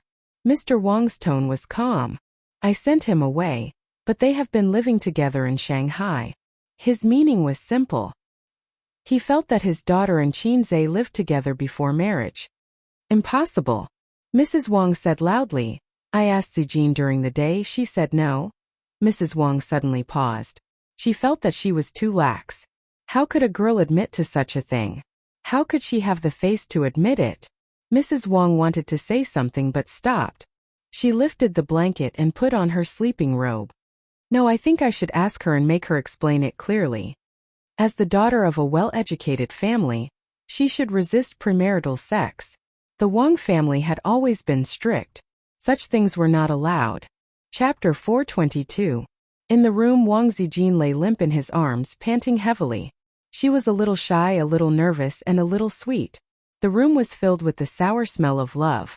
Sister Ziwei was 26 this year, and Qinzhe was 24. They were 2.5 years apart. Technically, they were both adults, but the way they talked about love was similar to that of high school students.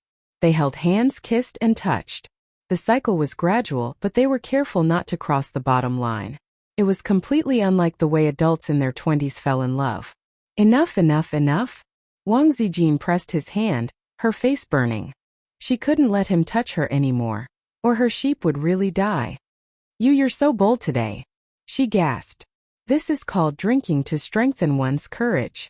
Qinzhe burped at the right time. Just now in the study, he drank 2 glasses of white wine with Father Wang. Good Lord, the alcohol was too strong, and now his brain was a little excited.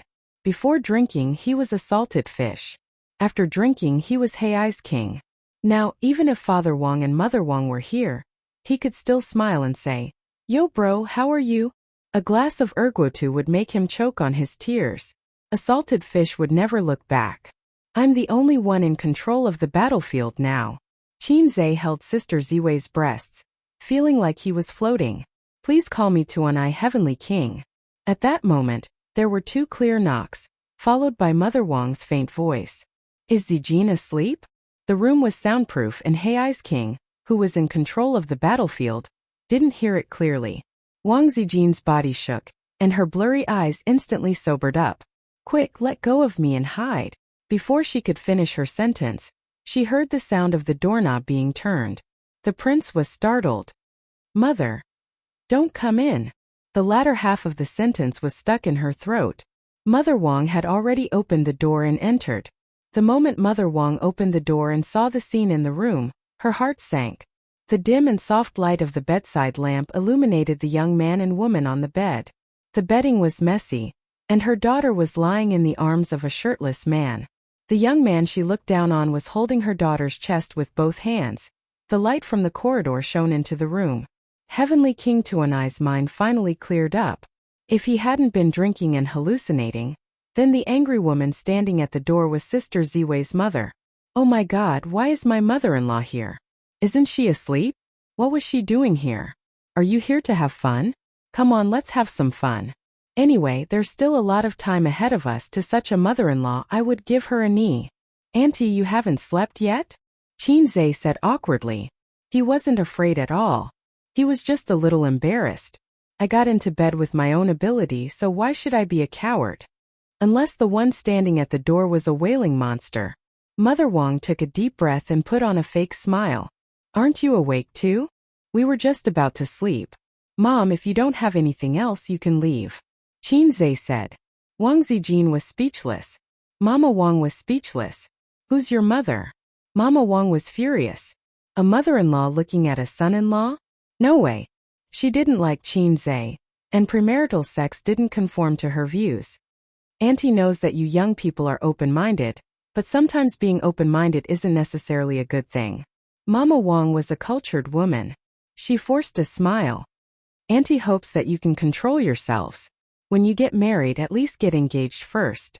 Qinzhe said happily. No problem, Auntie. When do you think Zijin and I should get engaged? Mama Wang was stunned. That's not what I meant. Qinzhe nodded. I also think that an engagement is unnecessary. Then when are we getting married? I'll get my parents to come to Beijing someday. That's not what I meant either. Qinzhe shrugged, feeling wronged. Then, Auntie, are you deliberately making things difficult for me, fat? Qinzhe? Mama Wang was speechless. She thought to herself, why am I the one making things difficult for him? Mama Wang walked to the bedside and sat down. She crossed her arms and looked at Qinzhe as he put on his pajamas. Mama Wang said, Qinzhe, to be honest, I don't like you. Qinzhe smiled bitterly. I can tell. Sometimes coldness was enough to explain everything. Mama Wang said in a low voice. So before the two of you get engaged, I don't want you to do that. Give Zijin a way out and give yourself a way out. Qinzhe shook his head. Auntie, there's an abyss in front and hell behind. Seeing that the situation was a little awkward, he laughed. I'm just kidding. There's no need for a way out. I believe Sister Ziwei doesn't need one either. Young man, don't be so full of yourself. Mama Wang warned. Middle-aged man, don't be so arrogant. Qinzhe said. Auntie, don't you think it's sad if you have to think about a way out even for love? Love isn't a business. Before investing, you have to think about a way out.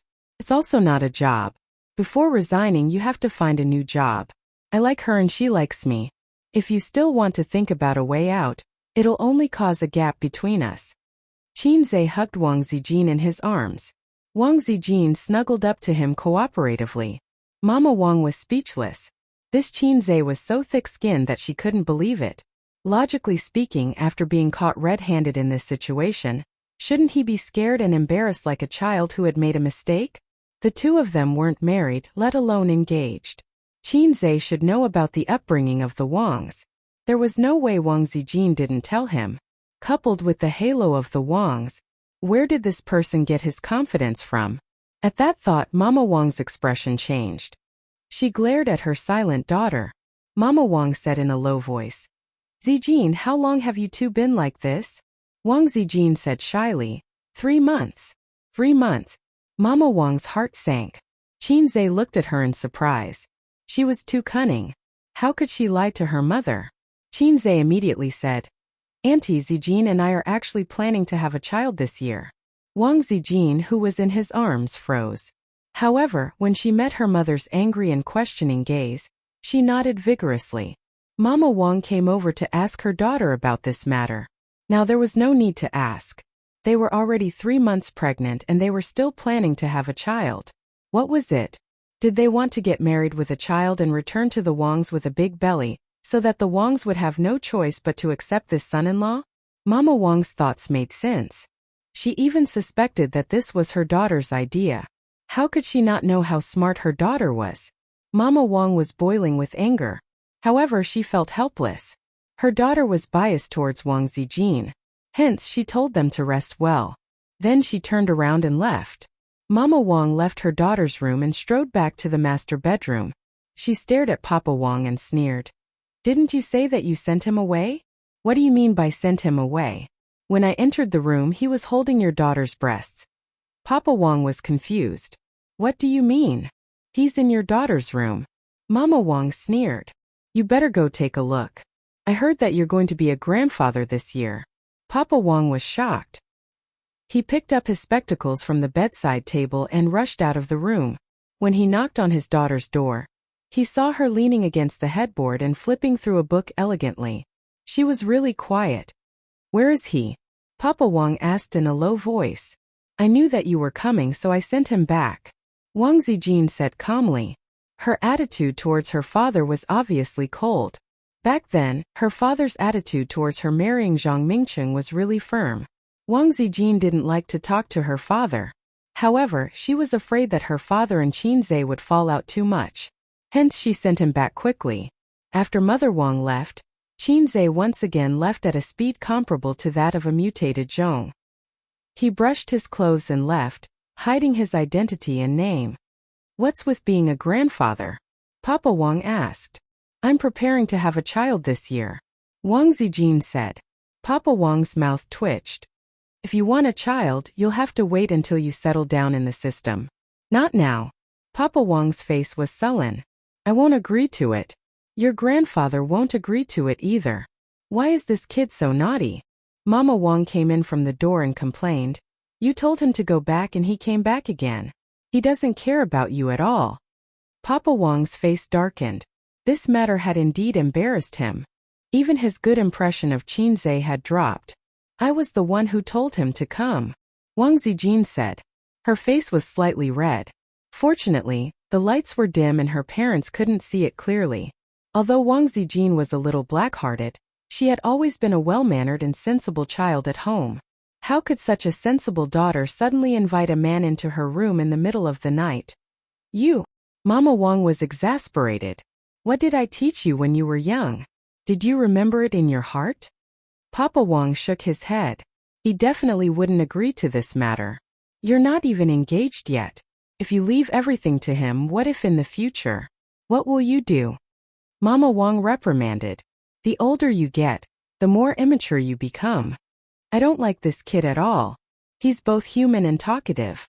Look at what he said to your siblings today. Also, I heard from Zining that he beat up Mingcheng. He's not polite at all. Is he good enough for you? Does he have the right to be smug with his little achievements? Yes, he should be proud of his status at such a young age. But what is our Wang family? Is his little bit of money and achievements good enough for us?" Mama Wang was furious with Qinzhe just now. "And his family? His father is only a teacher. Is his family good enough for our Wang family?" Mama Wang blabbered. Some words were inconvenient for her to say when Qinzhe was around. But now that the family was closed, she could speak freely. These words were a little harsh. Wang Zijin said angrily, "You're so annoying." Mama Wang and Papa Wang were stunned. Wang Zijin scolded, "I'm asking you a question. Are you annoying?" Mama Wang and Papa Wang were stunned again. Wang Zijin threw the book on the floor and said loudly, "Speak, are you deaf?"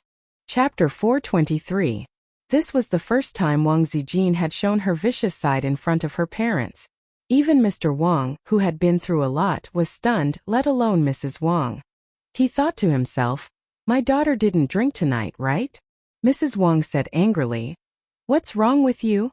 Mr. Wang said unhappily, "Zijin, you want me to marry Zhang Mingcheng, right? Do you think I'll be happy in this way? Like you?" Wang Zijin's current state could be summed up in one sentence. "You can't control my anger. Do you think I'll be able to live a happy life if I'm matched with the both of you? Like you only have one daughter? Cold relationship for life? Pretending to be harmonious in front of my family? Why are you pretending? If you're tired, just say it. Divorce, you're pretending to consider my feelings. I feel that you're hypocritical." Wang Zijin looked at her father. "You slept in the study for 3 years. Do you know how much Mom hugged me every day and cried? If you like another woman, go find her. What do you mean you can't go against your father's orders? You're just selfishly doing it for your career. How many times have you hugged me?" Wang Zijin looked at her mother. "Don't come back if you go back to your parents' home. Am I not happy with Grandpa? What's the difference between you and me? You only know how to cry in front of me. What else can you do? I don't want to see you cry. Every time you cry, I feel sad and depressed. Where are you when I'm crying for Mom? Have you ever considered my feelings? Have you ever thought about how much damage you've caused me?" Other children have their parents accompanying them to the amusement park. They visit the Forbidden City and climb the fragrant hills. Their family is happy. What about me? Now you're telling me what to do with my marriage. Do you have the right? Wang Zijin's eyes reddened. After so many years, she didn't care anymore. However, she couldn't bear to hear her mother badmouthing Qin Zhe. She looked disdainful. "Your marriage is such a failure. And now you're interfering with my marriage. Qin Zhe's family isn't on par with our Wang family, but at least his family isn't as hypocritical as you guys. His family can sit together, eat happily and chat happily. But what about you? When you were giving me emotional abuse, did you ever think about what was good for me?" The words that he had been holding back for so many years were finally spoken. "Can you stop criticizing my marriage?" She cried and said, "I like him. I've never liked someone so much before. Whether it's his family background or his money, is it important? I've been very happy in Shanghai for the past 6 months. I only know how to laugh all day. I don't even think about the mess at home anymore. I'm even willing to drink water with him. I don't care about you guys anymore. You can do whatever you want. I just want to be happy." Wang Zijin hugged her knees and cried. Mother Wang opened her mouth wanting to say something, but at this moment, any words would be useless. No amount of apology or consolation could make up for the trauma left in her daughter's heart. Most of the time, adults only cared about themselves and neglected the sensitive and delicate heart of their children. She only knew that she couldn't get her husband's love. At night, she hugged her daughter and cried night after night. She thought about how she was the victim in her marriage and how wrong she felt.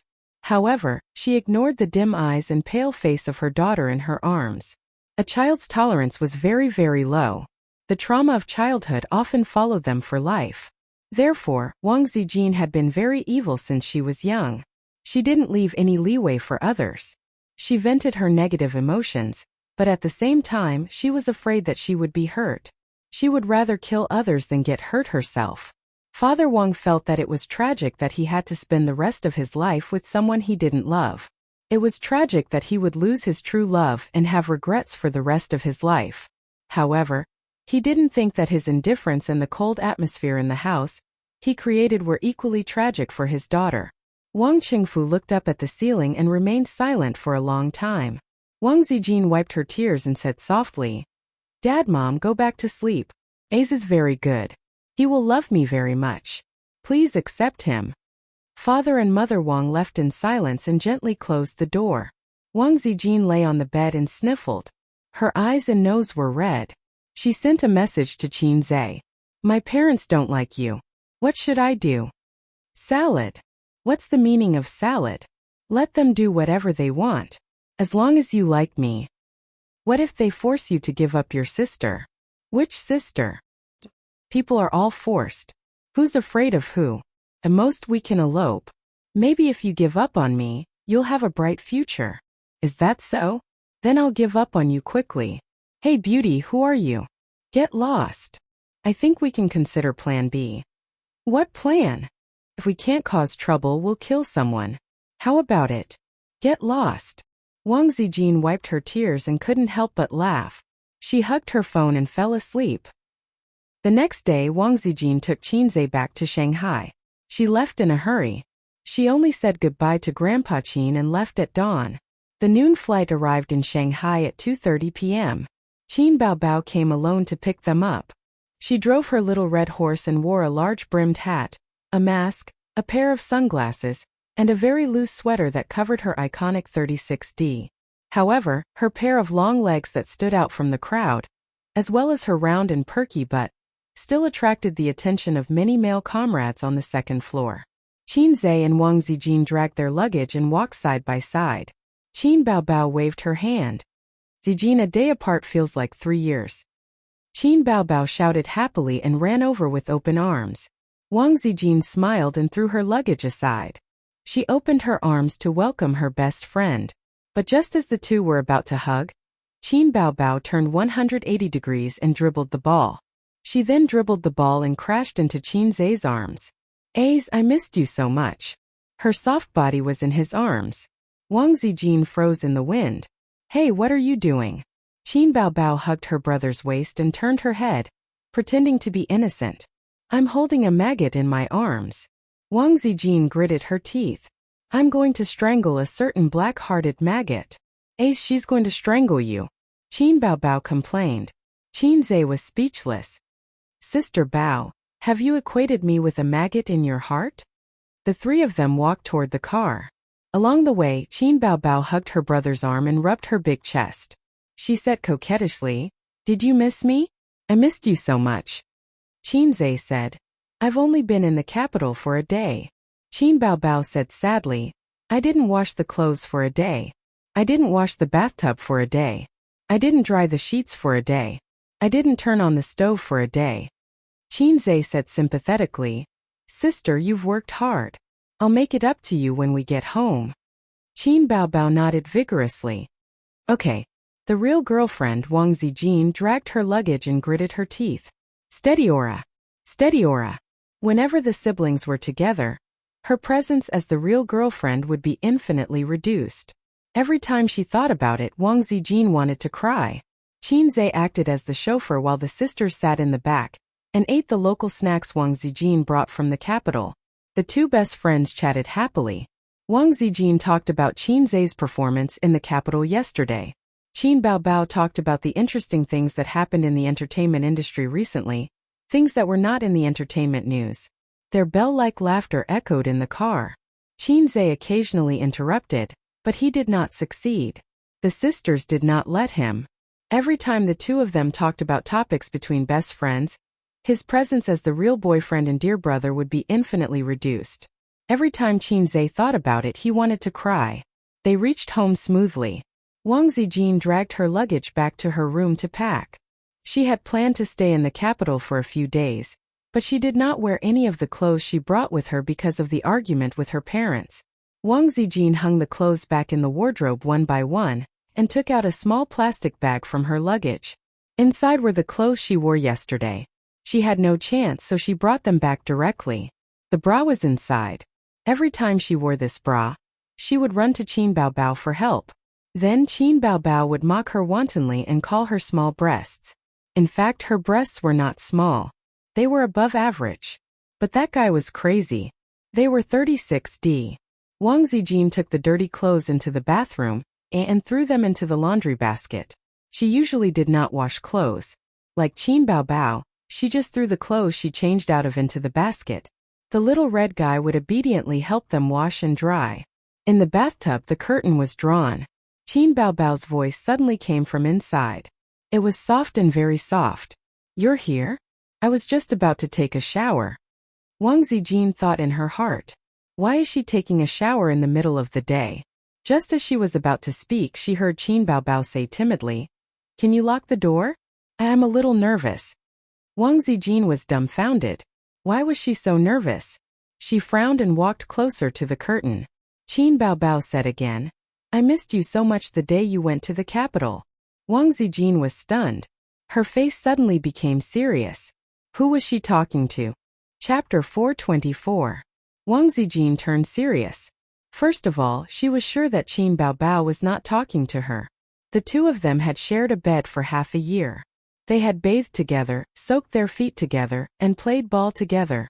If Qin Baobao knew that it was her, she would have lifted the curtains and hooked her finger at her with her 36D.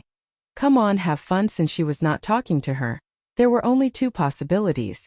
First, Qin Baobao was in the bathtub with someone else. Second, Qin Baobao had mistaken her for someone else. The first possibility was unrealistic. If she walked in and made a sound, Qin Baobao would definitely know that someone had entered and would not ignore her. Knowing that someone had entered but not lifting the curtains meant that she was avoiding them. There were only 3 people in the house. Other than her, who else could it be? Wang Zijin frowned. She realized that things were not as simple as they seemed. The sinister Wang Zijin purposely kept quiet. She wanted to hear what she had to say next. Actually, I don't want you to go to the capital. You should belong to me alone, Qin Baobao said. Wang Zijin narrowed her eyes. Good, you big cow. You finally let me hear your inner voice. You even agreed so quickly the day before yesterday. Brother Khan. Damned Brother Khan. I'm about to take a shower. I've already taken off all my clothes. Do you want to come? Qin Baobao asked gently. Wang Zijin. I've never seen such a shameless sister before. Oh, you're still shy? It's not like this is the first time, Qin Baobao giggled. What's there to be shy about? Where have you not touched me before? Wang Zijin. Wang Zijin's heart, liver, spleen, lungs, and kidneys were all trembling. If you keep acting dumb, I'm going to get angry. Come on, let's take a shower together. You can do whatever you want. It's all up to you. Qin Baobao's soft voice rang out. Then Qin Baobao added, but you must keep it a secret from everyone. What a terrible line, what a shameless sister. Wang Zijin was furious. She strode towards the curtain. When she reached out for it, the curtain opened on its own, accompanied by Qin Baobao's charming laughter. Come on, Wang Zijin, let's take a shower together. Wang Zijin was speechless. Behind the curtain, Qin Baobao was fully dressed. She shook her butt and laughed arrogantly. Are you surprised? Are you surprised? Wang Zijin was stunned. You knew I came in? Were you talking to me just now? Why not? Zijin, are you thinking of something bad? Qin Bao covered her mouth and exclaimed. Aside from you, there's only A's in the house. Did you think that I wanted to take a bath with A's? Oh, so this is how you are, Zijin? Wang Zijin's mouth twitched. She had just come back, but she had been tricked by Qin Baobao. What was the reason?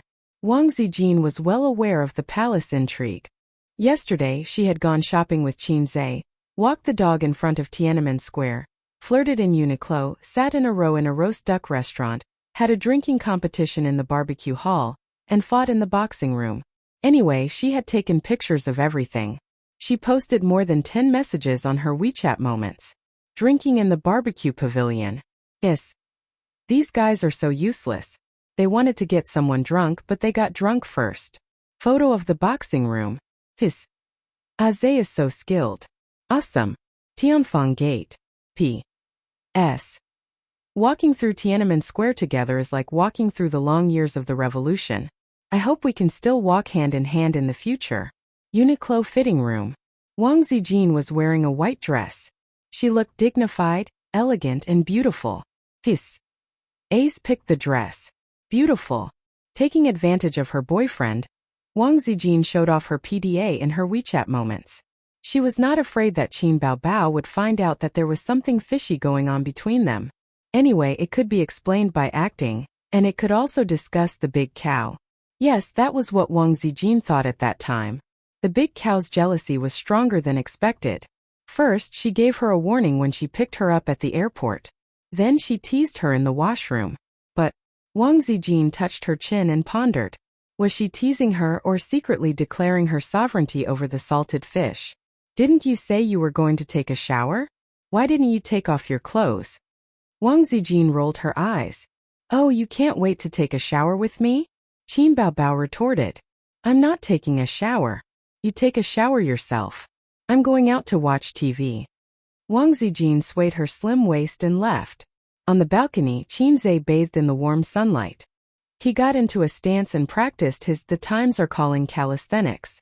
Tomorrow and the day after tomorrow would be the day when the system would recharge.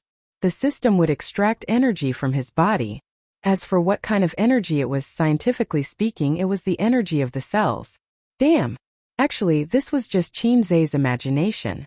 The system did not mention it, so he did not know what the theory was. He could only speculate based on his own experience. Every time the system finished extracting energy, his legs would turn to jelly and he would feel weak all over. This would be accompanied by a short period of muscle soreness. It was just like when he was in middle school during the boys' 1000m race. Thinking of this, Qin Zhe was envious of the system that ignored the law of conservation of energy. Did they not need to be recharged? Stupid host. You're just like those peasants who guessed that the emperor used a golden hoe to farm. Stupid and ridiculous. The system said. If you're not stupid, then explain it to me. Qin Zhe was not convinced. They don't need to be recharged. They're a bug. The system said. Then why do you need to be recharged? The system was silent. Oh. Qin Zhe suddenly understood. He laughed sinisterly. What a sad story. You're so low. You're indeed a configuration that's 500 years behind. The system. Who are you calling low? Wang Zijin stood at the balcony with a dark face. I'm not talking about you. Qin Zhe explained. About your sister? Wang Zijin's eyes lit up. No. Qin Zhe hurriedly explained. So you're talking about me? Wang Zijin's face darkened again. Qin Zhe. Where's my sister? Qin Zhe could not explain this. He could not say that he was talking to the system in his brain. It was a low level. He was alone on the balcony. He could not help but blurt it out. He could have communicated with the system in his brain. In the bathroom, Wang Zijin said. Help me wash my clothes and wipe the bathtub. I need to take a bath tonight. Okay. Qin Zhe ran to the bathroom. Qin Zhe equals Hai Zhe King equals little henchman. Wang Zijin lay on the single-seater sofa and basked in the sun comfortably. See, Zhang Mingchen can do this? Qin Zhe entered the bathroom. The lavish bathroom was 50 square meters. It was comparable to a small or medium-sized house. He saw the bathtub curtain was drawn and the sound of water splashing could be heard. He thought that Sister Ziwei asked him to clean the bathtub. Then, he remembered that his sister was also in the bathroom. He thought that his sister was cleaning the bathtub. He was touched. It was rare that his sister, who had never done any housework, took the initiative to share the housework with him. Sister, let me do it. Qin Zhe was touched and pulled the curtain open. His sister stood in the water. Qin Zhe stood beside the bathtub. The brother and sister looked at each other speechlessly. The sister standing in the water was naked. Her curly hair was tied up, and her bangs were tied up with bangs. Her charming face, snow-white neck, round shoulders, slender waist, and the lower half of her body was twisted by the waves. Qin Zhe swore that this was the first time his sister met him. They were a family, so they should be honest with each other. I just came back and she's already giving me benefits? No, that's not right. This scene, it's not because my sister is giving me benefits, but because I accidentally barged into the bathroom and saw my sister bathing naked. Why is she bathing? Didn't Sister Ziwei say that the bathtub was going to be cleaned? She even tricked me? Or is it because I pulled the curtain the wrong way? Qin Zhe pulled the curtain back and pulled it open again. He repeated it several times. Yes, there's nothing wrong with the way I pulled the curtain. Sister is really bathing. Qin Zhe laughed awkwardly. Qin Baobao was dumbfounded. All of a sudden, she had met her brother face to face. She was not on guard at all. She really wanted to take a bath just now. Her clothes were indeed unwashed, and no one cooked for her. But in a neighborhood like Royal View Mansion, a phone call could get a professional cleaner to come up and clean, so the bathtub was cleaned. So Ace did it on purpose? In the name of cleaning the bathtub, he did the dirty things openly? Impossible, this is definitely not the style of her salted fish. After a few seconds of sluggishness, Qin Baobao roared, "Get out!" She grabbed the wooden brush hanging by the wall and threw it hard. The other party didn't want to talk to you and threw a wooden brush at you. The wooden brush hit the bridge of Qin Zhe's nose, causing him to stagger. Qin Baobao took the opportunity to pull the curtain and screamed, "Get out! Get out!" Although she hoped that salted fish could get hard, she was not ready to be honest with him. "It hurts. My nose is bleeding. Get out." "It hurts a lot, sister. Get out." "I didn't do it on purpose. Talk more nonsense and I'll kill you." On the balcony, Wang Zijin stretched, squinted, and enjoyed the sun. She hummed a little tune. "Today's weather is good, and there's so much scenery everywhere. This kind of weather was the best for sunbathing and sleeping. How wonderful." Chapter 425. After Qin Bao came out of the shower, she started to have a cold war with Qin Zhe. She knew that she didn't have the dignity and image of an elder sister in front of Qin Zhe, but an elder sister was still an elder sister. Was the extra 2 years of living a dog's life? Therefore, when Qin Zhe saw her bathing picture of a beauty, she felt very ashamed and lost face. "I'm the elder sister, right? Don't I have face?" But she didn't realize that other than feeling embarrassed, she didn't feel embarrassed at all. It was as if being seen naked by her younger brother wasn't something unacceptable. Wang Zijin fell asleep on the balcony, curled up like a cat. Qin Zhe covered her with a blanket. The wind was strong, so it wasn't suitable to sleep here. He didn't know what happened after last night, but Wang Zijin knocked on his door at 6 in the morning. She also said that she had quarreled with her parents. When she knocked on Qin Zhe's door, she said with 2 dark circles under her eyes, "We're going back to Shanghai today." Then Qin Zhe followed her back. Thinking back, his performance in the Wang family was commendable. If he was too cowardly, the Wang family would look down on him. If he was too tough, they would think that he was rude. In fact, they didn't love him as a son-in-law, so they could find fault with him. "Oh, how considerate. If I didn't know better, I would think that she's your real sister." Qin Baobao sneered and said with a sour tone, "No, you're my real sister." Qin Zhe scuttled to his sister's side like a pug. Qin Baobao snorted and prepared to continue the Cold War. "Imperial concubine, I rashly barged in just now and offended Imperial concubine Bao. I deserved to die." Qin Zhe apologized. Qin Baobao grabbed a pillow and hit his head, scolding as she hit. "Where's the holy light? Where's the holy light? Didn't you say it was worth a fight? Come on, come on." Qin Zhe said in his heart, "What fight? Do you believe that I will lick your bones until they break?" Hugging his head, he ran from the living room to the bedroom. Qin Bao chased him into the bedroom. He then ran from the bedroom to the bathroom. Qin Bao chased him into the bathroom. Along the way, he was beaten up violently. After beating up salted fish, he felt refreshed. Qin Baobao held her waist, straightened her 36D, and let out a long sigh of relief. At 4:30 in the afternoon, Qin Zhe rushed to the company with bags of specialties, not for employees but for Suyu. Food, necessities, and some gifts from men to women. They were definitely not strange things like electric sticks and bouncing balls. When Suyu saw that he had brought back so many gifts for her, she would definitely be overjoyed. She would throw herself into his arms and call him her husband. Thinking about it, he felt a sense of accomplishment. Qin Zhe was the most distressed for Suyu, and his feelings of pity were even more than his sister and Wang Zijin. When he rushed to the company, he found that Suyu was not there. The assistant explained that Suyu had gone out to discuss the acquisition of the company, and had made an appointment with 2 bosses of the entertainment company. Qin Zhe had discussed the acquisition of the entertainment company with Suyu half a month ago. He could not count on Tianfang in this aspect, so he needed a professional teddy bear to handle it. He was really not short of money now. Tianfang was thriving in the entertainment industry, and a few good artists had appeared. After If I Become Memories was released, the star actress Qin Bao's fame increased. This movie, which had a better reputation than the box office, made Qin Zhe famous in the film and television industry. Bao's investment was now fully involved in the securities market, investment banking, and other financial industries, and the profits were considerable. Suyu was planning to invest overseas and was preparing to operate on 2 fronts. The entertainment company would be acquired by Bao's investment and merged into Tianfang, which could deepen the relationship between the 2 companies. Now, only Sister Ziwei's company was alone outside. Qinzhe had not found a joint for the three companies for the time being. He was only relying on the support of an antivirus software. It was difficult to find an overlapping field with Tianfang and Baozi in terms of business and cooperation. He had thought of making a self-media platform, browser and so on, but these industries were dominated by the leading bosses. Not to mention the time, effort, and money he might not be able to succeed. At this time he had to rely on low skills to force the system to help. Low skills, punches and cheat.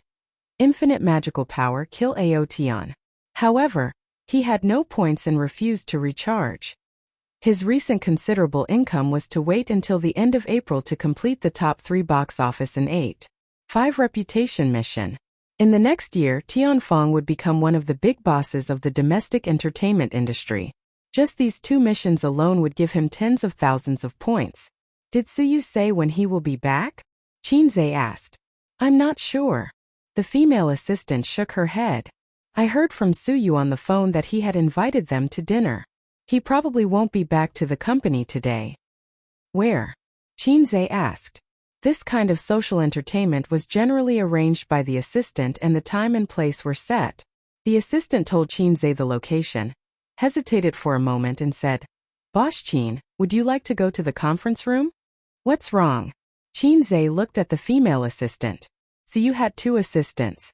Their work efficiency was high, they were very competent and professional, but they had one thing in common, they were mediocre. Not to mention Suyu, even the girl at the front desk was more beautiful than them. Suyu herself said righteously that as long as the ability was outstanding, appearance was not important. In fact, with Baozi's capital, it was not a problem to recruit 2 talented and beautiful female assistants. As the president, Qinzhe did not have an assistant so far. The position of the president's secretary was held by Suyu. Qinzhe saw through her little thoughts but did not say anything. It was the same as Qin Baobao. When she first entered Tianfang, she directly sent the 2 beautiful assistants to the general manager's office. Zhang Fu was flattered and wondered if he was too handsome to be favored by the beautiful president. The truth was that she didn't like to have a coquettish bitch around her brother. Well, it's Boss Su's relative. The assistant whispered. He's been here for 2 days. He came to our company to get investment, but Boss Su ignored him and left him in the conference room. Which conference room? Qinzhe frowned. Number 3. It's been sitting since noon. The assistant said awkwardly. It's not that I'm meddlesome, Boss Qin, it's not very good. The worst was Suyu. She didn't look good with or without money. What did Boss Su say? Boss Su said she was too lazy to care. While talking and walking, Qinzhe came to the door of conference room number 3. Inside, a middle-aged man in a suit was sitting with his hands on his knees, gently tapping and humming a tune. In front of him was a cup of tea that had long been cold. This man was very familiar. Qinzhe recalled and remembered that he was Suyu's uncle. Oh, uncle, why are you here? Qinzhe was surprised. The man was also surprised to see Qinzhe. Qinzhe, you're finally back. I heard from you that you went to Beijing. Uncle has been waiting for you for 2 days. Qinzhe turned his head and reprimanded the assistant. The tea is cold. How can you treat guests? Uncle waved his hand. Hey, I didn't want it. I've been drinking it all day. Qinzhe nodded and waved his hand to let the assistant leave first. He pulled out a chair and sat down with a smile. Uncle, you're here this time? Don't you run an investment company? Uncle rubbed his hands. Investing in others is investing. Investing in your own people is also investing. Don't let the fertile water flow into other people's fields. Uncle wants to invest some money in a business. Uncle, what kind of business do you plan to do? The economy is not very good now. Have you done any market research? Qinzhe took out a cigarette and handed it over. I can't smoke here. Your company doesn't allow me to smoke. I've been holding it for most of the day. Uncle happily took the cigarette and lit it for Qinzhe. Uncle took a puff of the cigarette with the posture of an old smoker. Your cousin's baby is 1 year old. It's too expensive to raise a child now. It's not like us at that time. We used to use a few diapers. Now we have to change 3 diapers a day. The cost of milk powder is even more expensive. One can cost a few hundred and it costs 2,000 a month. Your cousin and cousin-in-law are not promising. They're ordinary office workers. Think about it. In the future, the child will have to go to school, buy a house in the school district, and so on. Unknowingly, Qinze had turned on his hypocritical good boy mode in front of the elders. He agreed with him with a sincere face. Topics like how it was not easy for a man to be the head of the family had touched the bottom of Uncle's heart. Uncle almost forgot the purpose of this trip to the company. He turned his head and looked at the sky. It was almost dark. Only then did he force himself to return to the topic. It's like this. I'm thinking of opening a supermarket. It's best to open it in an office building. A few of my friends have made a fortune this way. Of course, Uncle has done market research.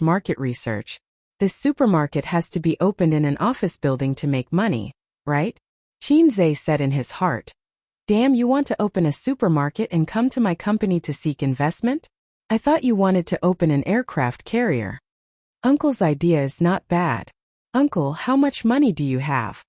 Qinze asked. Uncle stretched out a peace sign. 200,000. The corner of Qinze's mouth twitched. Uncle said, I've asked my friends. From the supermarket to the storefront, then to the stock hiring staff and finally to the normal operation. The rent of the office building is very expensive. The total investment is about 1 million. I understand. Qinze pressed his hand. It's a small matter. I'll let someone do it. Uncle, you invest 200,000. I'll invest 800,000. If our supermarket receives dividends, I'll give you 20%. Uncle was stunned and waved his hand. No. In this case, the supermarket will become your company's. I mean, tisk, Uncle, you're making it difficult for me. Qinze said. The company is not mine and Suyu's. There are other shareholders. If you want to invest, you have to go through the formal process. I think you want to open a supermarket yourself, right? Qinze said. You see, the company can lend you 800,000. The supermarket is yours and the money is also yours. When the supermarket is operating, you can repay it in installments. Uncle was stunned again. This was not what he thought. Why was it the company borrowing money and not private borrowing money? This is the best way. Uncle, you choose one. Either the company invests in the shares, or you pay in installments. Then borrow the money. Uncle said. Chapter 426. President Zhang, if you want to invest, we can give you a chance. As long as this acquisition is successful, you will be a member of Tianfang. Last year, Tianfang and Feiyang Entertainment were still the same company. Everyone can see how it is now. President Su, I know that your daughter has a lot of resources in Huaihua. For your sake, Tianfang will definitely take care of her. In addition, I promise that Miss Qin will tailor a few good songs for her. I promise to reverse the audience's impression and restore her reputation. Suyu raised her wine glass and motioned to the two middle-aged men. With President Su's words, I'm relieved. President Su, please take care of us in the future. We will do our best to facilitate this acquisition. President Zhang and President Su nodded and drank. This was a luxurious private room of a 5-star hotel. 6 uniformed waiters served on both sides. The lights were bright and shone on the beauty drinking. The light passed through the red wine in the glass, refracting a diamond-like red light, reflecting on the snow-white neck when she raised her head to drink. President Zhang and President Su were the major shareholders of the 2 entertainment companies that Baoza Investment was preparing to acquire. Acquiring a company required repeated negotiations. The acquisition of these 2 companies was not easy. There were always shareholders like Nanman Pei who were unwilling to fail, so they encountered a little trouble in the acquisition. But it didn't matter. For Suyu, it was only a matter of time before 2 pieces of fat meat were in her mouth. With sufficient financial support, she was very confident. In addition, she could also cater to their interests. For example, President Zhang, who wanted to continue working in the entertainment industry, so you could promise to let him transfer his money into shares and place him in Tianfang. President Su, who was wholeheartedly paving the way for his daughter. Oh, his daughter was in the entertainment industry like Qin Baobao, a little bitch singing. So you drew a big cake and promised to let Qinze write a few songs for his daughter. Who didn't know that a song by a fast shooter could easily make a singer popular? The gimmick was big and didn't cost money. Although Suyu was smiling like a flower, She was actually in a bad mood these 2 days. For example, her husband accompanied another woman to Beijing, and a black-hearted woman even posted on Weibo to show off their love. Suyu was so angry that she couldn't wait to post a little red door or a teddy door to PK with her. Suyu was a little sad. They ate, drank, and played in the capital. They went shopping hand in hand. They were in love. While they spent the whole day laughing and chatting, she was all alone in her work. Just thinking about it made him sad. Today Chinze came back. He should be at home with his sisters, cooking and being intimate with each other. On the other hand, she had to attend social events for the sake of the acquisition of the company, and was even pestered by her uncle. Just as she was thinking about this, her uncle called. Suyu frowned slightly. She had a cold relationship with her family and relatives. She hated those poor relatives who ate and took. She felt that her uncle was just trying to get money from her. Today he was going to open a supermarket. Tomorrow he was going to buy a house. The day after tomorrow he was going to buy a new car. Day after day, what was he doing? Was she close to him? We only see each other during the holidays, but you don't usually care about me. Can't we just go our separate ways? She answered the phone. I know you're busy. Did I disturb you? Her uncle laughed twice. I've got the money to open the supermarket. Your aunt and grandma insisted that I call you to say thank you. What money? Suyu was stunned and then became angry. Did the company's people give the money to her uncle without authorization? It was possible. If they followed the investment process, the company's department managers had the power to casually set up a project and give the money to her uncle. They could also please her. Didn't Chinze come back? He gave it to me. Her uncle laughed and said, Your boyfriend is really good. He has a better eye for men than your mother. When I left, he caught up with me and said that the loan treaty was just a process and you don't have to pay it back. Uncle received this kindness. When the supermarket makes money in the future, you have to pay it back. After all, it's the company's money. Come home for dinner some other day. Your grandma and grandpa miss you very much. Suyu hung up the phone blankly. After talking about things, the dinner party was over. Suyu drank wine and didn't bring a driver. President Zheng and President Su enthusiastically wanted to send her home, but Suyu declined. The April evening breeze blew on her face, cool and comfortable. Suyu stood at the door of the hotel and made a phone call. Hello, come and pick me up. Where are you? I'm at Huijin Hotel. It's too far away. The person on the other end of the phone refused. But I drank. Aren't you afraid that I'll meet bad people? In a society ruled by law, what are you afraid of? You don't love me at all. Suyu angrily hung up the phone. The night wind blew on her face and messed up her hair. Suyu stroked her hair, sighed, walked through the flower bed in front of the hotel, and was about to take a taxi home on the side of the road, but saw a black car parked on the side of the road. Chinze was squatting by the wheel and smoking, with his back to the hotel. Suyu's eyes immediately shone. She bit her lip, walked over, and deliberately stomped her high heels. Hello. Suyu shouted. Chinze ignored her and smoked. Hello. Suyu stomped her feet. I heard you. Wait for me to finish this cigarette. Chinze threw the cigarette butt on the ground, stepped on it, and then picked up the cigarette butts on the ground one by one. Only then did Suyu find that nearly half a pack of cigarette butts fell on the wheel. She was moved. Have you been waiting for a long time? Just arrived. Chinze said, nonsense. You just arrived and smoked so many cigarettes? Smoke one by one, pretend that you have waited for a long time, just to let the little lady be moved. Chinze said. Are you moved? Dare to move. Suyu's eyes were red and she threw herself into his arms. If you dare to move, move quickly, Chinze said. It seems to be raining, I'll take you home. Suyu twisted her small waist and said coquettishly, Don't take a car, go shopping, walk back. Chinze scratched his head. Your home seems to be 10 kilometers? Suyu rarely had a small temper. I don't care, I have to walk back. Oh, Chinze said in annoyance. Get up, I'll park. Suyu smiled as brightly as a little girl. Chinze parked the car in the hotel's underground parking lot and trotted back.